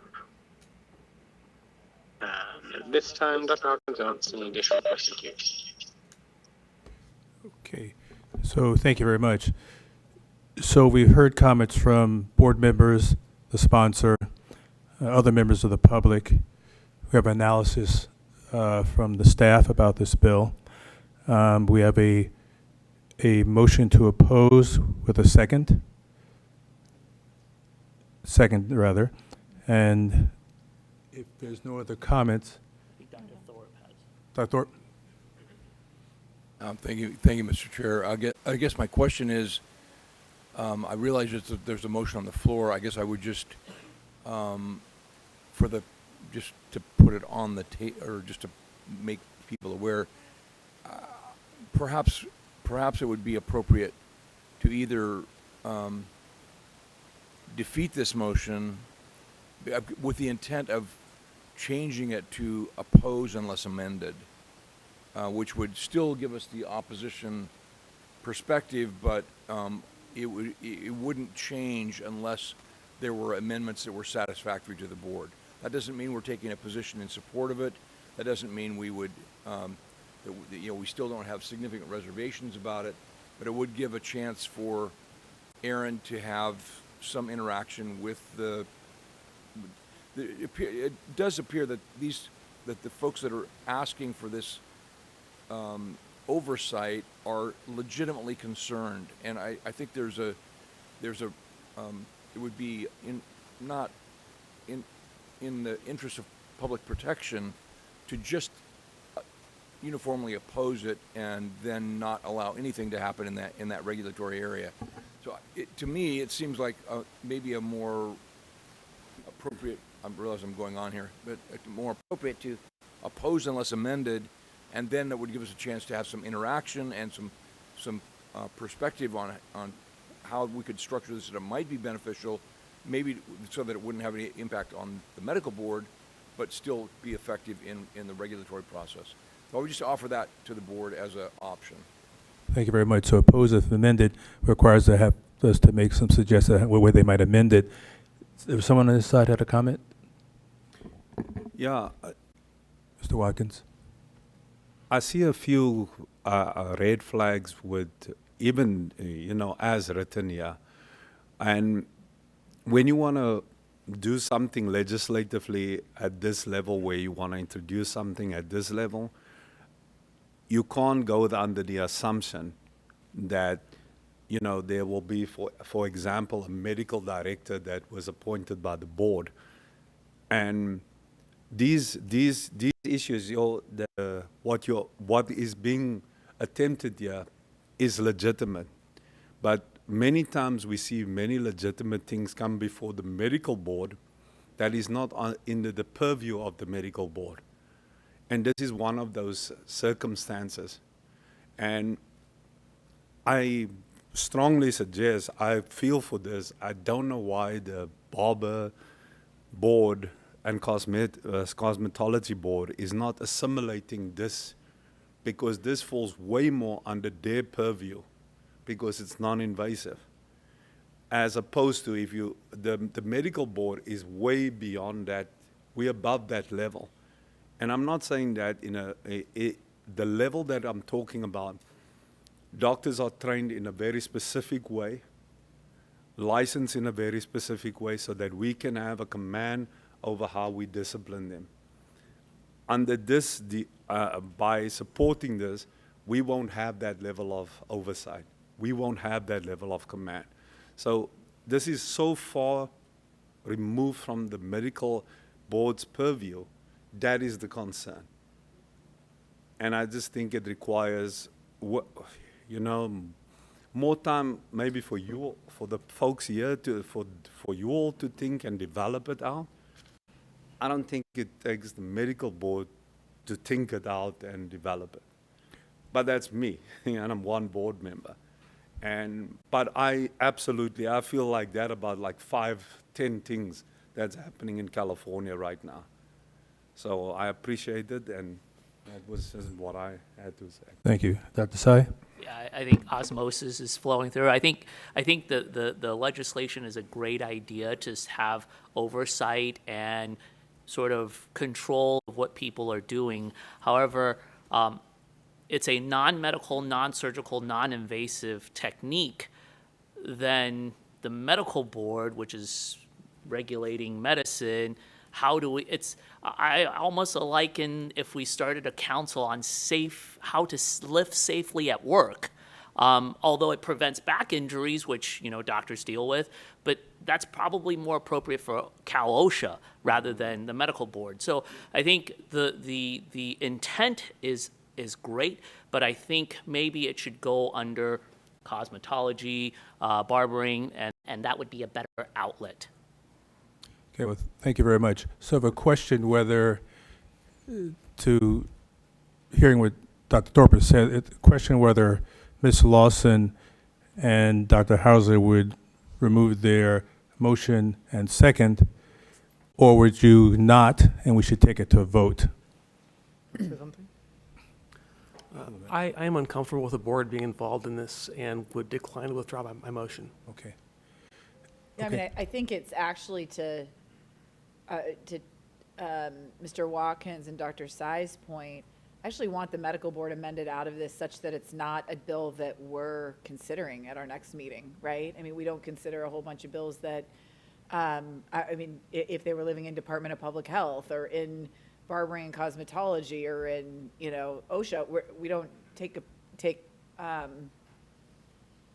have opinions on those or take positions on legislation just because there could be some medical issue at some point, down the road. And so I think I share Dr. Helzer's point of view that I continue to think we should oppose the bill and that hopefully it will be amended in such a way that it doesn't come back to us again. So I don't know, if there's a technical way we can do that, if that makes sense, because if we oppose it, we go on file with our opposition, and then at some point we withdraw that opposition when they amend us out of it altogether, or?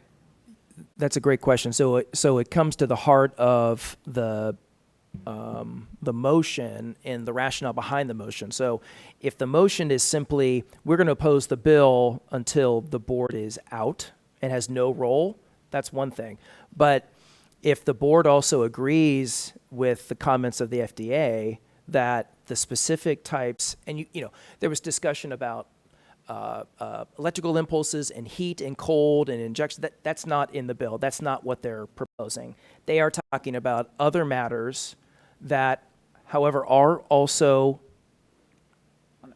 concerns are raised by the FDA. So if the board is in agreement, and the motion and the second are in agreement with both the board's role and what the heart of what they are trying to do, which is to create this regulatory structure around these things that the FDA says is a medical procedure, and we agree with those things, then I think just a straight oppose for both of those reasons makes sense. So it comes back to where the two of you are and what is the basis for your opposition. I mean, I guess my question is, so then say the medical board is excluded. I mean, I guess I don't want the bill to have to carry our opposition for the entirety of the legislative cycle if we truly are not involved and it's not an issue for us because it's been amended out, if that makes sense. Yeah, then I think probably then oppose unless amended would work, which is, hey, we don't believe the board should have any involvement in this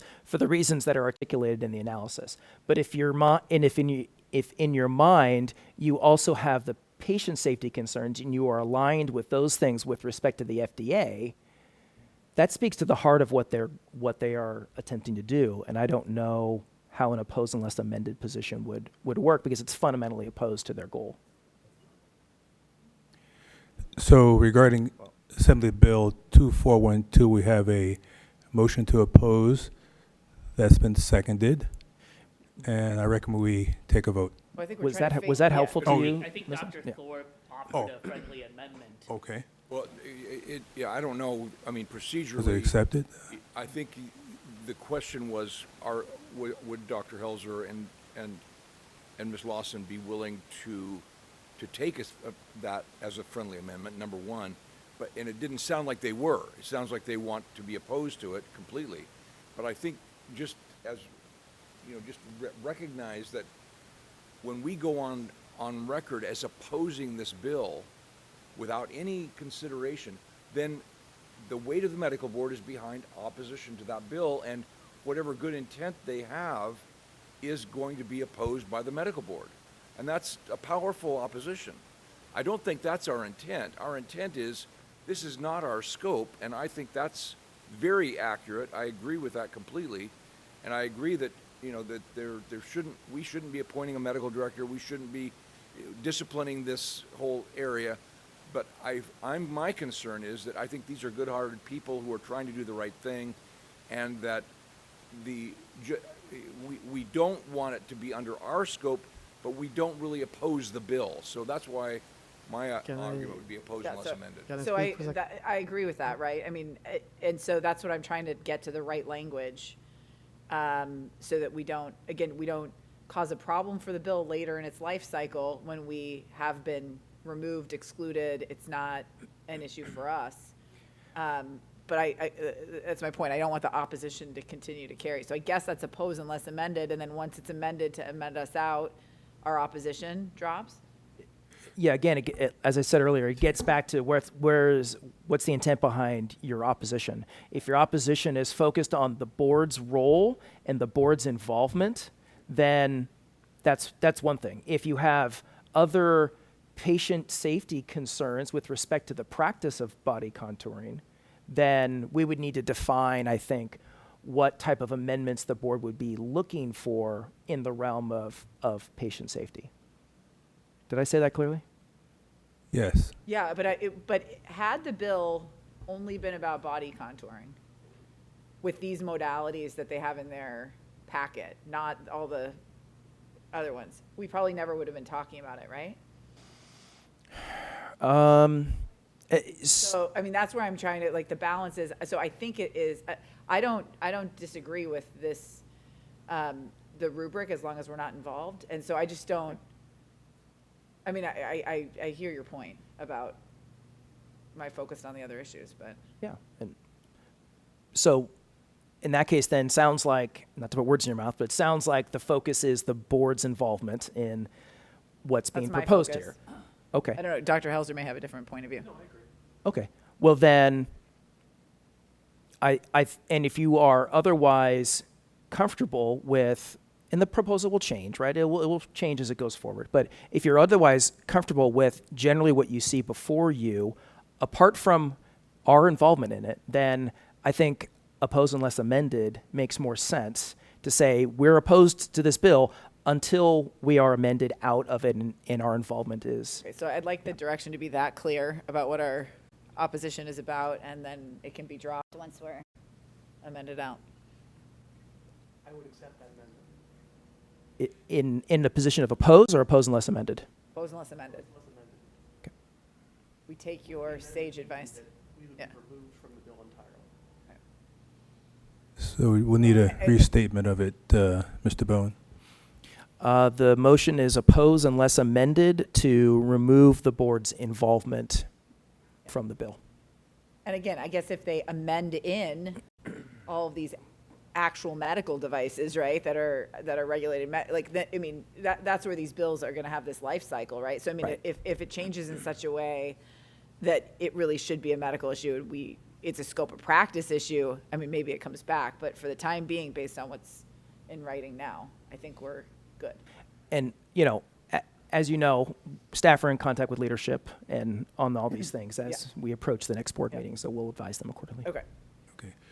So, Ms. Torres, I think we're ready to take a vote. Dr. Bolat, Yes. Dr. Helzer, Yes. Dr. Dingra, Ms. Jong, Ms. Lawson, Yes. Ms. Lubiano, Yes. Dr. Mahmood, Yes. Dr. Thorpe, Yes. Dr. Sai, Yes. Mr. Watkins, Aye. Dr. Yip, Dr. Hawkins. Yes.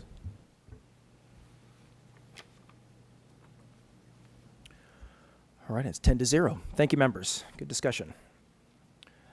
Next up is items 8F and 8G, which we'll be taking simultaneously. One of the bills, AB 2864, will extend by three years the expiration date for the current licensees practicing through the Licensed Physicians from Mexico pilot program. The other bill, AB 2860, would replace the current pilot program with a similar program that will last potentially up to 20 years, which features increasingly large cohorts of licensees who will be issued a 3-year license to work in a federally qualified health center, or FQHC. The analysis highlights the features of the newly proposed program and where it differs from the current pilot program. Before getting into the staff comments, I want the members to know that the staff have had multiple productive conversations with the sponsors to talk through the various aspects of these proposals. And the timing of today's board meeting just happens to come in the midst of those conversations. Therefore, the key outstanding items from those conversations are provided in the staff comments, and we look forward to getting board feedback and direction to help inform the ongoing discussions. In the analysis, we note some key items for the board's consideration today. In licensing, we are suggesting that a renewal fee be paid in connection with the license extension for the 30 current licensees, which happens with physicians and surgeons who are renewing their license. We intend to have additional discussions with the sponsors with respect to the timing of application volume to be submitted throughout the life of the newly proposed program, as that will impact the budgetary authority that we will need to obtain from the legislature and administer our responsibilities. The key challenge to be addressed, and staff do not yet have a recommendation, lies in the area of enforcement. Because the current law for the pilot program and the proposed new program are funded only by philanthropic sources, it creates particular challenges to fund unexpected enforcement costs. As the board knows, sometimes cases can be very costly, and while the board's enforcement costs related to the existing 30 licensees has been very low, it is reasonable to plan for additional expenses as more licenses are contemplated under this proposal. If 1 or 2 costly enforcement actions are necessary with program licensees, that could drain the funds held in the account that have been provided by those philanthropic sources. In that event, without an additional infusion of philanthropic funding, the program would be at risk since the program is not allowed to be funded through the board's contingent fund. The other key enforcement question is what process the board should follow to take disciplinary action. Under the law for the current pilot program, statute provides for a truncated process which authorizes the board to terminate a pilot program license if a complaint has been received which warrants terminating the license pending an investigation and resolution of that complaint. That current authority with that truncated process for the pilot program licensees currently, it's never been used. However, it does beg the question as to whether some other sort of truncated process should be used, or if the board should follow the usual disciplinary process like we do with those who have a traditional physician and surgeon license. I expect that the sponsors will have some thoughts to share during public comment on that matter. The final key area we are seeking board member input on is what should be the role of the board in this new 20 or so year long program. Specifically, whether the board wishes to have any oversight for this role beyond the core work of issuing licenses to qualified applicants and taking appropriate enforcement action. These are significant matters to work through. Therefore, it made sense to me to recommend that you not take a formal position today. Rather, we are seeking input from the board on how to resolve the items noted in the analysis and get any other direction from the board as this proposal is considered by the legislature. Sponsors are here to make comments, and I think they are eager to hear from you as well. And whatever direction that comes from the board, I will communicate to the legislature, and staff will certainly report back on our progress at the next board meeting. With that, happy to answer any questions, Dr. Hawkins. Sorry, so Mr. Bone, could I get you to state specifically what you want us to consider today, what you want help with? So in the comments section, that's near the bottom of page 5, follows the discussion of what the proposals are. Those are the areas there, and I touched them as well. Licensing, enforcement, and then just kind of more globally, do we, like with the current pilot program, we've been managing some, and Ms. O'Connor can speak to this more competently than I can, working with UC Davis on the oversight process and their reviews. Do we wish to do something like that for the board, or should we handle it more akin to the traditional physician and surgeon licenses? Issue the license, conduct a discipline. Thank you. Comments from the members? I mean, I guess I can start with comments, and it would be helpful then when we hear from the sponsor to help us think through this. So with respect to the ongoing role of the board, I mean, this really does seem to me more akin to a program that, a nonprofit or NGO would be proposing and administering, right? And yes, we'd be the licensing agency, or the consumer protection oversight agency for these physicians, but we would be out of the management and of the program itself in the way that we're currently involved. I will say I'm pleased with the success of this. I'm pleased we finally got it off the ground after all of these years. I sort of saved from the coverage in the media. I mean, I don't have any on-the-ground knowledge of what's going on in these clinics, but it seems quite positive, and it does seem to be filling a gap and a need here in California. I certainly don't want that to be cut off, but it does seem like the type of need that, I mean, again, maybe one of these clinics or one of the organizations that deals with rural healthcare, that sort of thing, would be the program administrator, and again, we'd be the licensing agency for the physicians. So that's a comment on that piece under your comments. And that sort of goes to this appropriate funding from philanthropic sources or what have you. It would get us out of the, I guess, management. I mean, I know one of the biggest obstacles, I guess, to get the program up and running was finding, I guess, UC Davis to do the review of the program and figuring out how that was going to be funded and having the money in the bank and all of those things. And those are just big hurdles for the medical board to manage. Again, would love for us to be out of the business of doing that. Those are my comments. Thank you for that. Other comments? Dr. Ballot? Yeah, this is, I guess, more of a, and I don't understand the law on this. If you're on an O or H visa, right, and you have, let's say, unfortunately, something happens, something goes south for whatever reason. And I'm thinking about the enforcement piece.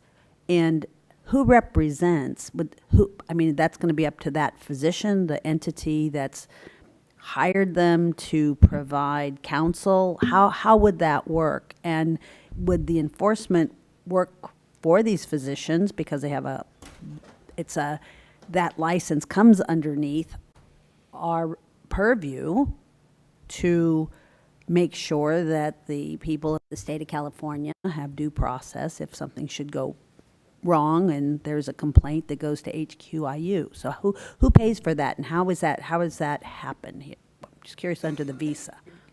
Could you clarify, Doctor, who pays for what? Pays for the counsel, like in other words, I'm here on an H visa. What, I guess, how do I say this?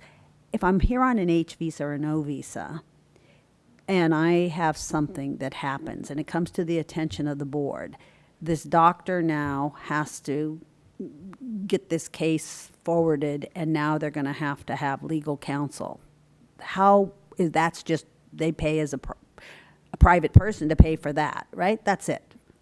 Yeah, I mean, just like any other process.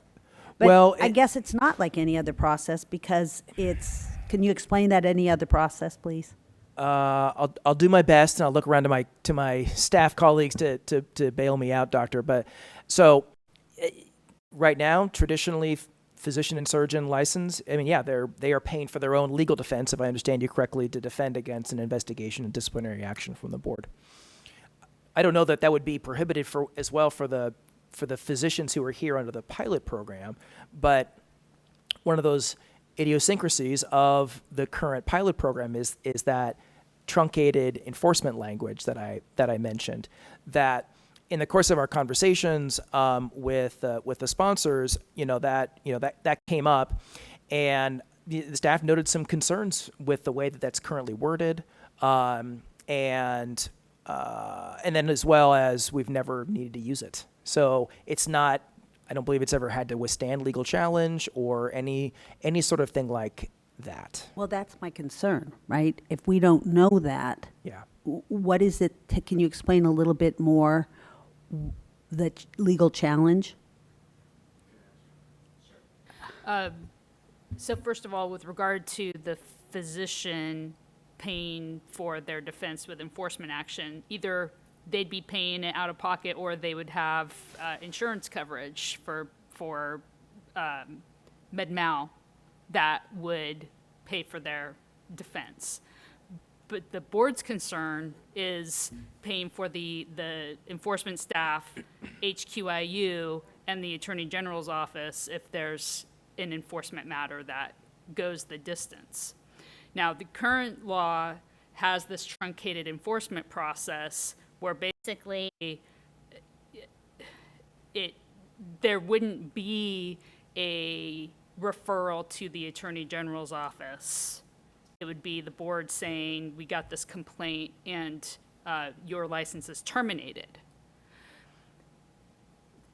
I'm not sure that that's exactly how people contemplated that would work. And so it's raised a concern as to whether if the board actually did that, would that then trigger a filing of a writ or a civil lawsuit for violation of due process? Because folks have moved their families here, their practice here, and we're concerned about fairness and the physicians themselves having due process.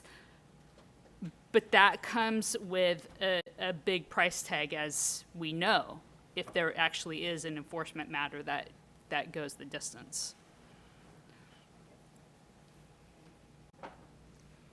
Thank you. Additional comments or questions?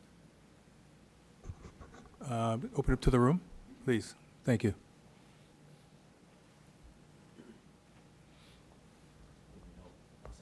Let me help bring some clarity. Arnold Torres wrote the original legislation in 1998 and revived it with Dr. Cuevas from Clínicas del Valle de Salinas in 2016.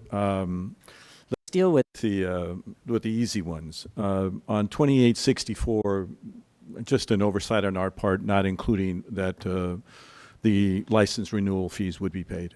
So whatever the license renewal fees are, we will definitely pay them for the 30 doctors that we're requesting for extension.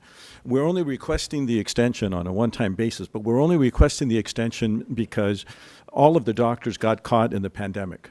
So the investment that the clinics made of paying for the recruitment cost and paying for the visa cost, they were never really effectively able to recapture. Because for the first year and a half, they weren't really seeing the number of patients. I provided all of you with a copy of the report that I prepared on productivity, on access. The access is unbelievable. We've doubled almost those numbers now since the report that we issued, which was at the end of September. So it is doing exactly what the program, what we said it would do when we wrote the bill. It is creating the access to populations that otherwise would not have access to the system of any type. And it's seen other patients. I think you'll see in the LA Times article, which was, as Ms. Lawson referred, very, very positive coverage, that they see a lot of non-Spanish speaking patients as well. So it isn't as if they are ethnocentric in their focus. They have to see everyone. I'm going to request at your discretion, Chairman Hawkins, that I be given 6 minutes because it's two bills. I know you would say yes. Thank you very much. I appreciate that. So I wanted to make sure that that issue is taken, that we don't have a problem with that. The second issue, in my opinion, which I don't think you have a problem either, is what Ms. Lawson said. You're really not in the business of doing anything. What the board does, which we pay, is you make sure that the documentation that is required in the bill, which is board certification. We've already proven to the board previously that the board certification process in Mexico is almost identical to the board certification process in California in terms of the metrics, in terms of what goes into development of a board certification exam and what goes into the scoring of those exams. The paper was done by Mexico by 3 different national councils which apply the board certification exams. It was published in their Journal of Internal Medicine, and the only difference that we found was that in Mexico you must be recertified every 3 years for every medical specialty, with the exception of maybe 2, which are very super duper specialties. Other than that, you must be recertified every 3 years, and you can be recertified in the same fashion that you are in the United States. There are 3 means of being able to do that. There's no difference in that. It's identical. So we don't have to go through that all over again. But what we do require the board to do, which we pay, is to review all documents that are required from primary source, that they are coming from the primary source. They're coming from the specific consejos that do the board certification. They're coming from the federal government that issue the medical license, the transcripts from the universities that they went to school at and graduated from. All of those things have to come in. All of those things have to be confirmed by the board staff. In addition, we have increased, and the staff did a great job in their analysis, of being able to point out the things that we've increased. We learned from the peer reviews that our clinics do already. You have been beaten up all day today on enforcement. Feel a little bit comfortable with us because we believe the best way to avoid malpractice is to prevent it. And the only way to prevent it is to monitor the doctors all the time.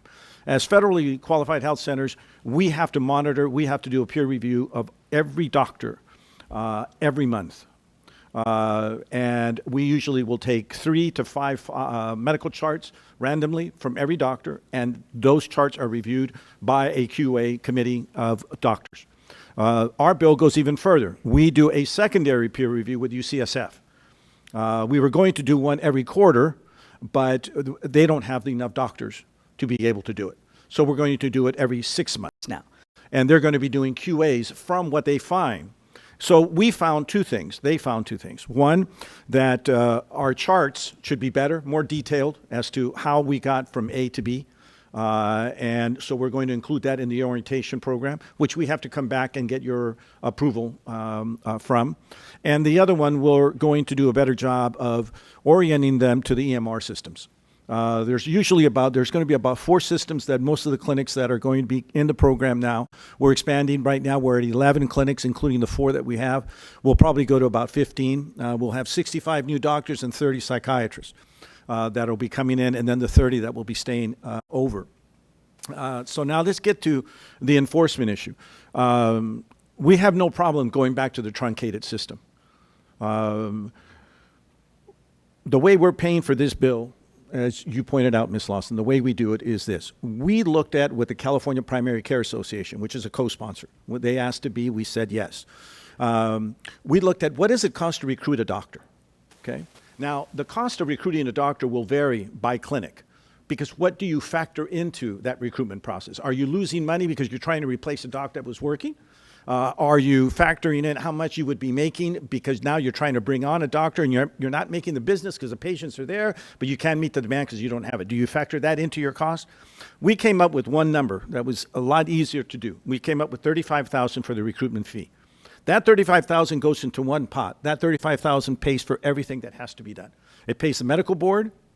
It pays UCSF, which is $2,088 per doctor to do their reviews. And their QA sessions every 6 months. It pays for all of the translations of the documents that have to be done for the visas.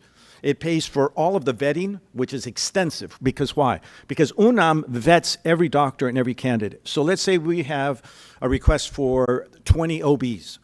The OBs have to be JCO, they have to have practice at a JCO certified accredited hospital in Mexico. They have to be a member of ACOG. 15 seconds. That's 6 minutes or 3? That's okay, good. over 6. All right, well, give me back 10 because you're killing me with the time and having to defend myself.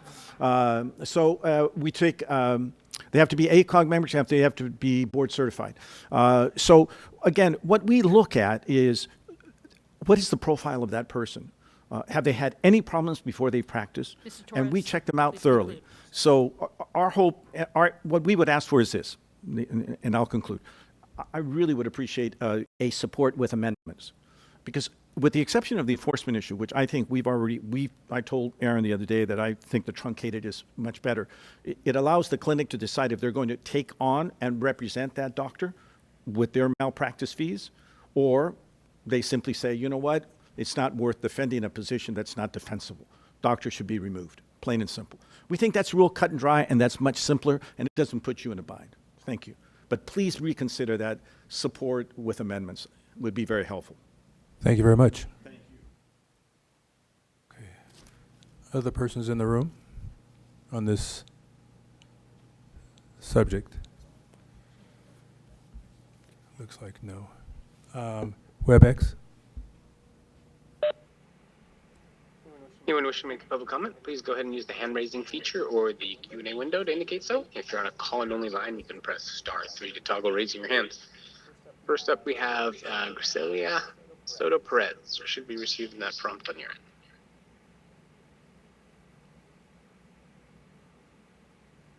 end. My name is Graciela Soto Perez. I am the Chief Executive Officer of Alternate Centers for Health. We're located in Tulare, California, the Central Valley. And we are one of the 4 clinics that brought the doctors from Mexico. We currently have 6 practicing. We were allotted 7, and we have 2 OBGYNs, 4 pediatricians, 1 family medicine, and they've been a wonderful asset. They came during times that were very difficult and challenging for us during COVID. We have a large Hispanic monolingual speaking community as well. Portuguese as well, and the community has been very receptive. These doctors were able to convince many patients to get vaccinated for COVID, the fear of vaccination. Up to this day, they have seen over 34,000 visits since they've started, and those are visits that would not have been, patients that would not have received care had it not been for them. And so some of them have subspecialties, some are pulmonologists, some cardiologists, some are other specialties, so they're even more so asset. A pediatric with pulmonology in our valley, where we have a lot of dairy. We're Tulare County is #1 for agriculture in the United States, so we have a high poverty population. And so taking care of our entire population here, regardless of race, anybody that comes through our doors, has been an asset, and they've been wonderful. They speak English as well fluently. They charted the EMR. They emerged and did really well. And we do have some on call as well right now. So thank you for your support. Thank you for your public comment. Next up here, we have a calling user from the 831 area code. If you receive a prompt to press *6 on your line.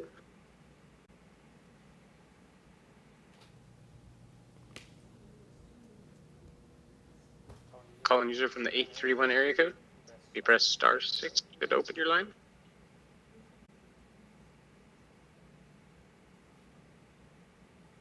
There we go.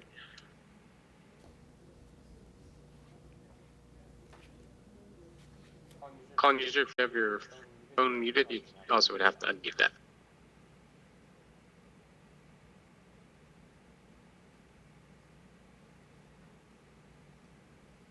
Okay, we're going to move on here to Arcadio Viveros. You should be receiving the prompt on your end.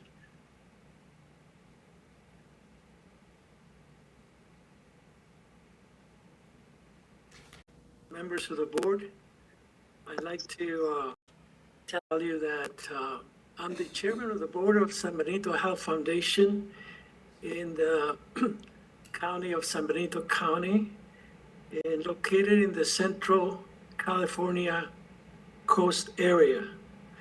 We're one of the clinics that have been blessed with the Physicians from Mexico program.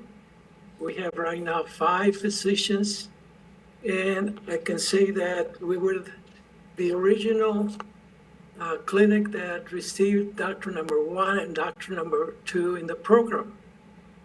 The blessing of the services that this population has received in this area has been wonderful. We have 32,681 patient visits that they have served the community so far since 2021 when the program started. And we're here to support the program and ask the medical board to continue the program in support of the AB 2860 and AB 2864. In particular, importance that has to be with the AB 2864 is that some of the physicians that we have, their license is expiring before the January 1st of next year. And so we need to have an urgency request so that the governor of the state of California can approve a stay for them to continue practicing. And that's concurrent with the AB 2860, which will basically start a new licensing for all the physicians to be renewed for 3 additional years. But there's this limbo period of time that 2 of our physicians their visa will expire and their license will expire. So we're asking the board to support us in the urgency clause so that the governor can sign it, and so we will not lose 30 seconds remain. And thank you very much for your time, and please support the access to health care in California for the most needed population of the state, a growing population that requires a lot of access to primary care and dental care. Thank you for your public comment. Next up here, we have Olga Pedro. Olga should be receiving that prompt on you. Padron. Good afternoon. I'm a family physician from Mexico, part of the program AB 1045. I work at Greenfield, California, and most of my patients are Hispanic, indigenous people who work in the fields and speak their own languages, like Triqui and Mixtec. I arrived on May 2021 during one of the worst moments of the pandemic. Our licenses were stalled for 11 months, so we helped with vaccination and testing while we waiting. Seeing a dozen people confused in line for testing, that's when it hit me. They didn't understand my explanation, and I had to learn tricky so I could understand them better, so I could treat them better.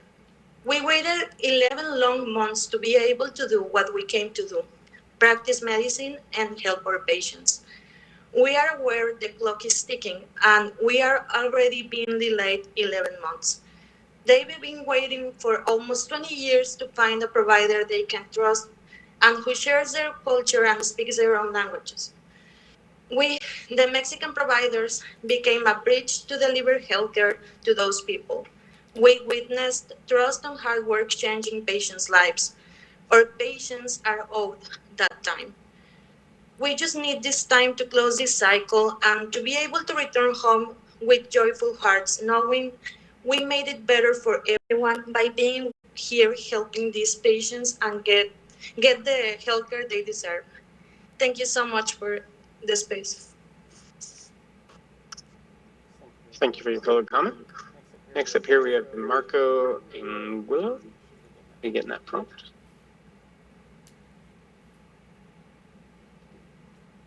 Sorry, Marco Angulo. Are you there?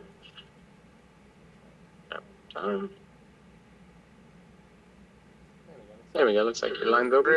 My name is Dr. Marco Angulo. I'm a family medicine doctor and the medical director of medical education at Ultimate Health Services. If you've never heard of Ultimate, that's okay. We're the largest federally qualified health center in California, and we take care of approximately 500,000 patients. So our organization is over 50 years old, and we started with one clinic in East LA in 1969. The majority of our patients are all Medicaid, are 80% Medicaid, and they're all Spanish speaking. And the majority of us that are practicing medicine at Ultimate are fulfilling our lifelong dream of seeing these patients. These same patients that remind us of our family members. Yo también hablo español, and I know my patients appreciate this. I'm a product of pipeline programs and have dedicated my entire career not only to serve the medically underserved community, but also to build the next generation of physicians to do the same. I worked in pipeline programs for over 20 years. California has spent so much money on pipeline programs in making sure that we have enough doctors to work in these under-resourced areas. And it's unfortunate to say that the needle has not moved in filling the needs and having enough physicians practicing in these communities. And we're continuously falling short of training physicians that come from these communities. In fact, when I was preparing for pre-med in 2000, there was 6% Latino physicians. Today, there are 6% Latino physicians. And we have a growing population of California now hitting 40% Latinos. So our efforts at Ultimate are to continue to train our own. We have residency programs. We partner with USC for residencies, CHLA for our pediatric residencies. This will not stop. Our communities deserve this. And I'll be honest though, we desperately need help. We don't have enough doctors for our patients. And the people that are the most affected by this, the shortage of physicians, are our patients and our burned out doctors that are already here practicing. So recently at Ultimate, we became involved with the program here that brings the doctors from Mexico for 3 years and has helped fill these gaps for access. It was through that Assembly Bill 1045 and through you and you licensing the 30 doctors. Thank you for this. Thank you. Thank you. Ultimate has been blessed to have seven of these doctors as part of our clinics. And I'm going to be truthful with you. At first, I was skeptical and had a lot of questions. My title is Medical Director of Medical Education. I got to make sure we're giving the best to our patients. And I'm here to tell you that I'm converted and I'm convinced. These doctors have been with us for over a year now, and they have performed above average on patient satisfaction and equivalent to their peers in HEDIS measures like diabetes and hypertension. They're great doctors. And I would truly trust my family members to them as well. They've truly helped narrow the gap with our care and have helped lift the burden for our physicians that are working now. For this, I hope you continue to support this much needed program. This is such a critical stage that we need to work at both ends of the spectrum. And I just want to thank you for your time and thank you for what you've done. Thank you for your public comment. Going back here to the 831 area code. Try this again. If you go ahead and press *6, you should be able to unmute.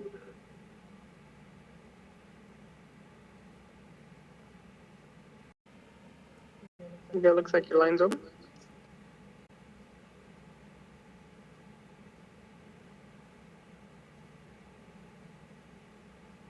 Caller from the 831 area code. Your line's open. If your phone's on mute, you won't be able to talk. So I queue back up.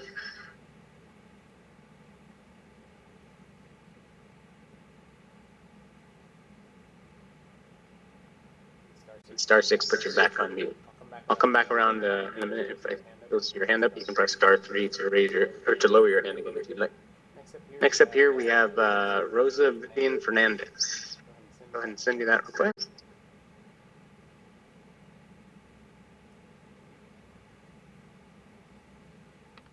Good afternoon, Rosa. Are you there?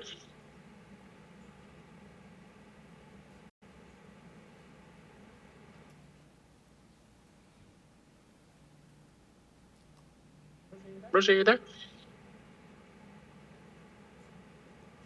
Audio coming through. Come back around to Rosa too. Laura Stapleman, sending you the request.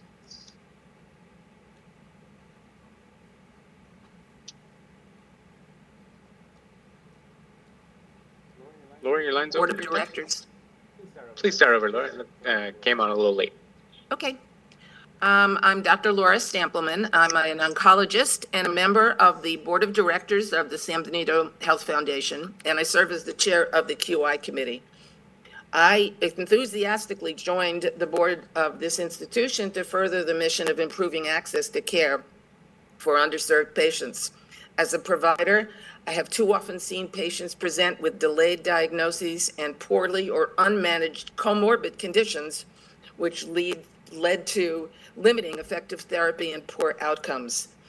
The AB 1045 physician program has been a tremendous success for our clinic. We have, as has been mentioned before, had 35,000 patient visits.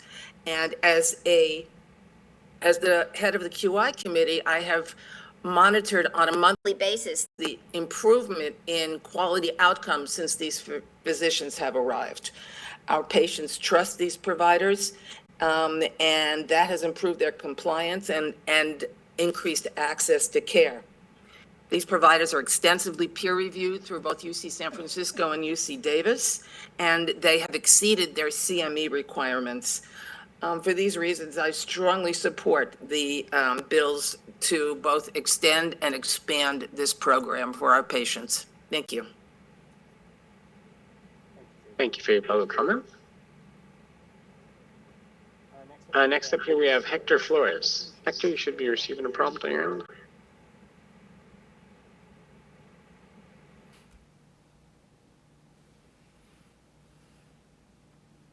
Afternoon, Hector. It looks like your line's open.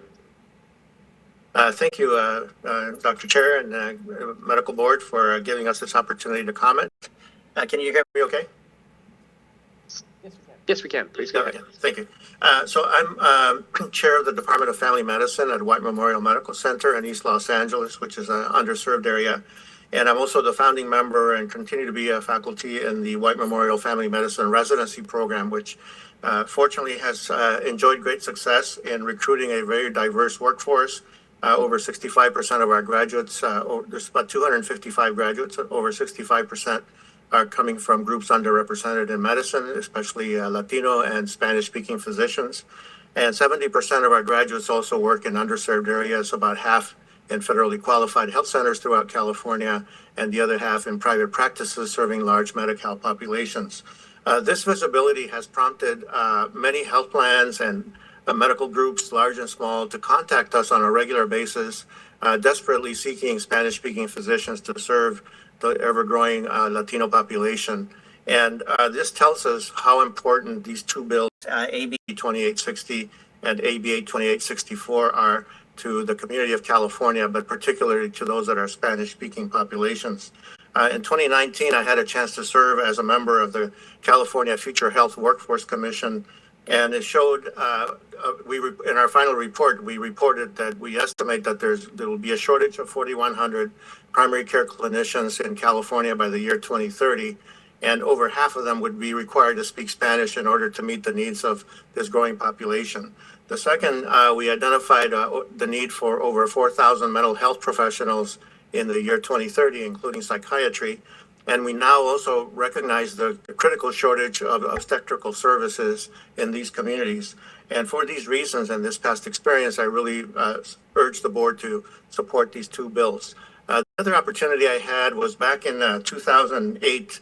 I had the privilege of working with Dr. Patrick Dowling, and we met with the then board vice president, Barbara Yaroslavsky, who became a great champion for the UCLA International Medical Graduate Program. And I see AB 1045 and its renewal as a complement to what UCLA has been able to accomplish with the international medical graduates. So I urge your support of AB 2860 and AB 2064. Thank you very much.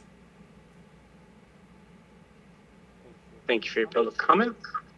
I'm going to try the call-in user on the 831 area code one more time. Oh, just disappeared. Okay. We got Dennis Cuevas Romero here. Dennis, you should be receiving that prompt. Board members, Dennis Cuevas Romero. I'm the Vice President of Government Affairs at the California Primary Care Association, proud co-sponsors of both pieces of legislation. CPCA represents nearly 1,300 community health centers throughout the state, including federally qualified health centers. Our health centers provide care to more than 7.7 million patients throughout the state, and providing care to nearly a third of the Medi-Cal population. 53% of those patients are of Latina descent. Our health centers are major locations where underserved communities receive their care, and these two pieces of legislation in this program is critical for providing this care.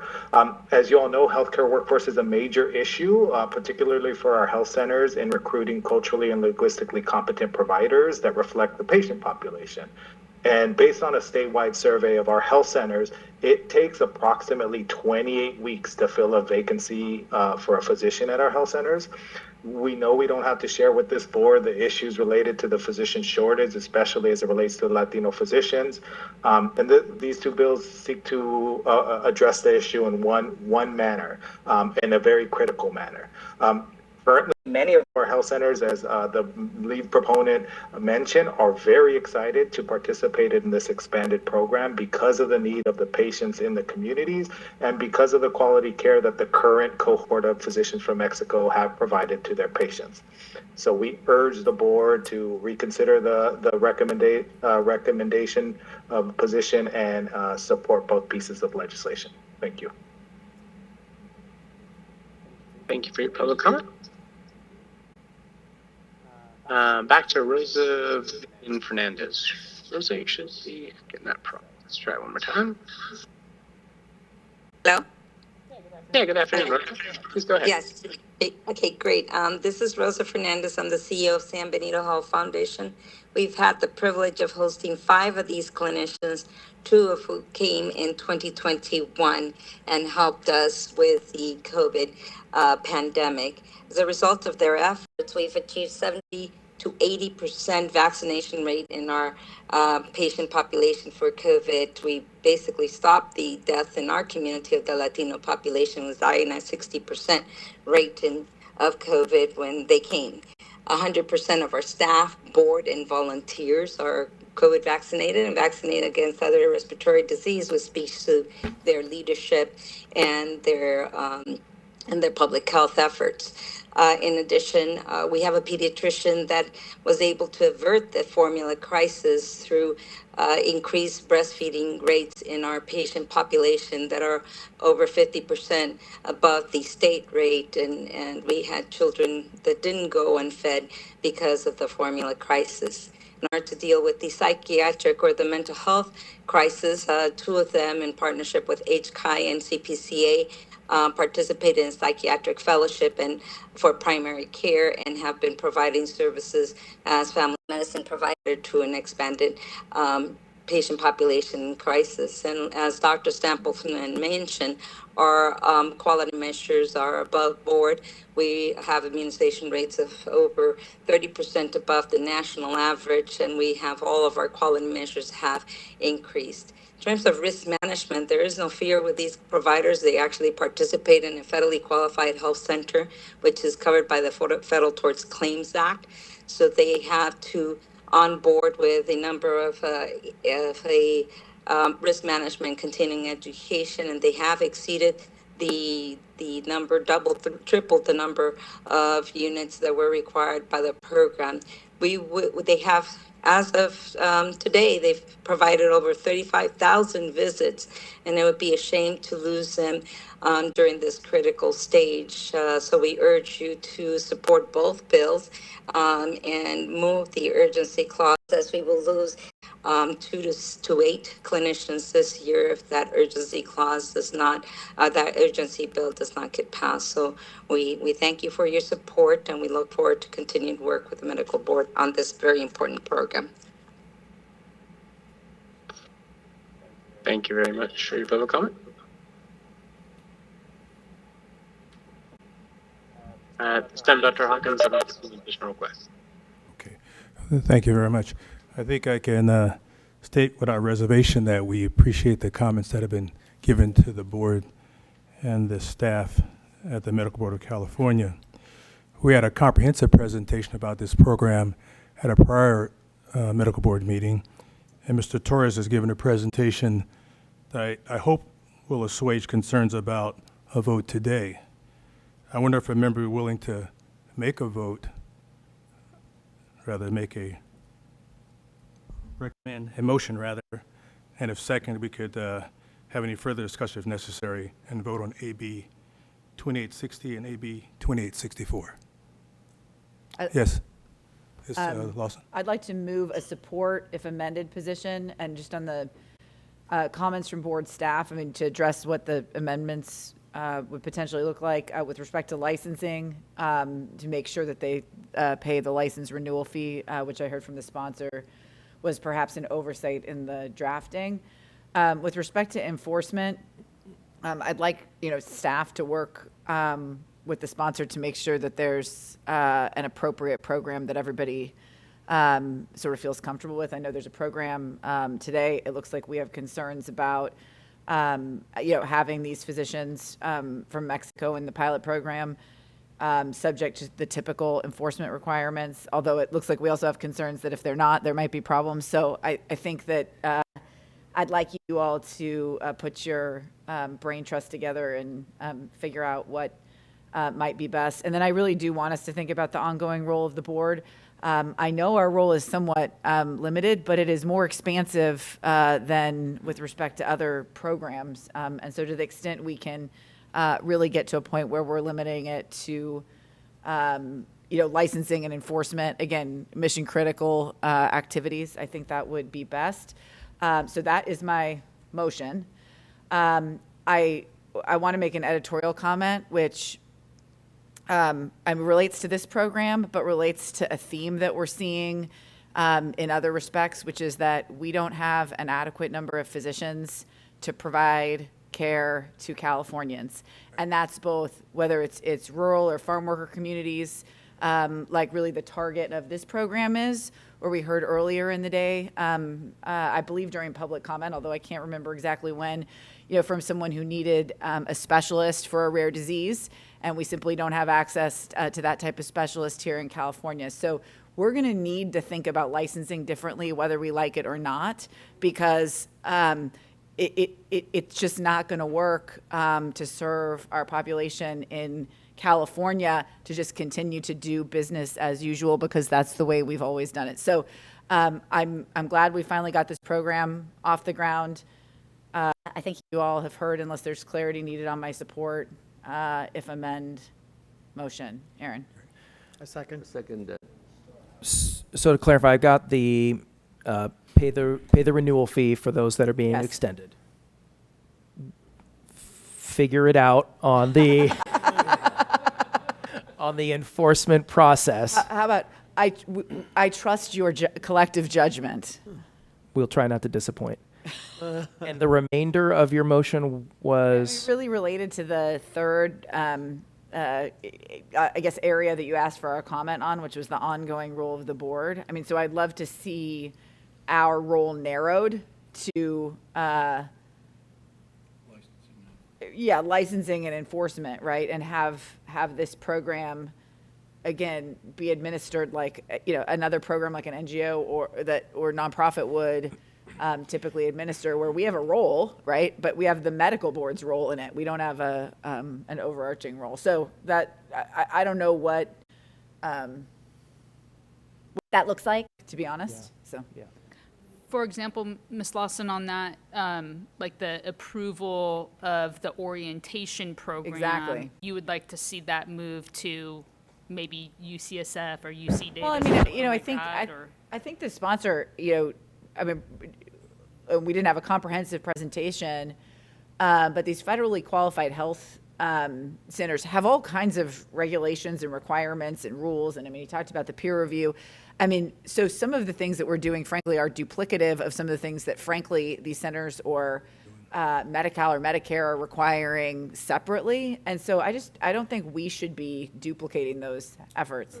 And well, I was just conferring with Mr. Torres, and I think it's fair to say that that NGO type role that you're talking about, that's what they're doing. That's what they're planning to do with the recruitment and the handling. Right. That sort of a thing. And so there's like a couple of areas in the bill right now that speak to the board working on sourcing primary documentation or these other documents getting sent to us that aren't strictly speaking necessary for the licensing process or the enforcement process. And so what I'm getting from you is, if it's not necessary for the board to administer those two core functions, then let's make whatever necessary changes in the bill to narrow our role accordingly. Yeah, I mean, I think that's what I'd like to see. I mean, having been here long enough to have gone through the whole process of like figuring out if UC Davis, and I can't even remember the specifics of all of these various reviews, right? Raise the money, figure out how to contract with those programs. All of that was being administered by us. And I know, frankly, it was a source of frustration for our staff that we were in the business of, having to source those programs and sort of figure all that stuff out. So I'd love for us to be out of the business of doing those sorts of things. I think that I mean, to the extent this was a case study, I think it has proven that it can work, right? I think our enforcement, to the extent it's not working, I think our enforcement function can figure out how to take care of any real problems in it. And I don't know that we need all these additional layers of oversight. But again, back to my sort of editorial comment, we're going to have to figure out some of these licensing things, because there's an ongoing need for programs of this type in a variety of different contexts. And we're going to need to sort of think about and be creative and be innovative. And I know that other medical boards across the country are thinking about these things as well. So whether it's collaborating at FSMB or other places about how we can provide access to care in California. So hopefully you have all the information you need. I think the only potential area that your comments did not cover is with respect to the question of, and it comes back to the fundamental nature of the program, and that there's a separate, Marina has clarified for me, it's a separate account that holds those dollars that for us to administer our, pay for our costs that come from philanthropic sources. We're going to work on and figure out some other sort of version of a truncated process, because that will definitely help to, mitigate financial risk, right, with respect to the enforcement costs, which is the big unknown of what that will ultimately be. But what I don't have clarity on is what happens if the fund runs out. Well, I mean, we have that problem today with respect to all of the licensed physicians in California, right? And I guess I don't see this. I mean, so yes, this program was established with this side fund to do a variety of things, not really on the licensing front and not really on the enforcement front, but to pay for all of these other studies and such that we were requiring or that was built into the legislation itself, right? I mean, so like on the enforcement front, I don't know that I don't see that there is any greater risk in this particular group of people than there is from any physician and surgeon that we license in California today, right? So I don't know that we need to figure out how to set aside a side fund for just this particular group of people, if that makes sense. So Marina's coming up to tell me, like, she wants to interject, but on this point, to tell me why there is something different about this group. I mean, I don't want us to have a side fund that we have to administer for just this group of people, if that makes sense, right? Yeah, I mean, that's exactly the problem is, so the current legislation, because it requires all of the funding to come from philanthropic sources, we cannot use the funds from the medical board contingency fund. So it has to be separate as long as the law requires it, the source of the funding to be different. But what are the things we're funding? We cannot fund your staff's, our staff's review of the license application from the medical board? Correct. Yeah, we got to figure that out. So, yeah. I mean, because that doesn't make any sense, right? I mean, it doesn't, the point of this program is to provide access to healthcare to Californians, right? Which is a core, it's a mission critical activity. Now I can appreciate that as a pilot program, we said, hey, we're not sure if this is gonna work or not, so we really want somebody else paying for this, right? Now, we know that it is serving this population. We know they have access to care. Like, let's figure out how to make sure this is integrated. I can imagine that the management of this side fund and pulling money in and counting your hours and all of those things takes more time than for these 30 physicians than is warranted. So, I mean, let's figure it out. It's not that I think we're flush with cash and can suddenly pay for it.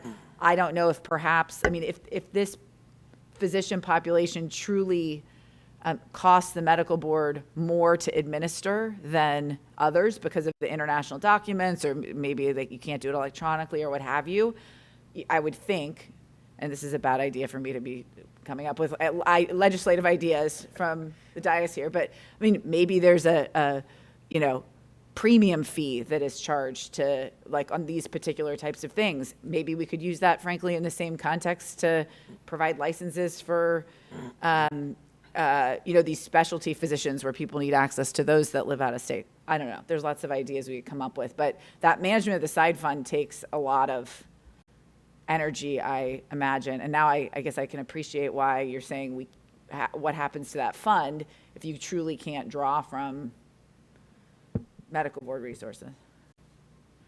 Right, and we know through the last couple of years what has happened when the contingent fund has gone dry. We've borrowed it. We'll borrowed just funds. Go back to the legislature, and they'll give us more money in our fees, right?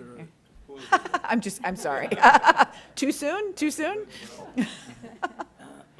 Be that as it may, that's the nut that we haven't been able to crack yet, and it creates real world questions that we don't want. We're not trying to be catastrophizing, but we think it's a real genuine concern of what if the small number of enforcement cases that are particularly costly, that exceed budgetary projections, and then what? So I think at least for purposes of my motion on that point, I guess we'll go with the figure it out, or come back to us at our next meeting with the ideas that have been generated as you continue to have these conversations. That doesn't change my support if amended. Okay. Motion. Thank you. I think we had some, Dr. Yip, Mr. Watkins, and then Dr. Thorpe. Yeah, thank you. I think it's a very, very good program. At least someone willing to start somewhere and hopefully going to somewhere even better. I'm lost in the discussion because I wasn't here for the first presentation many months ago. The program paying for the initial license fee and application fee, etc. So our fund more used for studies, etc., monitoring the program. I mean, they're paying just like anybody else. They're paying the renewal fees.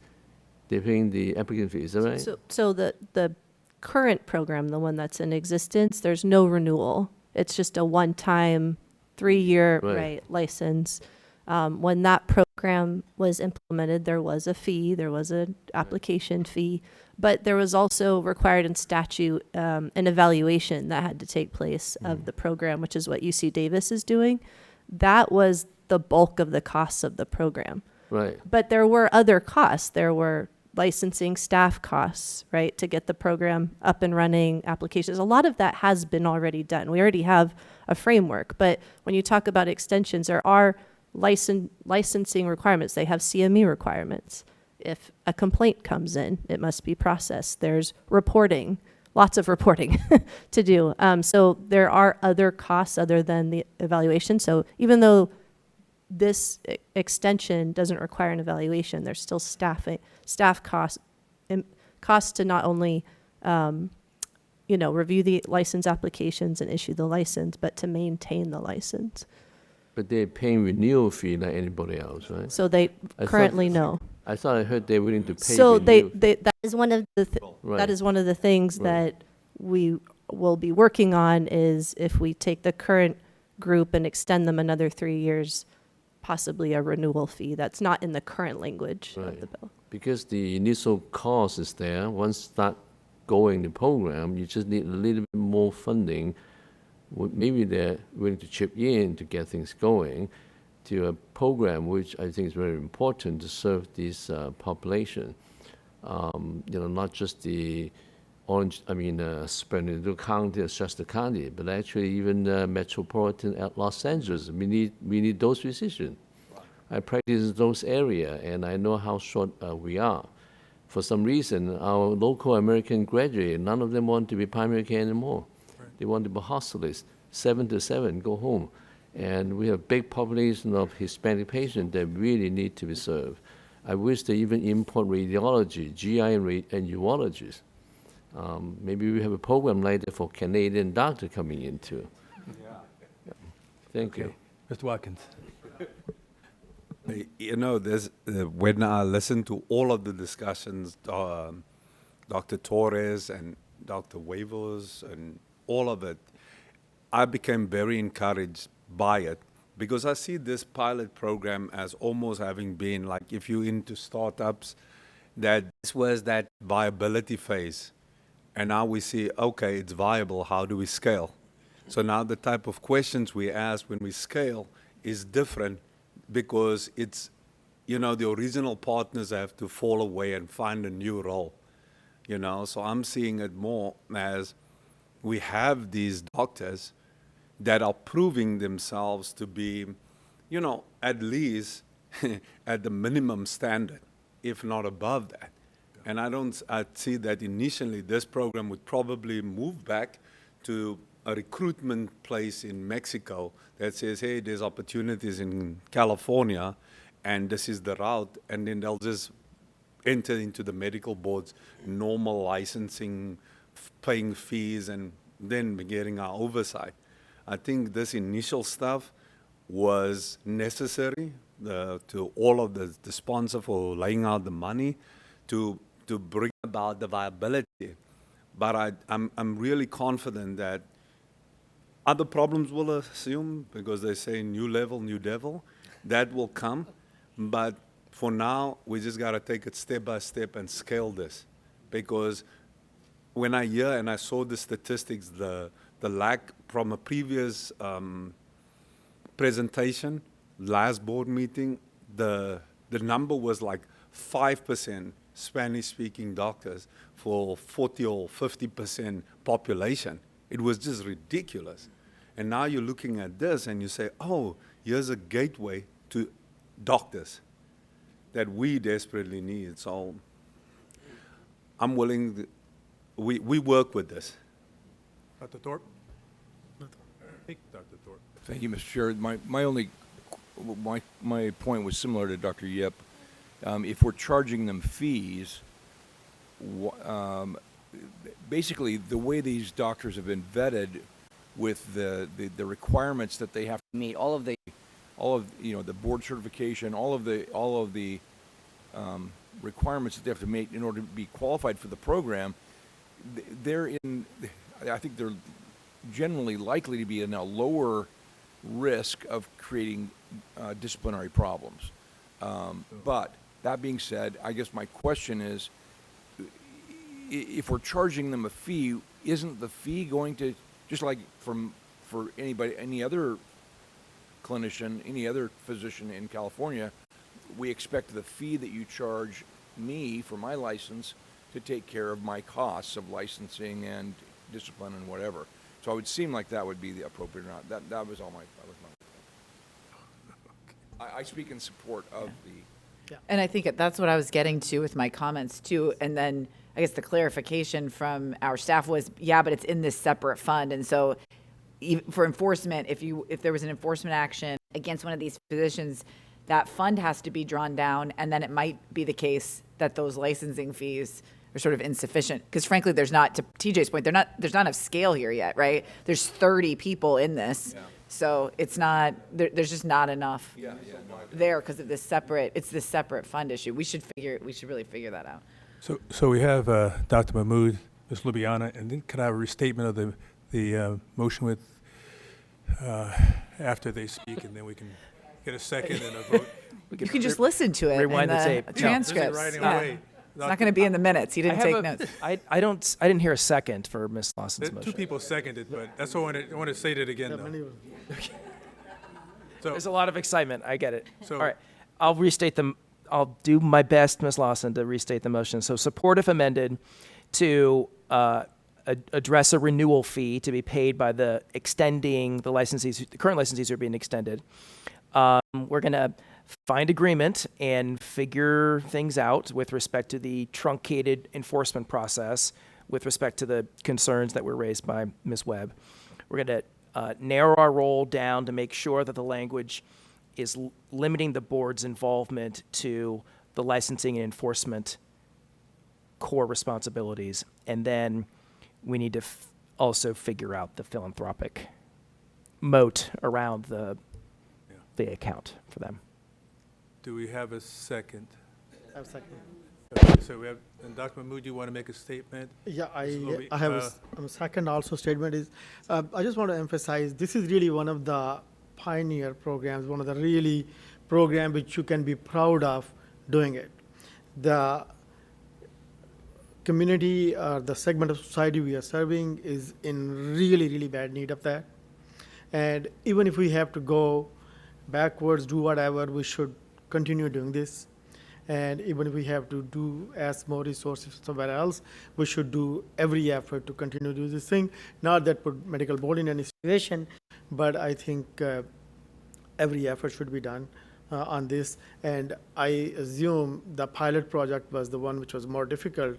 Now it will be more streamlined next 3 years, and we should be thinking this going on until we have enough doctors in that segment of population who are willing to serve over there. We should do that, and I second this amendment.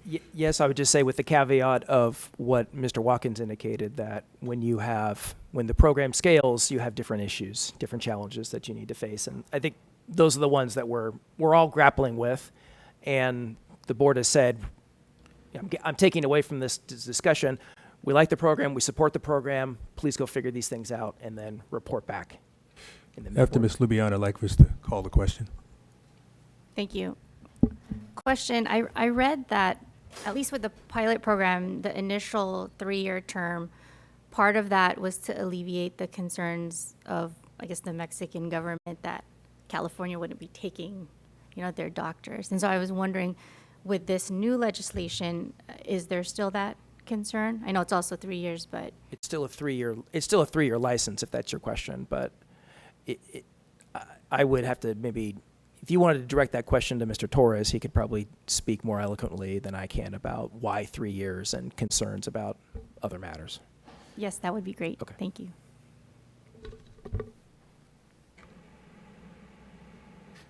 I really appreciate the question. We made a one-time exception, and it was not easy for me to come back and say, let's extend these first 30 another 3 years. It was not an easy decision. We take a great deal of pride in the integrity that we brought to this program and the discussions we had with Mexico. We do not want to do brain drain. We do not want to take doctors from Mexico. Now, it's it's a matter of fact, which they're not going to be able to practice in California unless they go back and do the USMLEs and do residency. You're only going to be able to practice in California under this kind of a program. And that's the way it should be. Because in 15 years, as Ms. Lawson has so well put it, it's time that California learn how to do this on its own. We can't keep depending on the country of origin because it's not just Spanish that needs it. There's a lot of other ethnic and racial groups that need people that have cultural and linguistic competency. So the years that we have, the 15 years that we provide in this legislation of expanding it, they have to return after 3 years. So they'll come in every 3 years. We'll have new doctors that come in. And the one thing that we are very happy about and we feel comfortable is the continuity of care will be maintained. And that continuity of care is cultural and linguistic competency. At the end of the day, that's what's the key. It's not just that doctor. It's the ability to communicate with the doctor in their language and the cultural knowledge. And so that's the really nice balance and compromise that we reach with UNAM. The dean of the School of Medicine at UNAM at the National University in Mexico, the oldest medical school in the Western Hemisphere, is gone. But our commitment, we will not veer from that commitment. They will return. And in fact, Dr. Cuevas is in Mexico meeting with the new dean of the School of UNAM because there's new politics coming in, the new administration. She will be coming to California in the coming months to visit. And she asked the big question, well, are they still going to be returning? Are you going to keep your word? So yes, we will keep our word. They will be here for 3 years, and then we'll bring in new every 3 years. We'll increase the number a little bit, but we'll bring in whatever that number is, new doctors, and then they'll go back, and then we'll bring them again. And hopefully in that time, the University of California Schools of Medicine and others will rethink what they're doing with their education and training of students in this state with the diversity that we have. Thank you. Appreciate the context. Thank you. Ms. Struthers, could you call the vote? Dr. Bolat, Yes. Dr. Helzer, Yes. Dr. Dingra, Ms. Jong, Ms. Lawson, Yes. Ms. Lubiano, Yes. Dr. Mahmood, Yes. Dr. Thorpe, Yes. Dr. Sai, Yes. Mr. Watkins, Dr. Yip, and Dr. Hawkins. Yes. Yes. Really, I'm out of order, but I want to just say this, and I don't want to say it because I got a nice vote from you guys.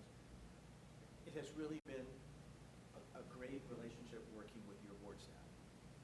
I don't say that now because I got what I asked for. I wanted to say it, but I got 6 minutes and I got carried high. So I just want to tell you that I really do appreciate having worked with them. It is a very good, positive relationship, even when we have our disagreements. We're constantly trying to problem solve these issues. And you can ask for a better relationship. But it's like everyone has said today, there's so much that we've learned in those 7 years that we've worked to get this program underway. And I just wanted to thank the board for allowing the staff to work with us and for being that patient, because Ms. Lawson knows that I was not very patient. Talk on the microphone. Yeah. She knows Well, very well, but thank you we, very much. we appreciate you and taking time to say that. You know you mean it. Can I have 45 seconds or 3 minutes? I just want to share with the public member. Go ahead. Doctor, can you turn your microphone? Your microphone, doctor. You know, I think we have a crisis coming. We have a crisis in front of us. We don't see it. And I can tell you, not just Hispanic population, the general population, our local graduate, the first thing they see is dollar sign. In the past, they talk about my work. Now they talk about my benefit, my partnership track, and the OBGYN, big shortage. They call next day, they want to be off. And in our area, they hired 4 OBGYN in 1 year, they all left. And these all American local graduate. And the second thing is that I even tried to recruit from Canada. I'm even willing to pay for the lawyer to do the H-1 visa. And I was told that from Canada, they have to take USMLE, and also the H visa is such that they go through lottery unless they are hired by university. So I think in the future, we need to look at that angle. How can we recruit more doctor if our local doctor does not want to take the job? Yep. Yeah, thank you. I hate to interrupt, but yeah, we have to stay on the agendized material or we're going to get in trouble. Okay. Thank you, Ms. Webb. You have the mic again. Thank you, Dr. Mr. Hawkins. Bone. Thank you, Dr. Hawkins. Moving next to Assembly Bill 3097. This establishes the Radiologist Assistant, or RA, Practice Act to be administered by the board and creates a Radiologist Assistant Committee within the board. The bill requires the board to adopt regulations that establish the scope of practice for RAs, including fee amounts, registration requirements, and related administrative procedures required to implement this program. The committee to be established would propose rules for the board's consideration and adoption, which would establish the scope of practice for an RA, registration, renewal and fee requirements, and other policies necessary to administer this law. There are several significant staff concerns with the proposal, which are noted on page 5 of the analysis. I'll just highlight a few. First, the board currently has no particular area of expertise in this area of practice. Currently, the California Department of Public Health's Radiology Health Branch issues various permits to different providers and technicians so they can use specified imaging devices. After the committee and board complete all the policy, rulemaking, and administrative work, the sponsors expect that approximately 60 individuals will ultimately get registered as an RA. And relatedly, therefore, it's not clear how a reasonable fee, as the bill indicates needs to be set, could be charged to those registrants to offset the board's costs, putting increased pressure on the board's main fund. Based upon our understanding of the expected scope of practice of work for RAs, these services could already be performed by physician assistants or by medical assistants. In addition, the board has set some ambitious goals in its current strategic plan that are aligned with strengthening the effectiveness of its current programs, and the strategic plan does not contemplate taking on the workload associated with this bill. For these reasons, staff recommend an opposed position on this bill, and I'm happy to answer any questions. Thank you. Any comments from the members? Move opposition. Comments from those in the room? Those on WebEx? Anyone like to make a public comment on the WebEx? You can raise your hand or use the Q&A feature to type anything in there. Also, if you're in a call-only line, *3 to raise your hand. First up here, we have John Houghton.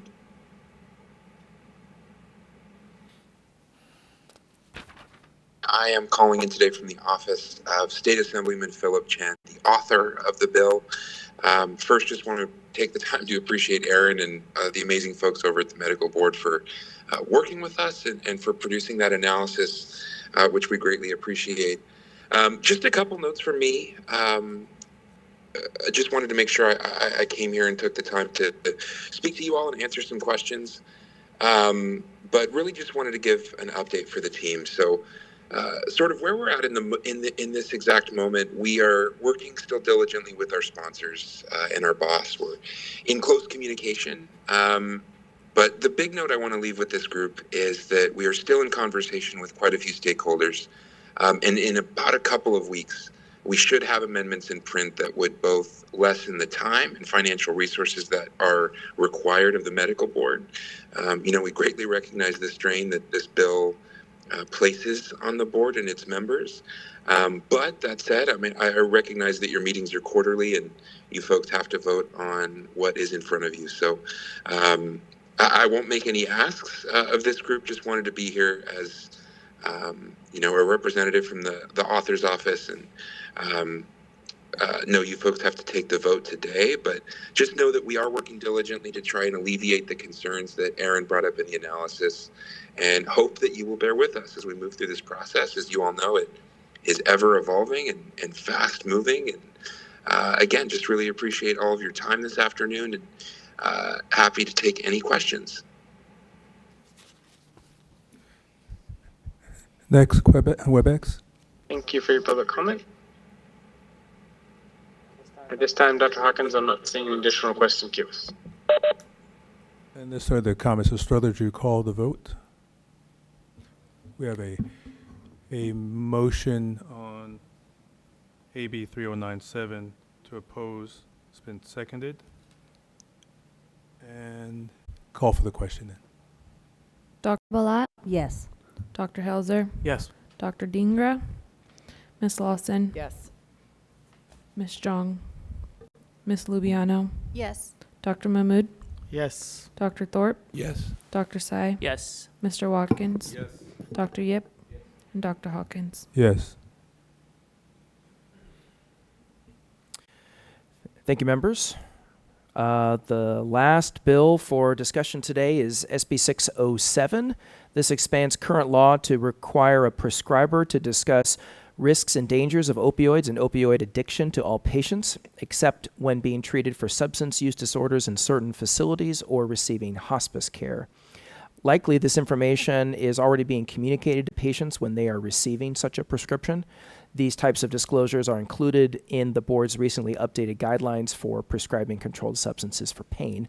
Because this bill is intended to increase patients' knowledge of a key risk factor connected to the major public health issues surrounding opioid-related deaths, and the proposed requirements are compatible with the board's guidelines on this topic, staff recommend the board adopt a support position, and happy to answer any questions. Any comments or questions from the members? Dr. Thorpe? Thank you. Dr. Thorpe, can you use the mic? Sorry. The bill requires a prescriber to discuss risks and dangers of opioids to all patients unless they're already being treated for a substance use disorder. So I assume that means all patients that you're prescribing to, or you would be potentially prescribing an opioid to, but this doesn't state that. This says all patients. So every single patient you see, you have to explain the risks and dangers of opioids to, which totally would be burdensome and onerous, and I would not be in favor of that. Yes, I think every patient you are prescribing that. Well, that's not what it says. You can't just talk to everybody. Connectivity. Yeah, the linked bill, though, says before directly dispensing or issuing, well, no. Before directly dispensing or issuing to a patient the first prescription in a single course of treatment for a controlled substance containing an opioid. So it's before prescribing? Yes. Yes. Yeah.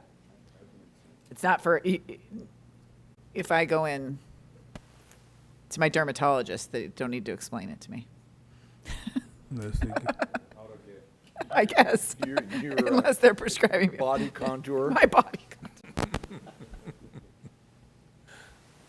Yeah, it would be for the first prescription in a single course of treatment for controlled substances containing an opioid.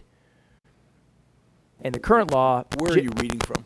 I'm looking at the language of the bill right now. Okay, all right.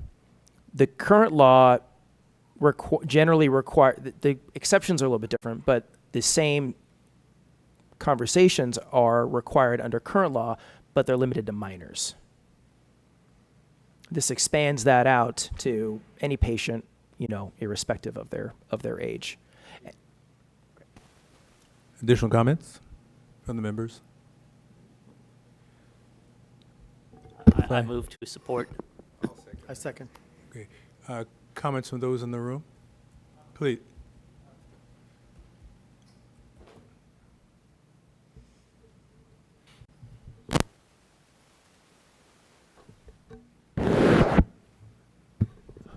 One of the things that I'm concerned about, President, members of the board, is that I understand that you doctors going to prescribe an opioid, but I have seen some prescriptions that doctors prescribe that are so large, the number of quantities, that if the person takes that quantity, they're going to be addicted. I mean, you've got to look at what you're doing when you subscribe these medicines. How many are actually necessary? Because we're not doing that. The doctors are saying, okay, here it is, and here's a bottle of opioids or whatever, and you take that number of opioids, you'll be addicted. And some of the horror stories we have are the kids that have a broken arm, and the doctor's giving him some opioids, and he's taking all this stuff, and then he's addicted. and then he's out on the street looking for more drugs. So I think we also got to look at what amount of opioids and the intensity, or I forget what you call it, I'm not a doctor, but the potency of these drugs are we giving to people? And there should be some limitation as to, based on age for our teenagers or whatever, that we're not giving them over prescribing those medications. And that's something I think we really need to look at. Thank you. Thank you. Dr. Hawk, oh, sorry. I'm so sorry. Not a problem, dear. It has been our experience in persons having certain medications of this type, and that there are times when persons end up in a coma behind this type of thing. And what we found was, and I won't give anybody's name, but what we found was the doctors were encouraging the parents to let the child die when they had over-medicated this child, because they said, oh, well, every time she wakes up, she's frustrated. And so we asked the doctors, would you let her wake up with us in the room? And when she woke up with us in the room, she said, hey, how are you guys? Now, sometimes doctors will give people medications that get them groggy, knocked out, or whatever, and not realize that they are actually, in the process, look like of just over-medicating to the point of almost killing a person. And so something needs to be done whereby people look at what they do and think if they want to do that to their sister or brother or cousin or uncle or mother or father, because sometimes it's unconscionable. And when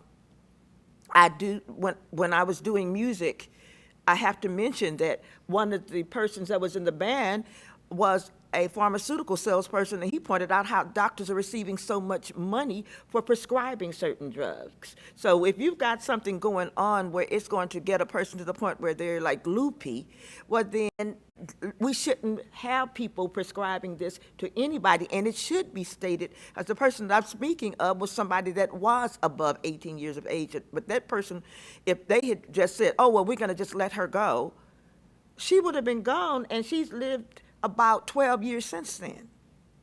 So I'm saying the doctors need to somehow or other realize that they have some palpability, I think that's the right word, in giving somebody something that can make them become goofy and loopy and even to the point of passing out.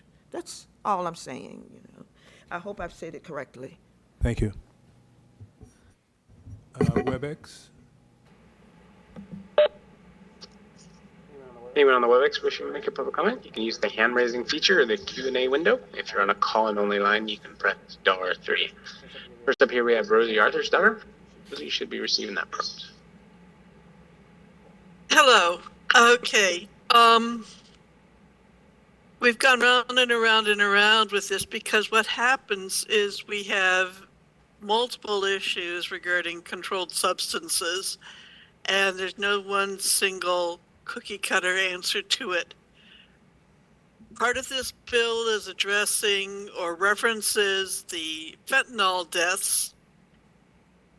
Another place it's talking about intractable pain, which is a totally different issue, and it doesn't conflict with the guidelines because you left the word intractable pain out of the guidelines. And now you're talking about taking that out again and making it only hospice care, meaning the whole group of people who need these medications when they're appropriately prescribed are either forced to go to the streets to get fentanyl when they're denied their medication, or they commit suicide, which raises the suicide rate, as we know from what happened when the CDC guidelines were not appropriately followed. And as I said earlier, nobody's following these guidelines anyway. And this language is, you know, you talk about liberally construed, but when it isn't specific, it doesn't get liberally construed, it's constrictively construed to deny people who need the medication the medication. This this is not worded correctly. And then you're taking away a right that's established somewhere else without taking care to reference it. So the pain patients Bill of Rights and those sections and regulations need to be referenced in this. And then that language worked out so that you're not disenfranchising a group that hardly has any rights at all and right now are leading tortured lives that cause them eventually to die of something else so that the insurance companies don't have to pay for it or they commit suicide. Because the poor people, they can't even afford to go out and get drugs on the street when they're denied their pain medication. So we need to, and say that they have to be in hospice. 30 seconds remaining.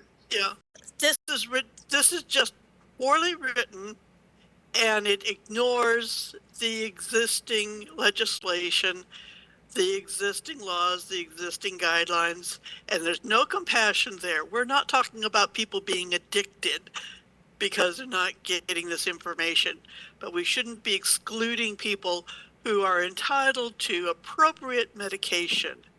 Sometimes it is controlled substances. Sometimes it is not. They shouldn't be forced to be tortured. Please conclude. Anyway, thank you.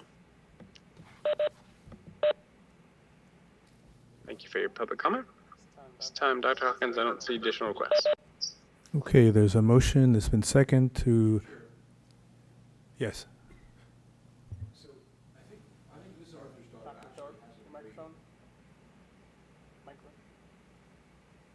I thought my microphone is on. Maybe I'm not close enough to it. She has a very good point. And one of the things that concerns me about this bill is this is one more obstacle. For most of the care for chronic pain patients is not provided by pain clinics. It's provided by primary care doctors. And a primary care doctor, in the process of going through taking care of their diabetes, taking care of their renal failure, taking care of their lipid problems, taking care of their coronary disease, and then trying to deal with intractable pain on top of that, and having to go through an informed consent, which is, any surgeon knows an informed consent you don't just say, is it okay? It takes time to do that. This is one more thing that will be an obstacle to providing appropriate care for patients. And I really, the more I look at this, the more concerned I am about it, especially since they've removed the exception for patients with chronic intractable pain. That's just not right. And I would urge the board, instead of taking a total support position, to take support if amended, and one of the amendments should be that patients with chronic intractable pain would be accepted from this language. Are you saying they'd be accepted from having a discussion with their provider about the risks related to opioid use?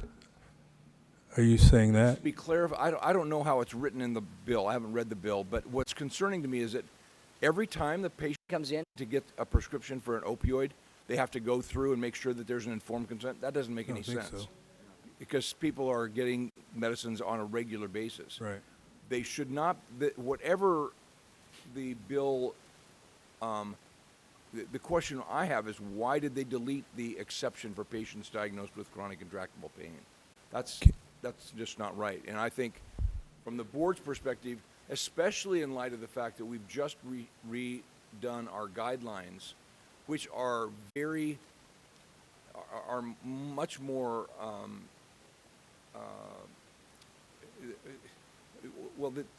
they're just much less prescriptive about what has to be done in every single case, and allow a lot more flexibility to the clinician that can treat the patient appropriately at the point of service. I think this language is too restrictive, and I would recommend, I realize it's already been moved and seconded, but I would ask the board to change it to support unless amended. Mr. Bone, can you help us before Dr. Yip? Is there anything in the the body of the legislation that talks about intractable pain and treating them differently? So under current law, I'm reading the statute that there is a current exception to this requirement to have. So first of all, the current law speaks to minors. So it is that and there's an exception right now that says if you have chronic intractable pain, that you do not need to have this conversation with the patient. So, but the factor, and I'm not sure if I'm following your train of thought, Dr. Thorpe, is that the triggering event for the conversation is the first prescription in a single course of treatment for a controlled substance containing an opioid.